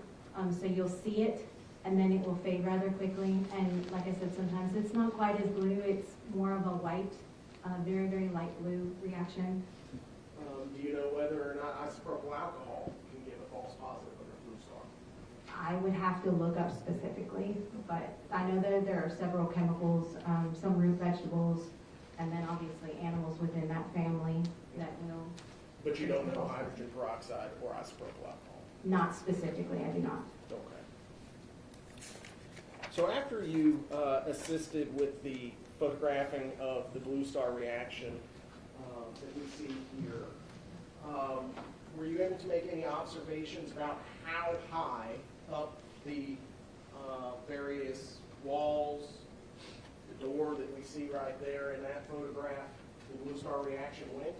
In this particular instance, I know when I was there, we did not spray all the way up to ceilings and things like that. It was midway up the door. In this particular case, the door handle is, it's kind of level with the door handle area. Which would be approximately how high off the ground? 3.5 feet. 3.5 feet, somewhere in there? Yeah. Okay. Standard size door, though? Yeah. In addition to doing the Blue Star photography, did you observe blood on any other surfaces inside 110 Tremont? There were several items or several areas marked in that apartment when I arrived that was being handled by the lead investigators and the other investigators that were on scene prior to my arrival. Do you know who the lead investigator was on scene? Investigator Johnson. And you mentioned other areas being handled. What were those other areas? They were in the living room, bathroom. There were areas in the bedroom that had been marked, and carpet samples had been taken. This all occurred prior to me getting there. I observed some areas in the bathroom that were near the door frame that had been marked, down below near the floor in the door jamb area. These had all been marked by Investigator Johnson prior to my arrival. Are you familiar with a term called cast-off? I am. What is cast-off, ma'am?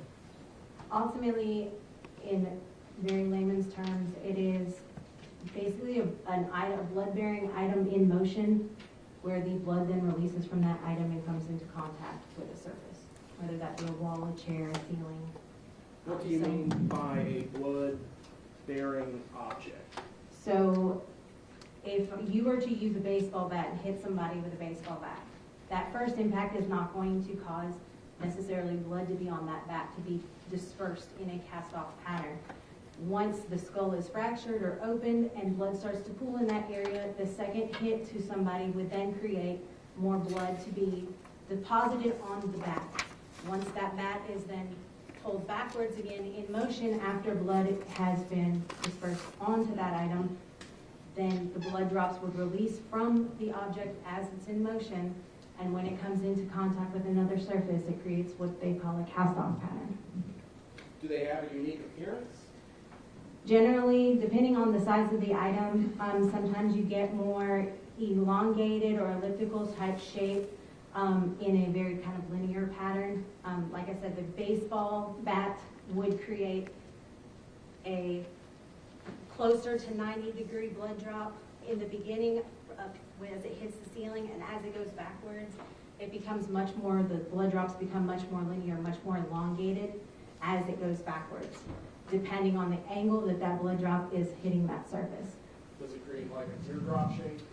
If there is directionality as to where that blood drop is traveling, you will have like a terminal end. So you've got your leading edge where the blood drop hits your surface, and then as it hits your surface, it starts to stretch out and sometimes will leave what's called a tail.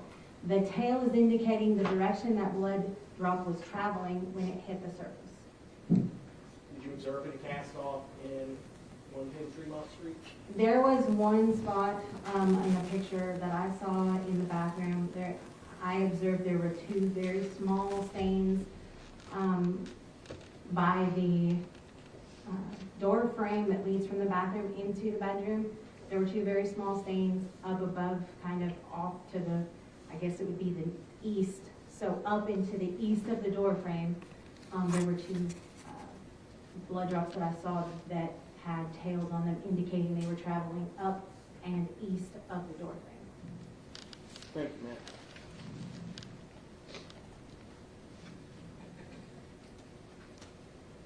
For context,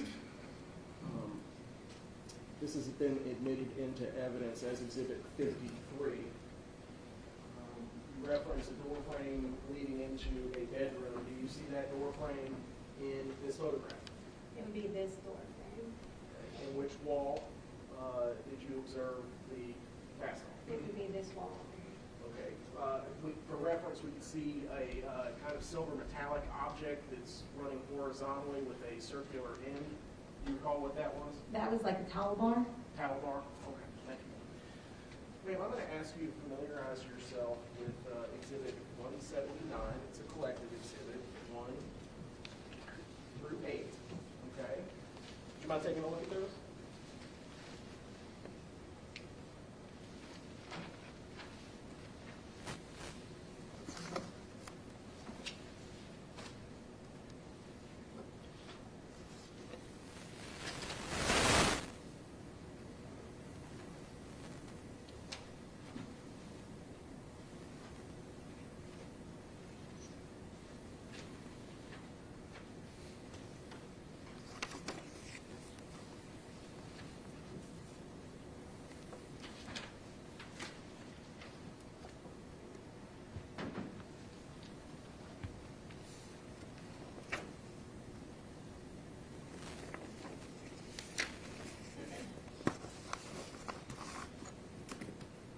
recognize this one of those? I do. What do they depict, General? This is the area that we were just discussing in the bathroom, that's just east of the door frame in the photo. Do they fairly and accurately show what you saw? Yes. Move to admit into evidence 179-128. So admitted. Can I publish? Thank you. All right, ma'am. This is 179-1. Could you please point out to the jury where in this photograph the blood is in your reference? Up here, where you can see these tails on the end of the stains. So, if we were to look at that for directionality, what general direction was it coming from? So if you're looking at the tails are going this direction, which means the leading edge of the blood stain was down here below, showing that the blood drops came from this general direction. Okay, so zooming back out would place it down towards the door itself, That's correct. and the threshold of the door, the transition from one room to the other. Yes. Okay, thanks. Now I'm going to show you 179-2. Is that just a closer picture? Yes, it's the same area of the door. 179-3. This is a close-up of some of the spatter that was below that. The drops that we were looking at a second ago are up here towards the top. When you say spatter below it, could you please point that out for the jury? It's these more circular drops on the wall that don't, from what I can see from this photo, don't show as much directionality as the other ones. And I zoomed in. Would you mind pointing those out again? These ones. So even though it's got somewhat of an elongation, it's not sufficient for you, based upon your training at the National Forensics Academy and also the blood pattern, Same pattern analysis in the advanced blood stain pattern. not enough to draw any conclusions on that. There's small tail here, and possibly here, but because of the angle of the photo and the clarity of the photo, I would stick with the ones that are very evident, that they have directionality in Yes, ma'am. Thank you. And now 179-4, 5, and 6. Is what we see in photograph 6 one of those ones that you described as having a tail? it. This is, you can see, it's hard to see in that photo because I there's can glare, zoom in a little more. but there's a leading edge right here, then the blood drop hits the rest, it elongates, and then the tail is the terminal end where that blood stain ends. Thank you, ma'am. In addition to responding to 110 Tremont Street, taking the photograph and taking a look at some blood on the east wall of the bathroom, which is the wall separating the bedroom from the bathroom from the bedroom, did you collect any evidence in this case? Right before I was about to leave the scene, Investigative Patrol from the homicide unit pulled up and stated that there was an item that was still inside the apartment that was of interest, and she entered with me and we collected a 1/4 zip gray long sleeve. Do you recall the brand of the? I do not. Okay.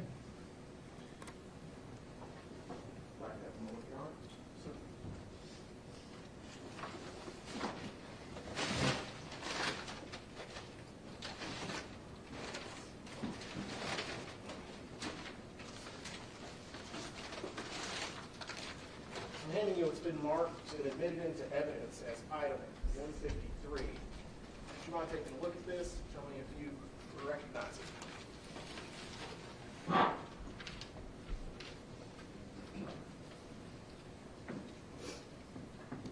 Yes, I do. And what is that item?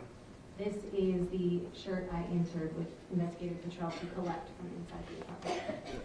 So that's the 1/4 zip sweatshirt, sweater, whatever you want to call it, that you collected. Yes, Okay, thank you. Was that the only item that you collected at 110 Tremont Street? yes, it is.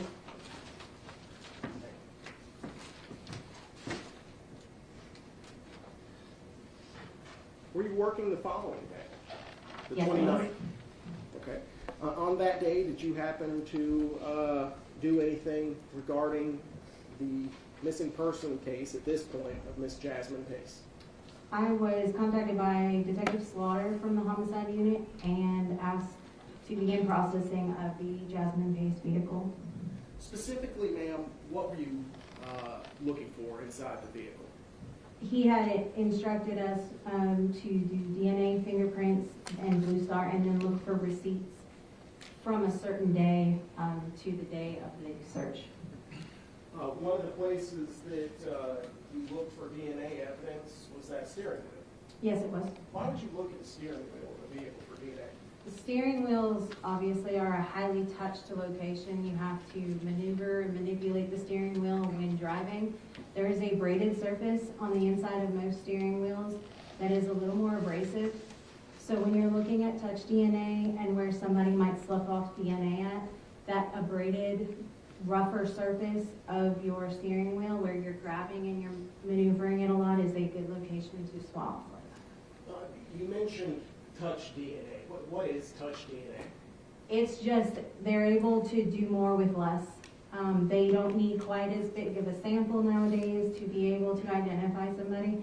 So touch DNA is just saying that when you touch something, we're gonna go and swab it, and the lab now is able to use such a minute amount to get your DNA profile it's called touch DNA.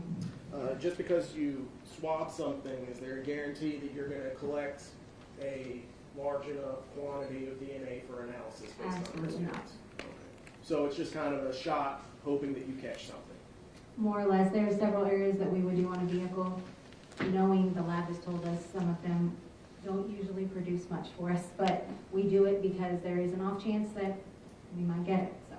And in this case, did you actually swab the steering wheel for touch DNA? We do it to collect DNA, yes. Did you do it on this particular occasion? Yes, I did. How do you collect that? The cotton swabs come in packets of 2.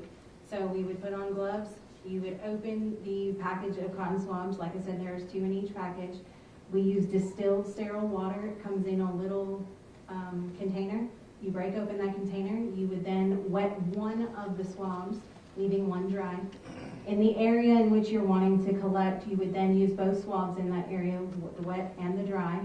Then you would package those in a DNA box. That DNA box is then placed in another container, and that is sent to the lab for testing. Why would you need to wet the swab first? There are several reasons. Sometimes it might be really hot outside or something, and those cells might be stuck to something, so you dampen that surface and then use the dry one to collect behind it. In cases where you've got a wet stain, it may not be necessary to wet one and have one dry, because if you're doing a pooling of blood per se, it's already wet, so you just use both swabs in that wet spot. When you're talking about a drier location, sometimes you need to wet it or hydrate that area a little bit and then use the dry swab to come behind it and collect it off that surface. So if it's wet, it's easier to transfer from the surface to the cotton swab. Rather than something that's stuck to a surface, yes. And dry. Yes. How long does it take for something to dry out like that? Yes, it depends on the environmental conditions. Sure. Could it dry out in a matter of days? I would assume so, yes. Blood specifically, can that dry out in a couple of days? Yes. I'm handing you what's been marked for identification as 180. You recognize that? Yes, I do. What is it? This is the swab taken from the steering wheel of the Equinox. Did it belong to whom? Jasmine Pace. Your Honor, I move to admit into evidence 180, the swab taken from Jasmine Pace's steering wheel. So admitted. Now, was that item submitted to the Tennessee Bureau of Investigation Crime Laboratory for analysis? Yes, it was. Okay, and that's indicated by what? They have their pricing, their tape at the bottom that specifically says TBI Lab. So that item was sent to the lab. Yes, it was.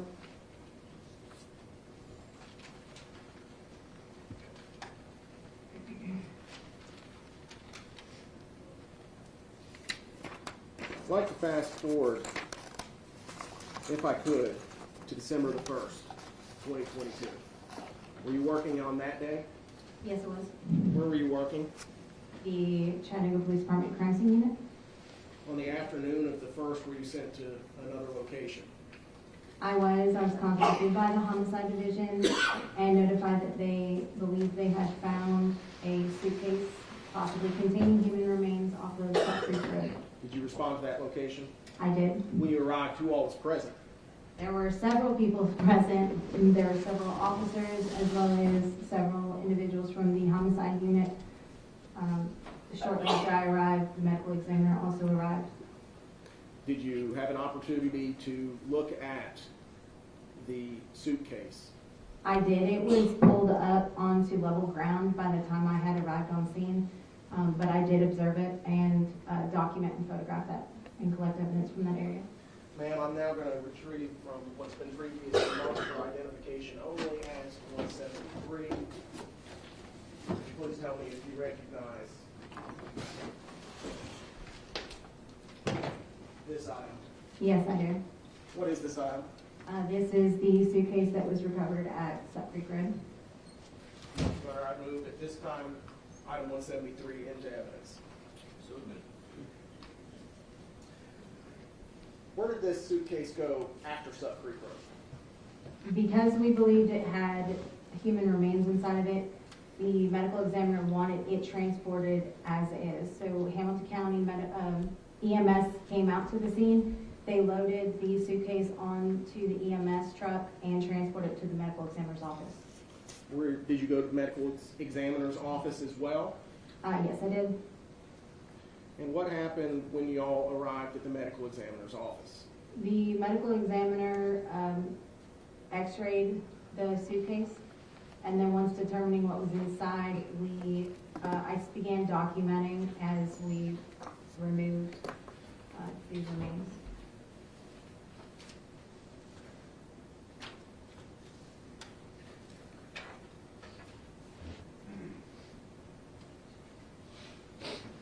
Ma'am, I'm handing you what's been marked for identification as Exhibit 181, 1 through 5. Would you familiarize yourself with those?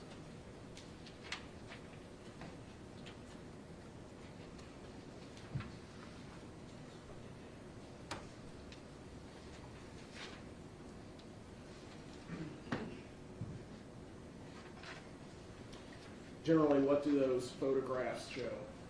This is a series of photos that shows the process once we removed the victim from the suitcase while inside the bags. We placed them on the table. And this is a series of photos to show the process of taking each layer of the garbage bags off. And so it depicts that process. Your Honor, the state would move to advance and evidence the collected exhibit. So admitted. Your Honor, I would also give an admonition that at least one of these photos some people may find disturbing. Ladies and gentlemen, one of the photos has been indicated is going to be graphic in nature. If it's something that is going to require you to leave the courtroom, you probably should do that.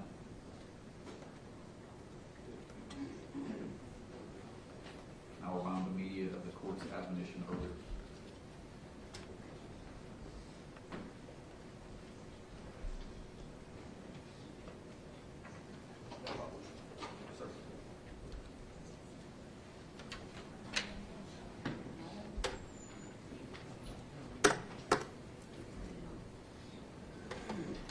Showing you 181-1. You recognize the individual shown on the right side of this photograph? Yes, I do. That is Dr. Coxwell. Who is he? He is the Hamilton County Medical Examiner. And what are we looking at in the center of this photograph, ma'am? This is the bags with the victim's remains in it outside of the suitcase. In all, how many layers of bags were there? There were 3. 1812. What does this photograph show? This is looking into layer number 2. We had just cut the outside layer of the bag here, and on the inside you can see the second layer. 1813. This would be when we entered the innermost layer, the 3rd layer of the garbage bags. Ma'am, there appears to be a metallic object towards the center of this photograph. Can you identify those for us? This is the set of handcuffs, one to her wrist and one to her ankle, On which side? her right side. 1814. This is Dr. Cogswell peeling back each layer of the garbage bags. And the one, Judge, that people probably find most disturbing, 1815. What are we looking at here? This is just another view as we're getting through the layers of garbage bags to the victim. And you can see I believe it's the shackle on the left side. Left shackle. And the left, around the left ankle. What's the difference between the handcuffs and a shackle? Well, the handcuff had two locations, so there was one to attach to her hand and one to her ankle. The shackle only had one cinch and then a chain. Were you present for the entirety of the autopsy? I was not. I was there to collect the suitcase as well as the garbage bags after they were removed. They needed to dry out, so I took custody of those items and I left. I did not stay further.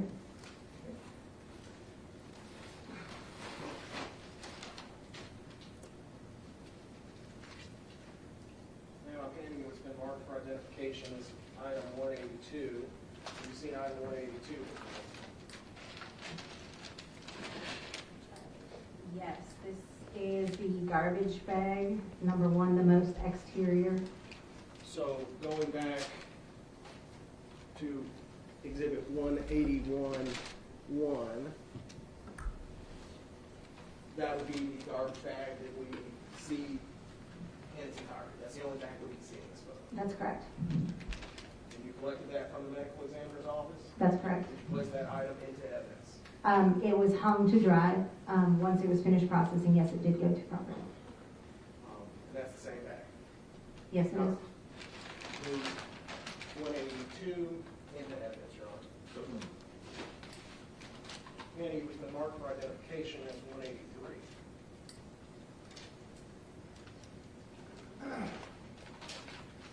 Recognize this item? Yes, I do. This is the middle garbage bag, the second layer. So if we're looking at 181-2, can we see it in that photo? It would have been this layer here. Okay. Thank you, ma'am. That's the same garbage bag shown in that photograph in the middle. Yes, it is. I'll move 183 into evidence, Your Honor. So moved.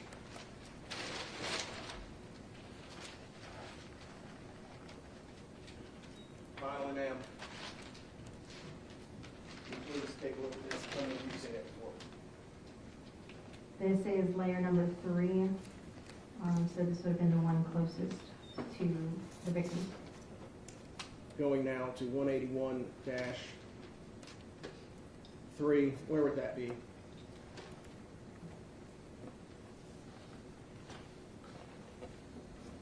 Thank you. Now, ma'am, you mentioned a drying process. Where was that done? We had set up a drying area in our vehicle processing bay. We hung string from the ceiling and we were able to document like which bag was which and then hang them to dry with butcher paper below them to catch anything that would fall from them. Handing you, it's been marked for identification as 185. You recognize that photograph? Yes, I do. What does it depict? This is what the bags look like in the vehicle processing bag after they were hung. Fairly and accurately show that? Yes, it does. Moved into evidence, I'm sorry, Judge. Got it myself. We got 184 next, is that correct? Oh, I'm sorry, 184 would be the garbage bag, I'll move that into evidence. 185. Sorry. Could you please tell us which bag is number 1, which one's number 2, and which one's number 3 in this photograph? So it's hard to see. I had actually on it on this, and I believe they were labeled at some point. But I believe this is the outermost, the middle is the middle, and then this was the innermost Okay. side. And after they were dried out, did you package them? After they were dried out, they were swabbed for DNA and processed for fingerprints, and then they were packaged. Okay. So after that process, they were packaged and placed into evidence. That's correct. Now, since we're on the topic of DNA, did you take any swabs of the suitcase? Yes, I did. Specifically, ma'am, what parts of that suitcase did you swab? I believe I swabbed all of the handled areas, the pull-up handle, the zipper area. I was, again, looking for areas that are high-touch areas on a suitcase that might have the highest probability to produce any DNA.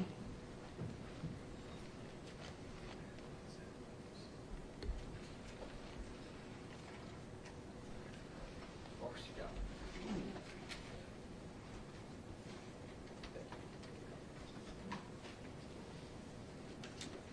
Now I'm handing you what's been marked.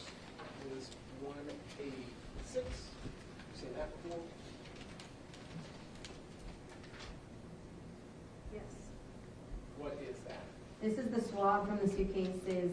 I called it the pull-out handle, because I'm not exactly sure what it's called, but the handle that pulls up from the back. Would you mind stepping down with the glove and showing the jury where that is?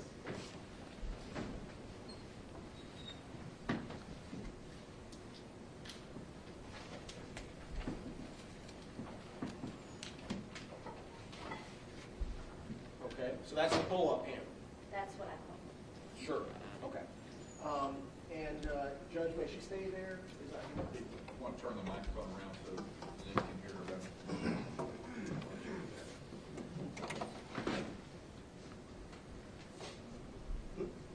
Yes. Next, ma'am, I'm handing you what's been marked is Exhibit 187. Do you know where that came from? The pulled areas of bag number 1, Okay. And what would that be? that would be the garbage bags. Ah, so that came from garbage bag number 1 being Exhibit number 182. Is that correct? Yes. Okay. Thank you, ma'am. And did you collect that using the same process that you described earlier? Yes, I did. Okay. I'm handing you what I will mark as Exhibit 188. You recognize that? This is a swab from the areas that appear to be pulled on the bag number 2, the garbage bag. For the record, bag number 2 is which item? That is 191, it's the middle bag. And as far as exhibit is concerned, 183. okay. Thank you, ma'am.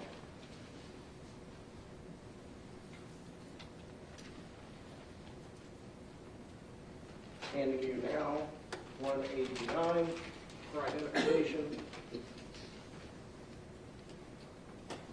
This is a swab from bag number 3, again in the areas that look to have been stretched or pulled on the garbage bag.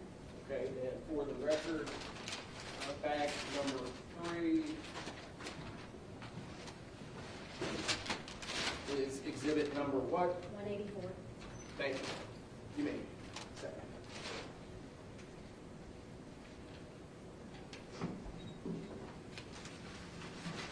So you collected all of these from those items that you previously testified about. Yes, I did. Now, at this time, I would move into evidence exhibit 186, 187, 188, 189. So moved. Thank you, Your Honor. Sir.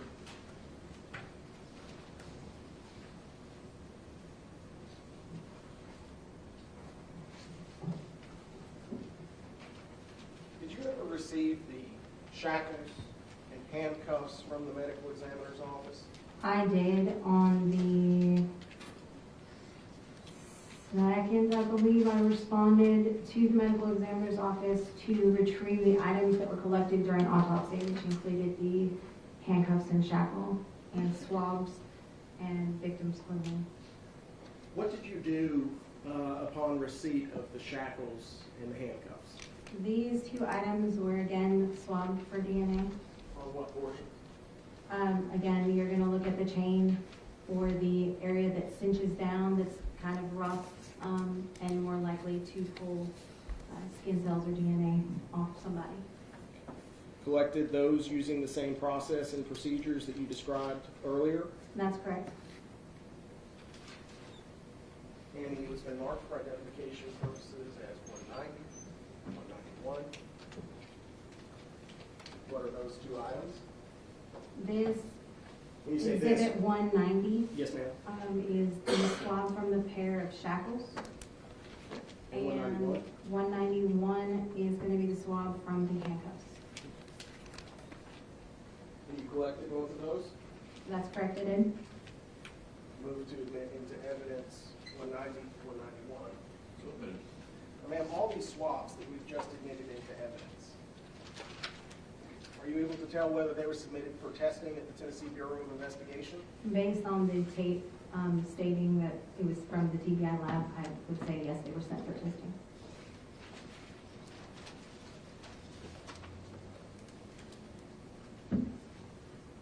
Like I don't know, Judge. Yes, sir.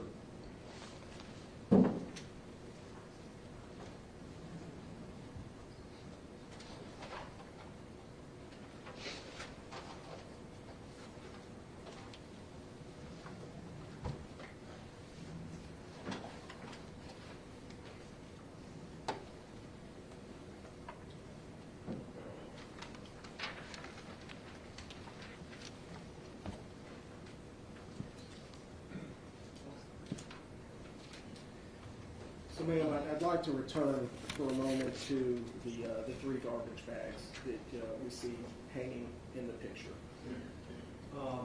How did you differentiate the various bags from each other? So I made notes at the Indian's office, and then when I got to that location, up here, on the countertop, I made a diagram that because I knew APHIS was going to get involved for fingerprinting, so that they were aware of what the inside versus the outside of the bag was and in which layer was which. I drew out a diagram at the front of that showing as it's hanging on the rope, is the side touching the rope on the inside of the bag or the outside of the bag as to how it was on her body, as well as which layer of the garbage bags it was, whether it was the exterior most or the interior most or the middle. And I believe that's how Sergeant, now Lieutenant Franklin, was aware of how. So the bag that was touching Jasmine Pace's body was numbered how? They would have just been, it would have been the back, like as I'm standing there, the furthest back from where I was. What number did you assign to the bag that was touching Jasmine Pace's body? 192, I believe.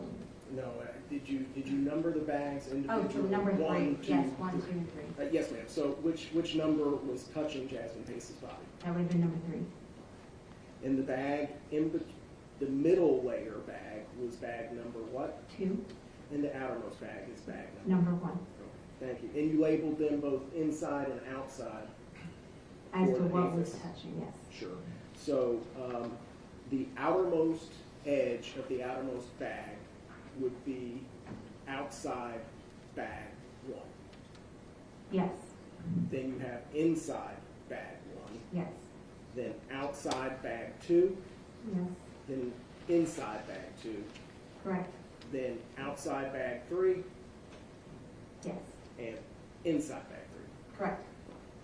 Thank you. No further questions. Cross.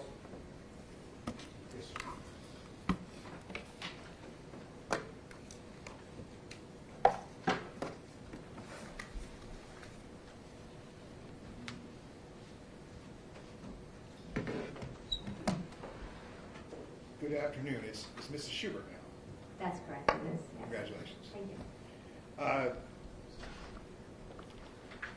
Let me ask you about Jasmine's card. You're the one that did the investigation in her car. That's correct. Did you collect any receipts on her vehicle? I would have to refer back to the evidence report, but I believe, I know several of them were photographed. Several receipts were photographed.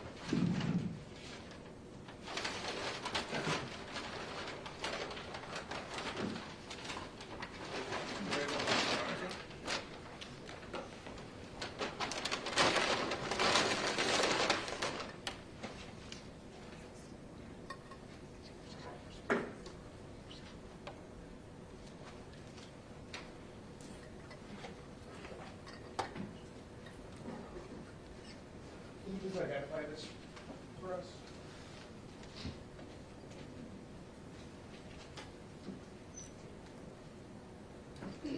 Yes, this is a receipt for a hemp company. Can you open it, please? Or do you need scissors? Yes.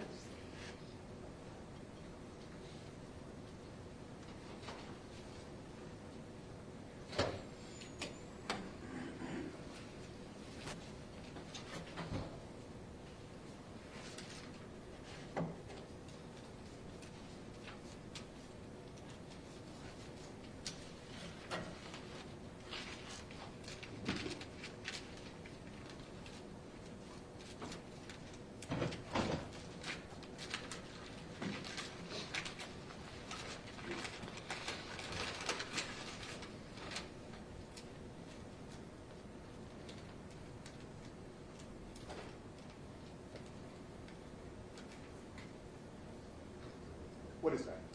And this is an Elevate Hemp Company receipt. Is that the receipt that you found in Jasmine's vehicle? Yes. It's best I can move this in evidence, whatever exhibit number we're on. I would like to see, I would like to see.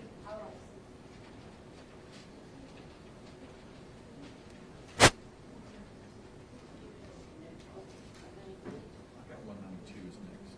I got the last one, 191 swallows from the handcuffs. Okay.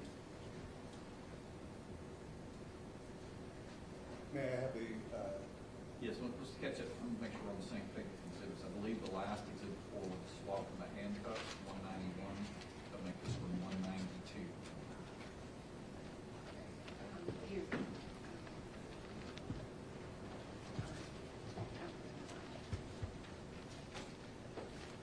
I'm sorry, you wanted the document in? yes.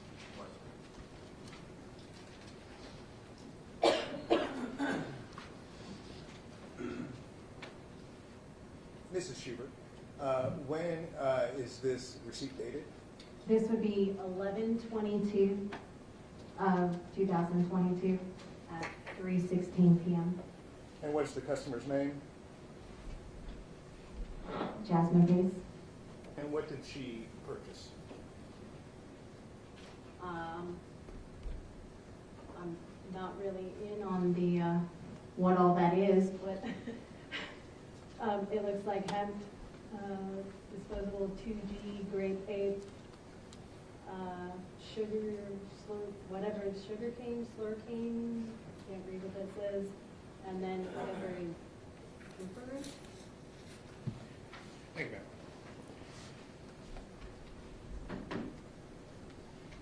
Let me ask you about your investigation at Chen's apartment. Did you spray the Blue Star? I did not, You sprayed the Blue Star. and I believe Investigator Brown, Who held the light? Investigator Johnson. And what did you do? I was behind the camera. Was it low light? There was some light available through the sliding glass door in the bedroom, but in the living room area it was quite dark, so at some points in time, sometimes the use of the light to bring a little more so that someone can see if there is a reaction, what the reaction is on. So sometimes a little extra light is used. Did you have auxiliary lights? We did not. Wouldn't auxiliary lights be useful?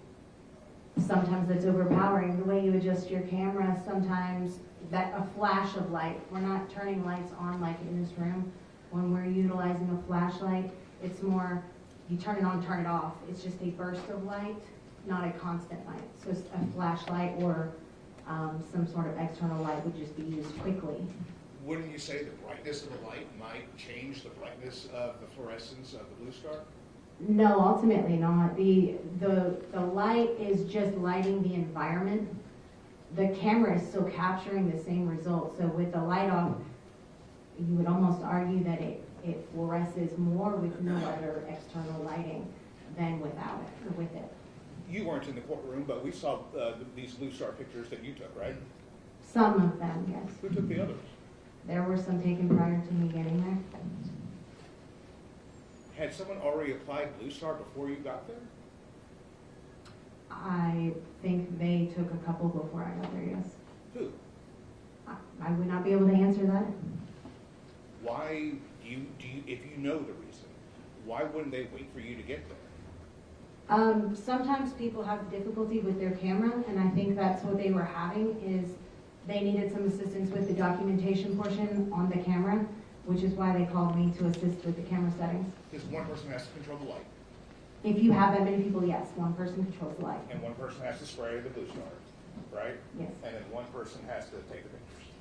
If you have that many people to provide that, yes. Sometimes somebody taking a picture might also have to flash a flashlight if you don't have 3 investigators available. So you weren't in here when we saw all these pictures. Sometimes the blue star on that screen looks very different than the blue star on that screen. Why is that? I would assume it's the resolution on the monitors. So when you get these pictures, the resolution of those pictures can also change the fluorescence of the blue star, or the strength of the fluorescence of the blue star.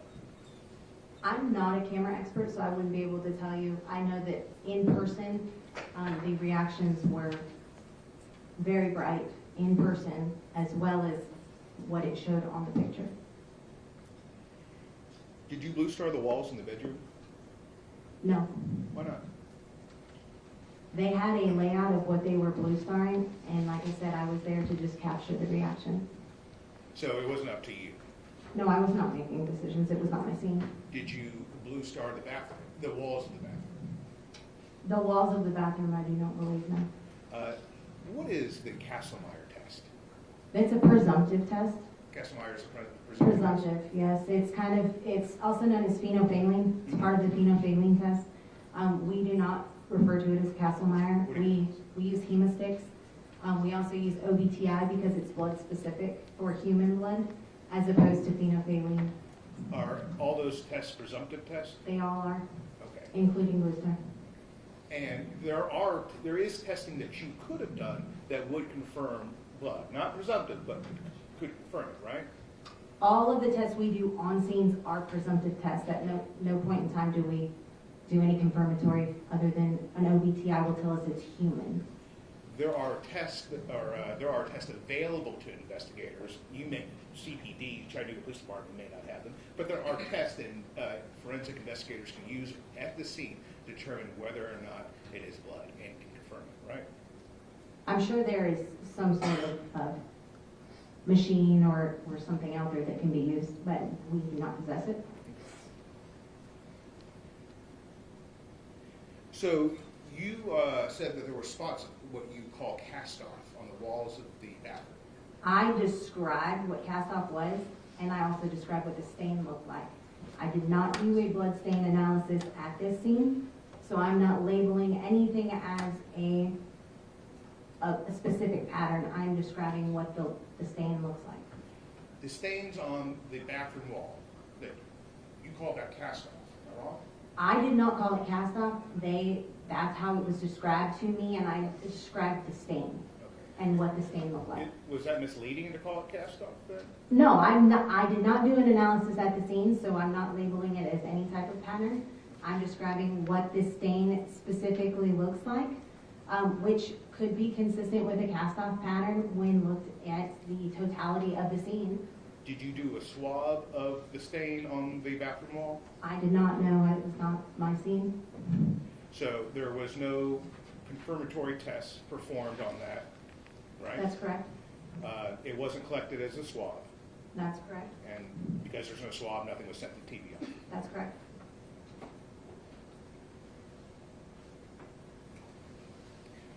if it was cast off, you don't know which object, if an object it came from. No, it could have been a hand, could have been a knife, could have been a blood-bearing object in motion. Could have been a t-shirt. And it could be anything. In essence, yes. Did you observe Blue Star reactions on the floor? Yes. Did you see any footprints?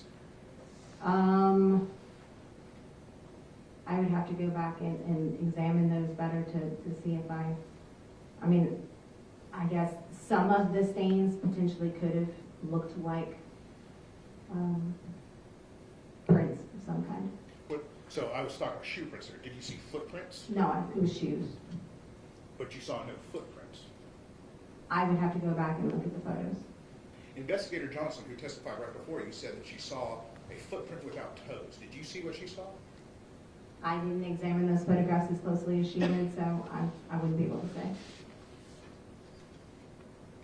Did you see any wiping in the Blue Star?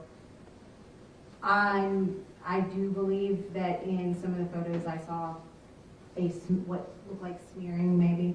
Smearing. What about like swipes?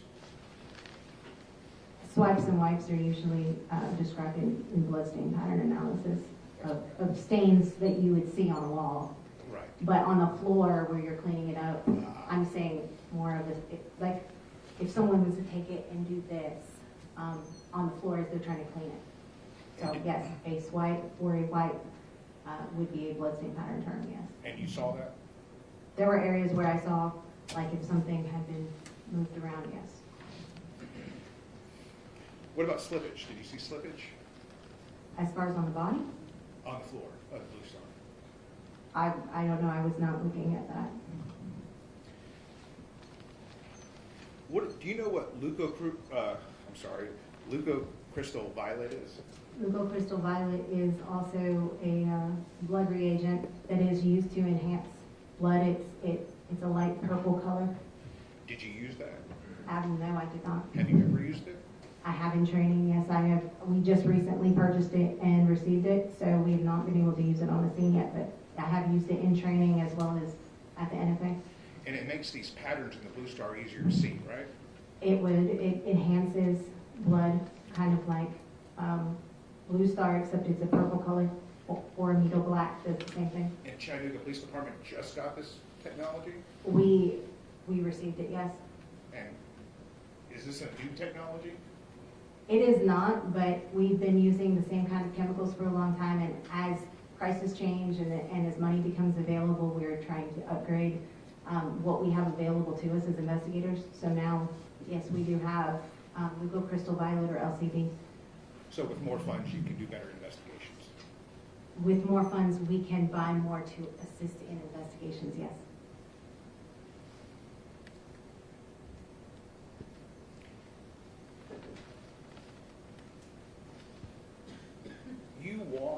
So you came after a Blue Star application had already been applied,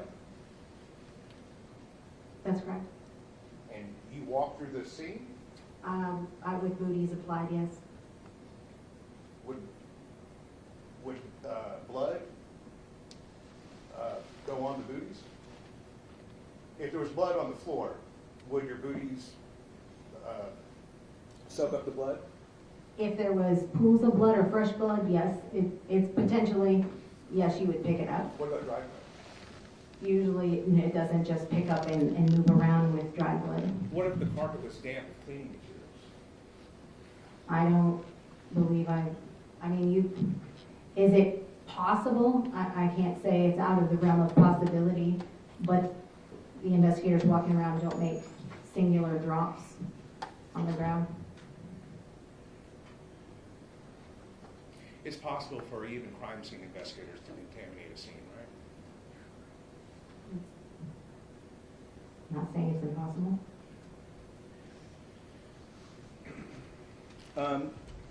Let me ask you about these the handcuffs and shackles that you described. Were these the kind of handcuffs that law enforcement used? I wouldn't know. I've seen several different types, brands, makes, models of handcuffs. Did you collect these handcuffs into evidence? I did. Okay. Were they lightweight or heavyweight? They were decently heavy. One of the handcuffs had the key attached to it. I believe it was the handcuffs. Yeah, you had talked about a chain, right? Mhm. Then what was on the end of that chain? On the shackle, I don't recall what was at the end of the shackle part. The handcuffs had keys hanging from the middle.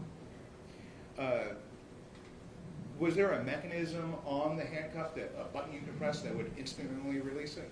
I didn't fidget with the handcuffs. I took the swabs and I secured them. I don't want to know if you fidgeted with it. No, I don't. I don't touch the mechanisms on it in case that was going to be sent off for testing. I'm not asking you if you touched the mechanism or see if the mechanism worked. I'm just asking you, did you observe the mechanism? Did you see the button on there? I don't recall that.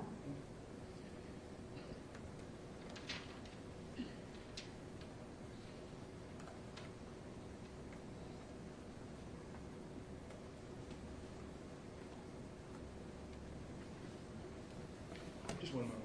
Yes, sir.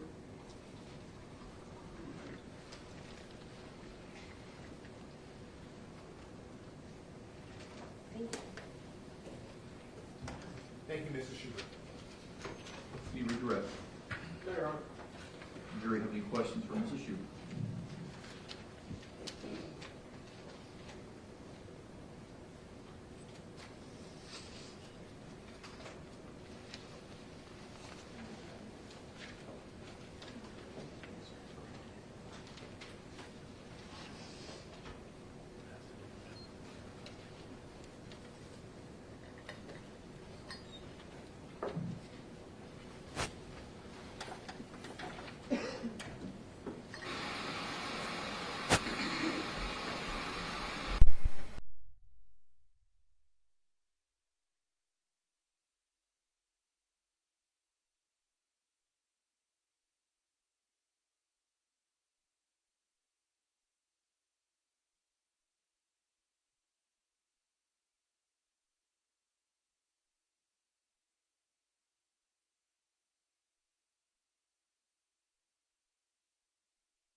One of the questions was basically asking for information about the question process. If you recall, we went over this in the preliminary jury instructions where you were advised you would be allowed to ask questions. The question was, the questions not asked, are they denied by the judge or the attorney? If you recall those preliminary jury instructions, there are lots of reasons a question might not be asked or be asked in different language. It might be unfair to the defendant. State answering the question. The question might be better answered by another witness. The question might not be asked because the parties have agreed that that's not relevant to this case. So the takeaway is that you can't speculate on why any question was asked or not asked, or asked in different language, because doing so would definitely be unfair to one side or the other. So you can't speculate, because it could be not asked for a very important reason or not so important reason. So don't speculate about it, okay? One of the questions was regarded DNA fingerprints found on the suitcase, the victim's body, trash bags, handcuffs, and shackles. Another witness coming later may answer some of those questions for you. Oh, counsel approach. Question at the bottom of this.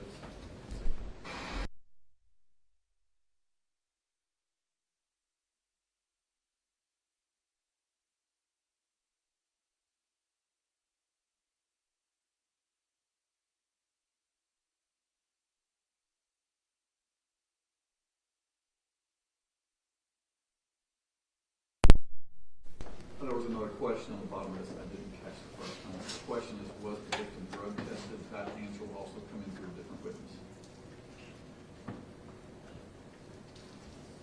All right, Mr. Schubert, the jury has a question for you. I'm going to read the question. You can face the jury and answer, please. What was the significance of collecting the gray quarter zip shirt?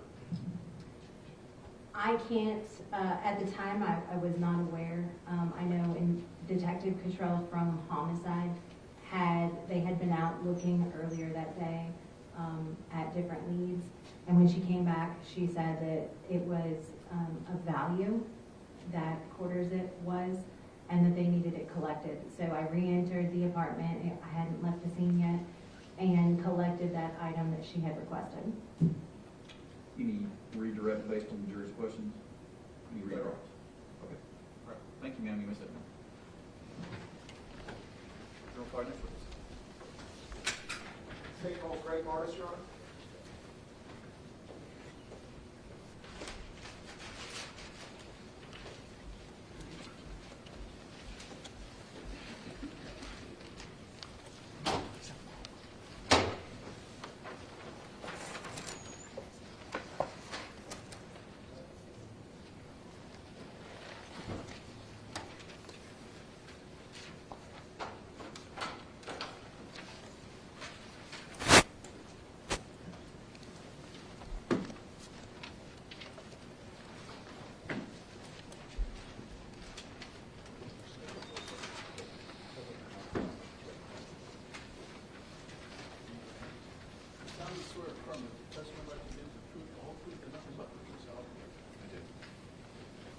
Good afternoon, sir. Would you please state your full name for the record?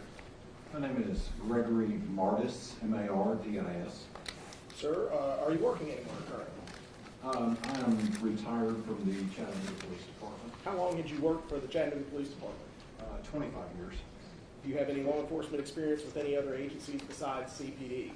Yes, I was a sheriff's deputy at Madison County Sheriff's Department in Jackson, Tennessee for 5 years before that. So all in 30 years in law enforcement. That's correct. What was your last duty assignment with the Chattanooga Police Department? I was an investigator assigned to the crime scene unit at the police department. What were your general duties and responsibilities back in late November of 2022?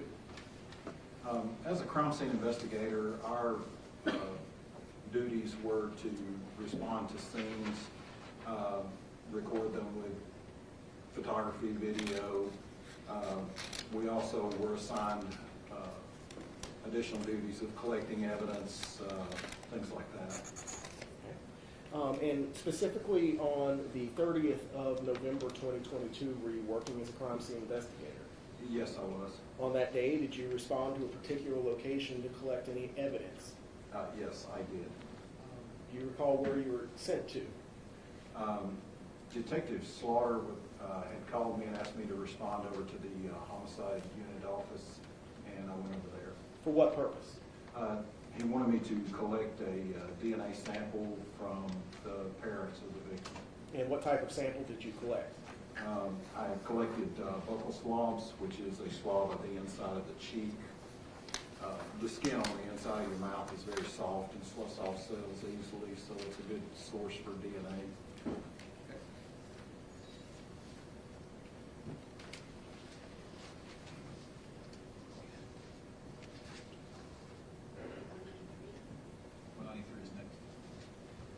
Sir, I'm handing you what's been marked for identification purposes as Exhibit 193. Tell me if you recognize that item.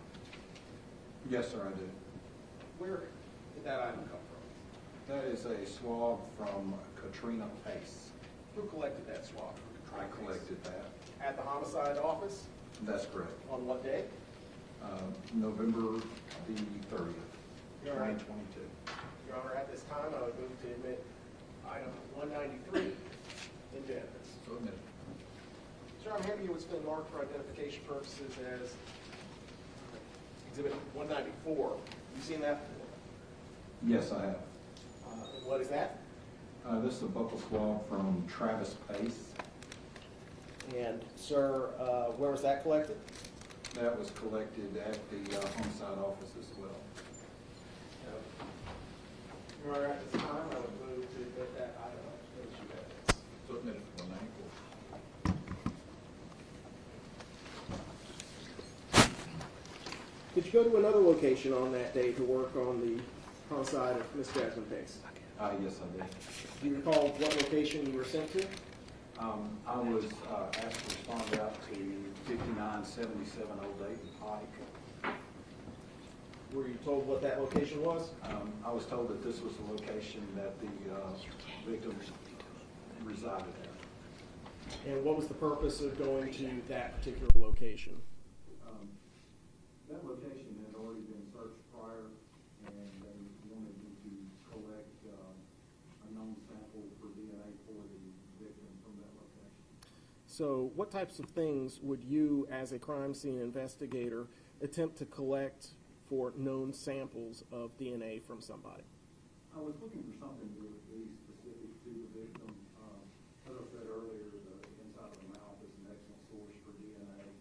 I collected the victim's toothbrush from her toothbrush holder. I also collected a second toothbrush from a bag that was on the bed. I located a hair clip with some hair attached to it. Collected that. I also collected a stick of deodorant. Specifically, sir, were you able to collect a toothbrush from a shower in a pool house? Yes, that's correct. Sir, I'm showing you what's been, can I have a DVD, Judge? I'm showing you what's been admitted into evidence as Exhibit 17. I'm going to focus in and zoom in on the bottom. Do you recognize that object? Yes, that's the shower stall in the pool house. Do you see the toothbrush that you collected in this photograph?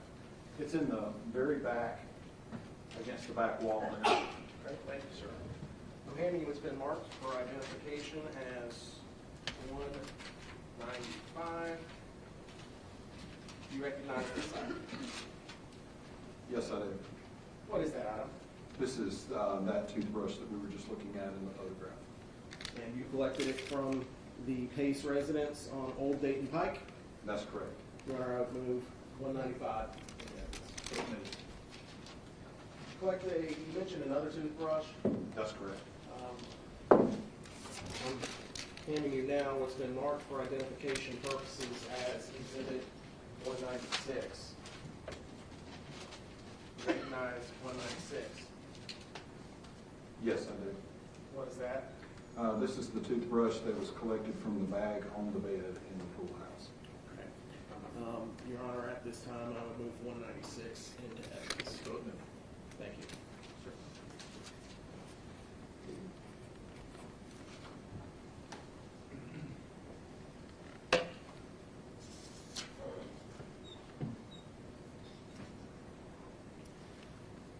Now, sir, as part of your duties and responsibilities as a crime scene investigator, Do you from time to time transport items to the TBI crime laboratory? That's correct, we do. And why do they have y'all transport items from the Chattanooga Police property room to the TBI crime laboratory? Anything, whatever testing they may be needing done at TBI, we transport it up there personally in order to ensure security. Okay. And sir, after you collected those toothbrushes that are now in evidence as 195 and 196, did you receive further instructions that day? Yes, I did. Where is that? I was instructed to place these items into property, which I did. They're items 49 through 52.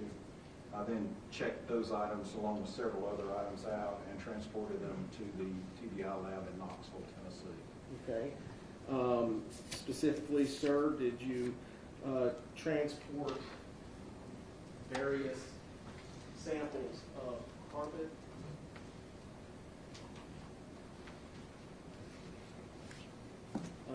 Items 6 and 9. 6 and 9 were transported, yes. Okay, and that's the CPD property numbers? Yes. And did you also transport a buccal swab of Jason Chen, item 46? Item 46, yes, that's correct. The buccal swabs of Travis Pace and Katrina Pace? Yes, that's correct. And those 2 toothbrushes as well? Yes. Did you deliver them to the Tennessee Bureau of Investigation Crime Laboratory in Knoxville? Yes, I did.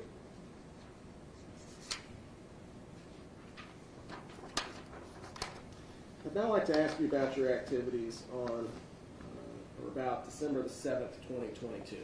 Were you working on that day? Yes, I was. In what capacity? I was again working as a crime scene investigator. And on that day, were you sent to a location to perform crime scene duties? Yes, I was. Specifically on the 7th day of December, what were you asked to do? I responded to the homicide unit offices. Once there, I was requested to fingerprint Mr. Chen and also to collect a hair sample from him. May we approach? Yes, sir.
So you went to the crime scene office to collect a fingerprint from Jason Chen.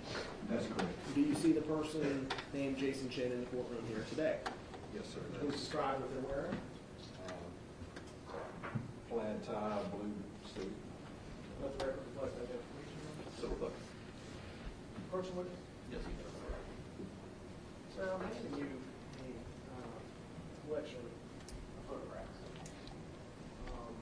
Do you recognize the individuals in these photographs? Without showing. Objection. So, you're going to look at that just like that, okay? Yes, sir. You recognize the individuals in that? Yes, I do. Okay. Who's depicted in this photograph? Myself, Mr. Chen, and Investigator Puckett. Was this image created at the time that you were doing something? Yes, I was doing? fingerprinting Mr. Chen at that time. For identification. Okay. Ladies and gentlemen, this exhibit is going to be entered for identification only. That means, as you might have gathered, we're keeping a record of everything. It's part of the record, but it will not be something that goes back to the jury. No reason to speculate on why that's the case, but legally, this witness has identified Jason Chen from the photograph. During the process, we personally witnessed and participated in the printing, getting vacancies from the defendant, Jason Chen. How does one take fingerprints, sir? I'm sorry. That's collected. 196. Negative, 197. Okay. 196 was a toothbrush from the bag on the bed. That track appears general. It does now. I bet it would throw us all off. I'm sorry. What do you have for toothbrush from the bag on the bed? As I see 196. 196? This is 197 for ID only. Thank you, Your Honor. How does one take fingerprints, sir? I use black printer's ink. I'll put the ink on the person's fingers, on the ridges on the fingers, and then that's transferred onto a cardboard card. Is there any information that is placed at the top of the card? Our complaint number, the person's name. And who is responsible for placing that information onto the card that you just described? Us doing the fingerprint. So in this particular case, on the 7th of December, you were? Yes. Sir, I'm handing you, it's been marked for identification as 198 and 199. Do you recognize these two items? Yes, these are the copies of the fingerprint cards. Okay, and 198 consists of 2 pages, as does 199. That's correct. Okay. You said these are copies of the cards. What cards are you talking about? The cards that I collected his fingerprints on. When you say his, who are you talking about? Mr. Chen's. Okay. The individual you identified earlier? Yes. Are they fair and accurate copies of the fingerprint cards that you collected from Mr. Chen? Yes, they are.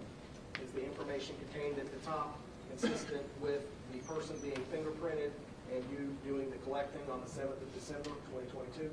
Yes, that's correct. Your Honor, I would move to admit into evidence item 198 and 199. So admitted. You have the document there, Your Honor? Sir.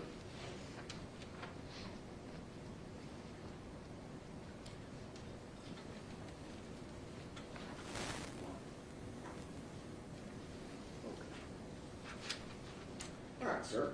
So there are several different areas that are pink, and they have writing on it, and it looks like a circle. Could you please orient the jury to what we're looking at and what is placed in each one of those various sections of the print card? I got the information at the top, like we said. My name and badge number.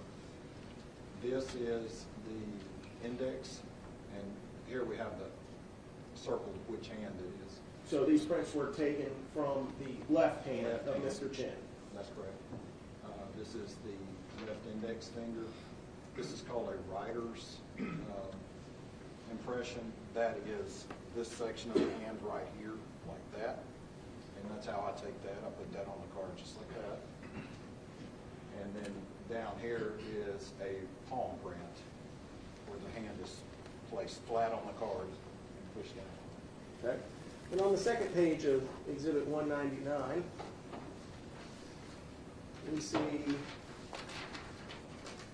this. Could you please tell us what we're looking at here? Okay, so this is each finger, starting with the thumb, and this is what you've probably seen on television before of someone being fingerprinted. It's where each section of the finger is rolled onto the card. So that's the upper part of each finger. All right. So there's your thumb, index, middle, ring, and little finger. Then this is part of the finger below the upper part and down to the center part of the finger right there. And then these up here, I would do the tips of the fingers, rolling them from side to side to get the very tip part up here, to try to get as much detail as possible on each of these fingerprints. And did you do that for Mr. Chen's right hand as well? Yes. Using the same procedure that you just described? Same type of card, same procedure. What did you do with the print cards, 198, 199, that you collected from Mr. Chen? Those were turned over to Sergeant Franklin, who was the supervisor of our APHIS unit, who actually does our fingerprint comparisons. Thank you, sir. No further questions, Your Honor?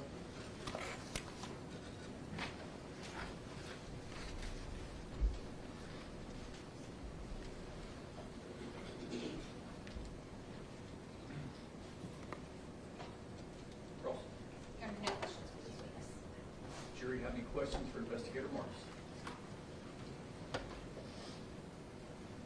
All right, thank you, sir. May I step down?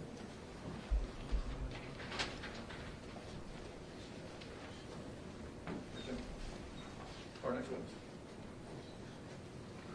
Your Honor, state calls Jerry McElroy.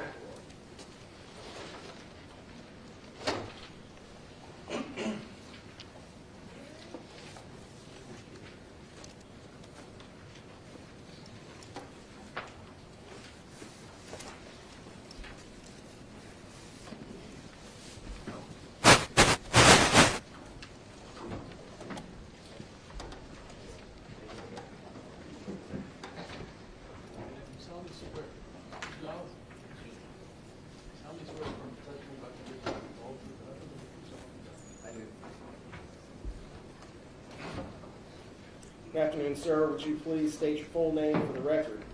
Jerry McElroy. And sir, how do you spell your last name for the court reporter? M-C-E-L-R-O-Y. Sir, I'd like to take you to December the 7th. Were you working as a crime scene investigator on that day? Yes, sir. And were you present for the fingerprinting of Mr. Jason Chen? Yes, sir. Did you observe Mr. Greg Martis collect fingerprints from Jason Chen? Yes, sir, I did. You see Mr. Chen in the courtroom. Yes, sir, I did. Could you please describe what he's wearing for the jury? Looks like a navy jacket, plaid tie, light blue shirt, glasses. Thank you, sir. In addition to observing the fingerprinting of Mr. Jason Chen, were you working on the 7th day of July 2023? Yes, sir. On that day, did you have an occasion to take items of evidence from the from the Chattanooga Police Department to the Tennessee Bureau of Investigation, Knoxville? 11 items, yes, sir. Do you recall the 11 items? 10 of them were swabs and one with a tile backing. Tile backerboard? Backerboard, yes, sir. But I don't recall each individual swab. Sure. So when you're talking about the tile backerboard, was it a large object? Yes, sir. I think it was a little bit different too. A little bit heavy?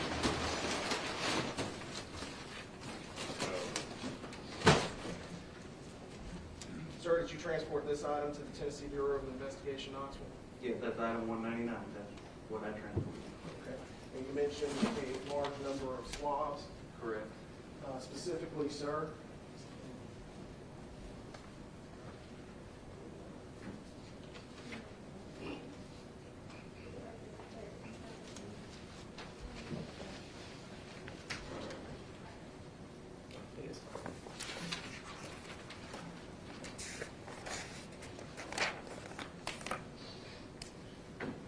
specifically, sir,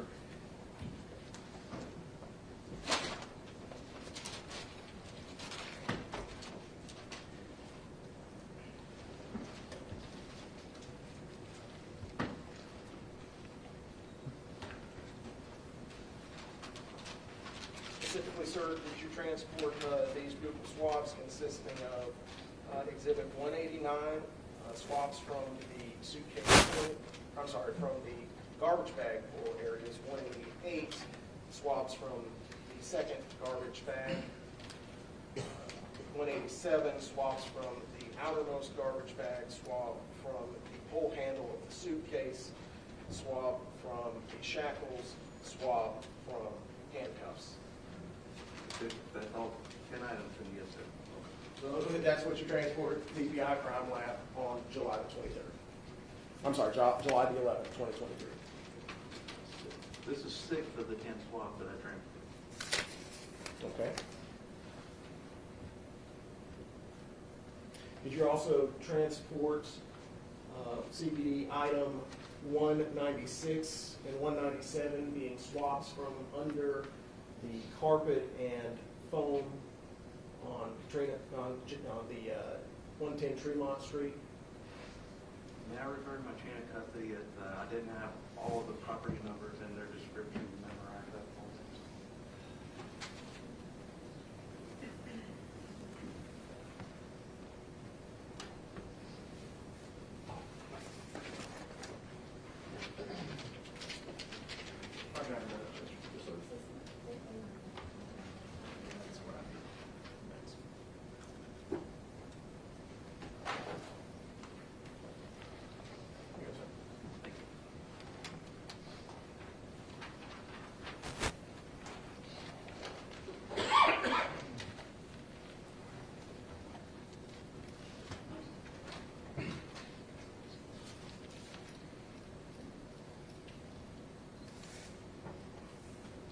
I'm sorry, can you repeat the question? I Sure. apologize. What items did you transport to the TBI crime lab? I transported item 61. Which is?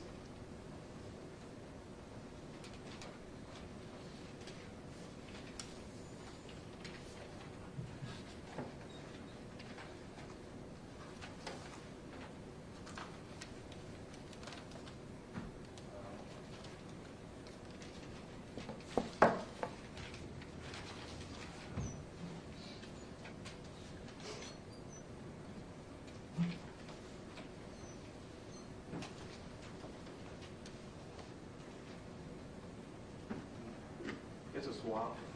It's not in this. As well as night around there too, Joe. Yes.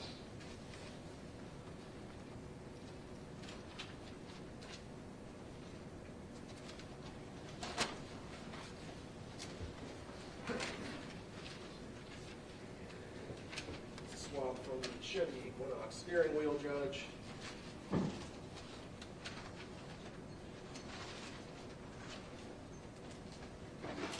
Chen was admitted into evidence.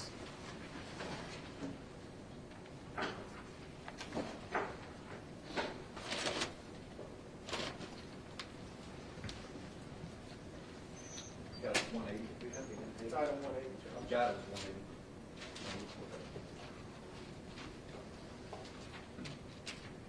Item 61, did you transport that to the TBI crime lab? Yes, sir, it is. Did you transport Exhibit 190, which is item 142, to the TBI crime lab? Yes, sir, it is. Did you transport Exhibit 186, which is item 126, to the TBI crime lab? Yes, sir, it is. Did you transport Exhibit 191, which is item 143, to the TBI crime lab? Item 191. No, sir. Exhibit 191, item 143. Correct, yes, sir, I did. Okay. How about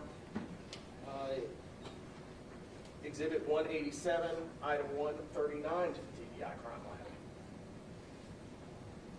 Yes, sir, I did. How about Exhibit 188, which is item 140 to the TBI crime lab? Yes, sir, I did. How about Exhibit 189, item 141 on your list? Did you take that to the TBI crime lab? Yes, sir, I did.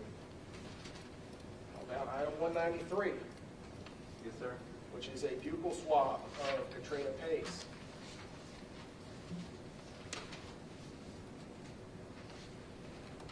How about item number, Exhibit 174, which is item number 193, a blood spot card from Jasmine Pace? Yes, sir.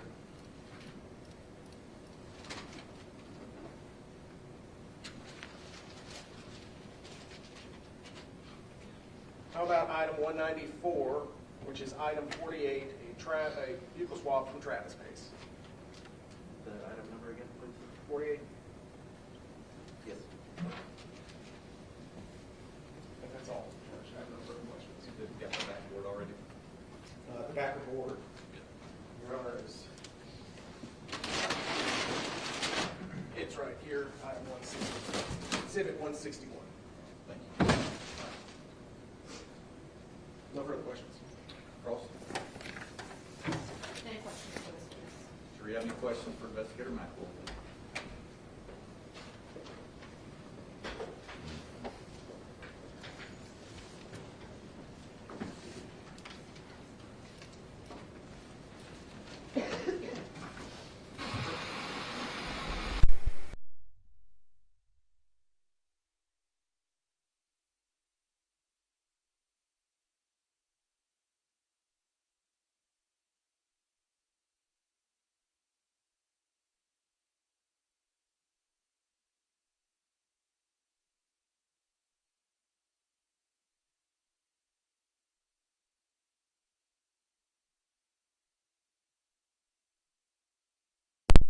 Mr. Maxwell, the jury has a question. I'll ask it if you can face them when answering, okay? Are the items you transported to the TBI different than the items that Investigator Martis transported? I believe so. I haven't seen what he transported because I was responsible for what I transported. So without referring to what he transported, I can't tell you that. I apologize. But there is a record of chain of custody of what he took to the lab and what I took to the lab. I think I'm going to ask a follow-up on this one. It's customary for one investigator to transport items to the TBI, correct? We have a designated person that takes items to the lab. However, we need that person, may need a vacation, a day off or whatever, so, or there's something that needs to go up in an emergency. So basically, all the crime scene investigators are trained in the process of taking items to the lab. It's simply signing them out of the property division, the chain of custody form. Once you sign them out, you secure them in your vehicle, you take them to the lab, and you give the item to the lab with the lab request form from the lead investigator. So it's not a complicated process.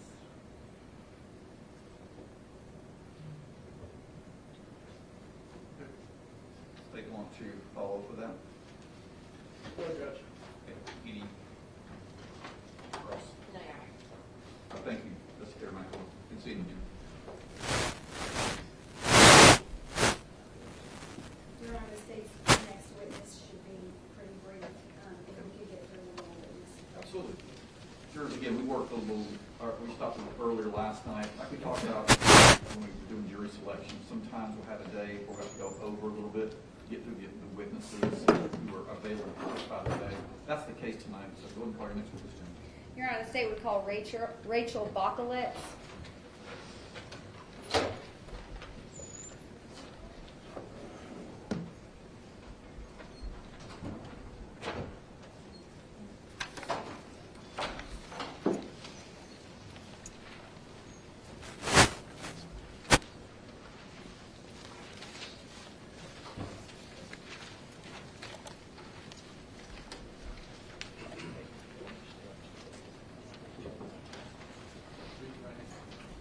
kindly swear affirm that the testimony you're about to give the truth, the whole truth, and nothing but the truth, so help you God?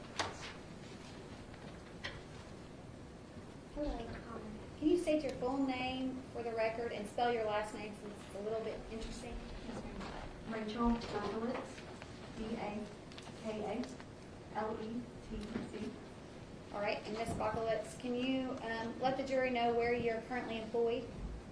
Yes, I'm currently employed with Tennessee Bureau of Investigation, TBI, as a special agent in the Digital Forensic Unit. And when did you join TBI? I joined TBI in September of 2024. Where did you work before you joined the Tennessee Bureau of Investigation? One place that I worked before Tennessee Bureau of Investigation was Chattanooga Police Department. How long were you at the Chattanooga Police Department? I was at Chattanooga Police Department for about 10 months. What did you do before the Chattanooga Police Department? I was a student at East Tennessee State University, where I got my bachelor's and master's degree in computer science. Okay, so you went from the computer science degree to the Chattanooga Police Department in the Digital Forensics Unit? That's correct. Can you describe for the jury what, and you're currently in the Digital Forensic Unit at TBI as well, is that correct? That's correct. Can you explain to the jury what the Digital Forensics Unit is? So the Digital Forensic Unit will download and extract data from digital devices. They'll also do things like get video and other types of digital evidence like that. So what types of extractions would you commonly do for the Chattanooga Police Department when you were there? So some of the types of extractions I would do would be SIM cards, mobile phones, sometimes tablets, and occasionally we do computers, laptops, desktops. Would you do extractions at the request of an investigator? That's correct. All of our downloads were worked as part of requests for different investigations. Do you recall being involved at all in the case of State of Tennessee versus Jason Chen? Yes, I do. That's correct. Were you asked by the lead investigator to review any type of digital evidence in that case? Yes, I was asked to review the SIM card for that case. All right. I'm going to hand you what's already been labeled Exhibit 166. See, do you recognize that? Yes, I recognize that. What is that? That is the evidence bag that contained the SIM card that I was requested to process.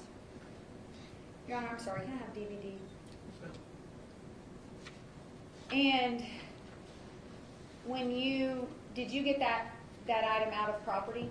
Yes, I got the item out of property at Chattanooga Police. And so explain that to the jury. When an investigator asks you to do something, what's your next step?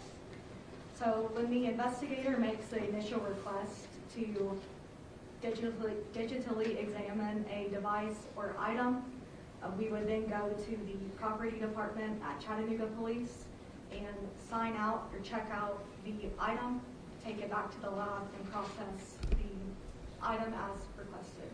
Did you do that in this case with the item in front of you? Yes, that's correct. Is there any record on the item in front of you that you have checked that out and opened it to review its belongings, its content? Yes, that's correct. Can you tell the jury what that is? So what that would be a report that was generated from the forensic examination and the downloading of the item, which was the SIM card. I'm sorry, Agent. I meant actually on the physical bag there. Is there anything that represents that you have opened that and So sorry. I know it's okay, reviewed its contents? Yes, my initials on the evidence tape would indicate that I opened the item for some reason and then closed the item and sealed it back with evidence tape. Is that typical in the CPD protocol to initial when you've opened a piece of evidence? Yes, that's correct. I'm sorry, go ahead. We do initial when we seal the pieces of evidence back. And are your initials on that bag? Yes, they are. Okay, and then so now let's go to the report. So did you review what's in the contents of this bag? Yes. And what is it? It is a SIM card. Okay, and when you review a SIM card, what do you do with it? When we review the SIM cards, We'll typically plug them, so we'll start a program and we'll plug a adapter up to a computer, and the program will forensically extract and download the data that's on the device. In this case, it was a SIM card.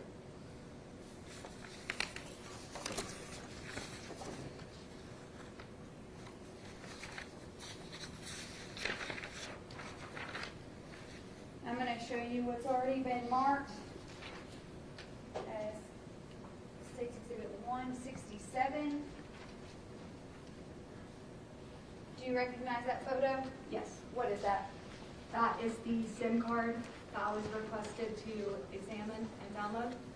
Is it in that bag in front of you? Well, was it in that bag? Yes. Okay, and will you turn around and look at the screen for me? Is that the same photo that you have in your hand?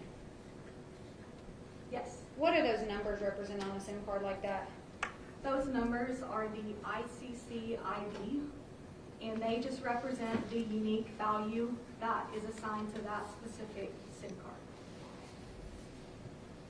Is it almost like a VIN number for a vehicle? It's similar to that, yes.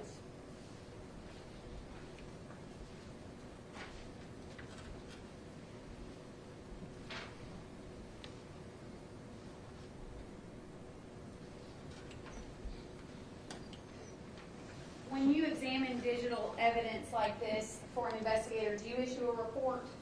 That's correct. We do write a report for any item that comes through our lab. And did you do that in this case? Yes, I did. Also, when you insert the SIM card into your program, does the program actually generate a report about that SIM card as well? Yes, the program will generate a report about the item. Did that happen in this case? Yes, it did. Show you two documents. You'll just take a look at them. Do you recognize those documents? Yes. The one that's in your hand right now, what is that?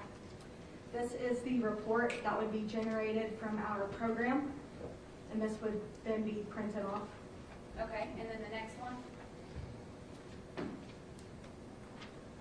This is the report that I wrote about the contents of the SIM card, what happened during the processing of the SIM card.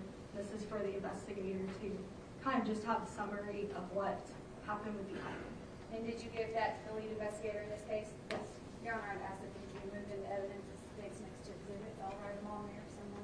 Exhibit 200 and 201. Okay. 200 will be your report. 201 will be the extraction report.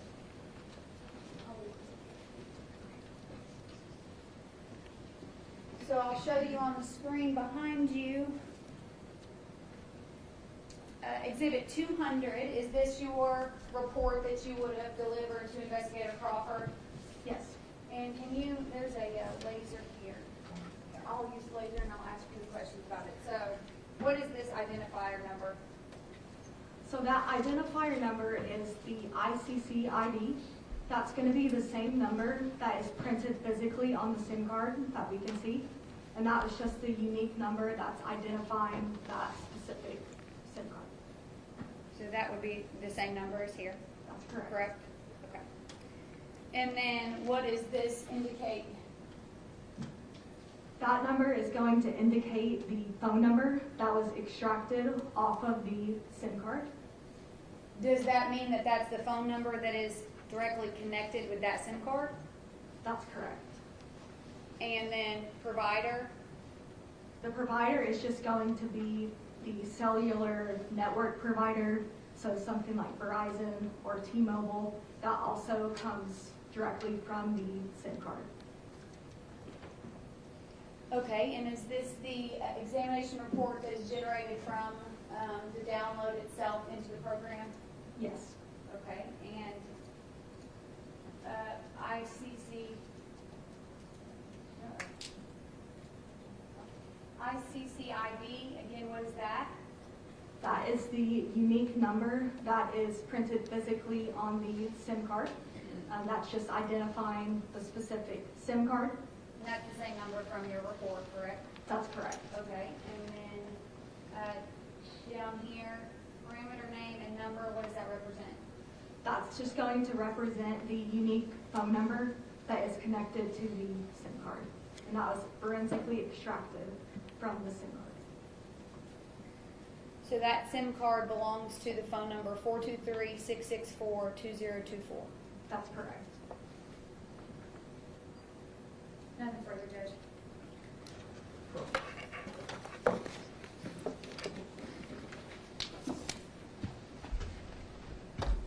No questions. Sure you have any questions, Mrs. Bakalets? Ms. Bakalets, thanks for dropping in. Thanks so much. Any more witnesses tonight, Jimmy? No. Okay. All right, ladies and gentlemen, it's about 6:20.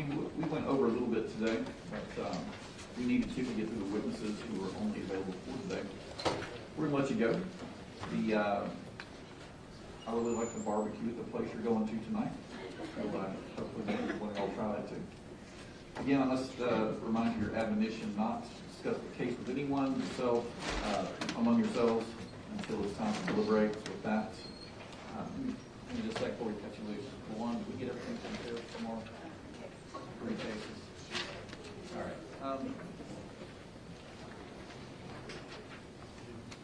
if you be here at 9:15, we'll start at 9:30. There are a few things on the docket we got to take care of. So we'll see you at 9:30 tomorrow.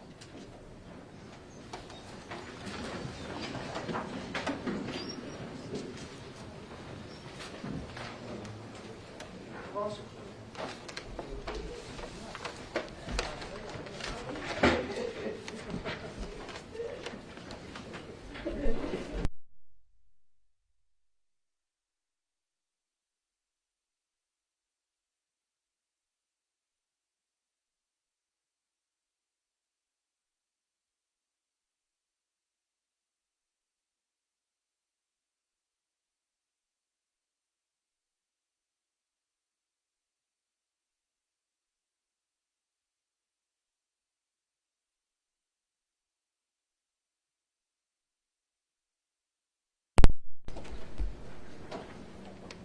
Any matters to be taken up by either party before we adjourn tonight?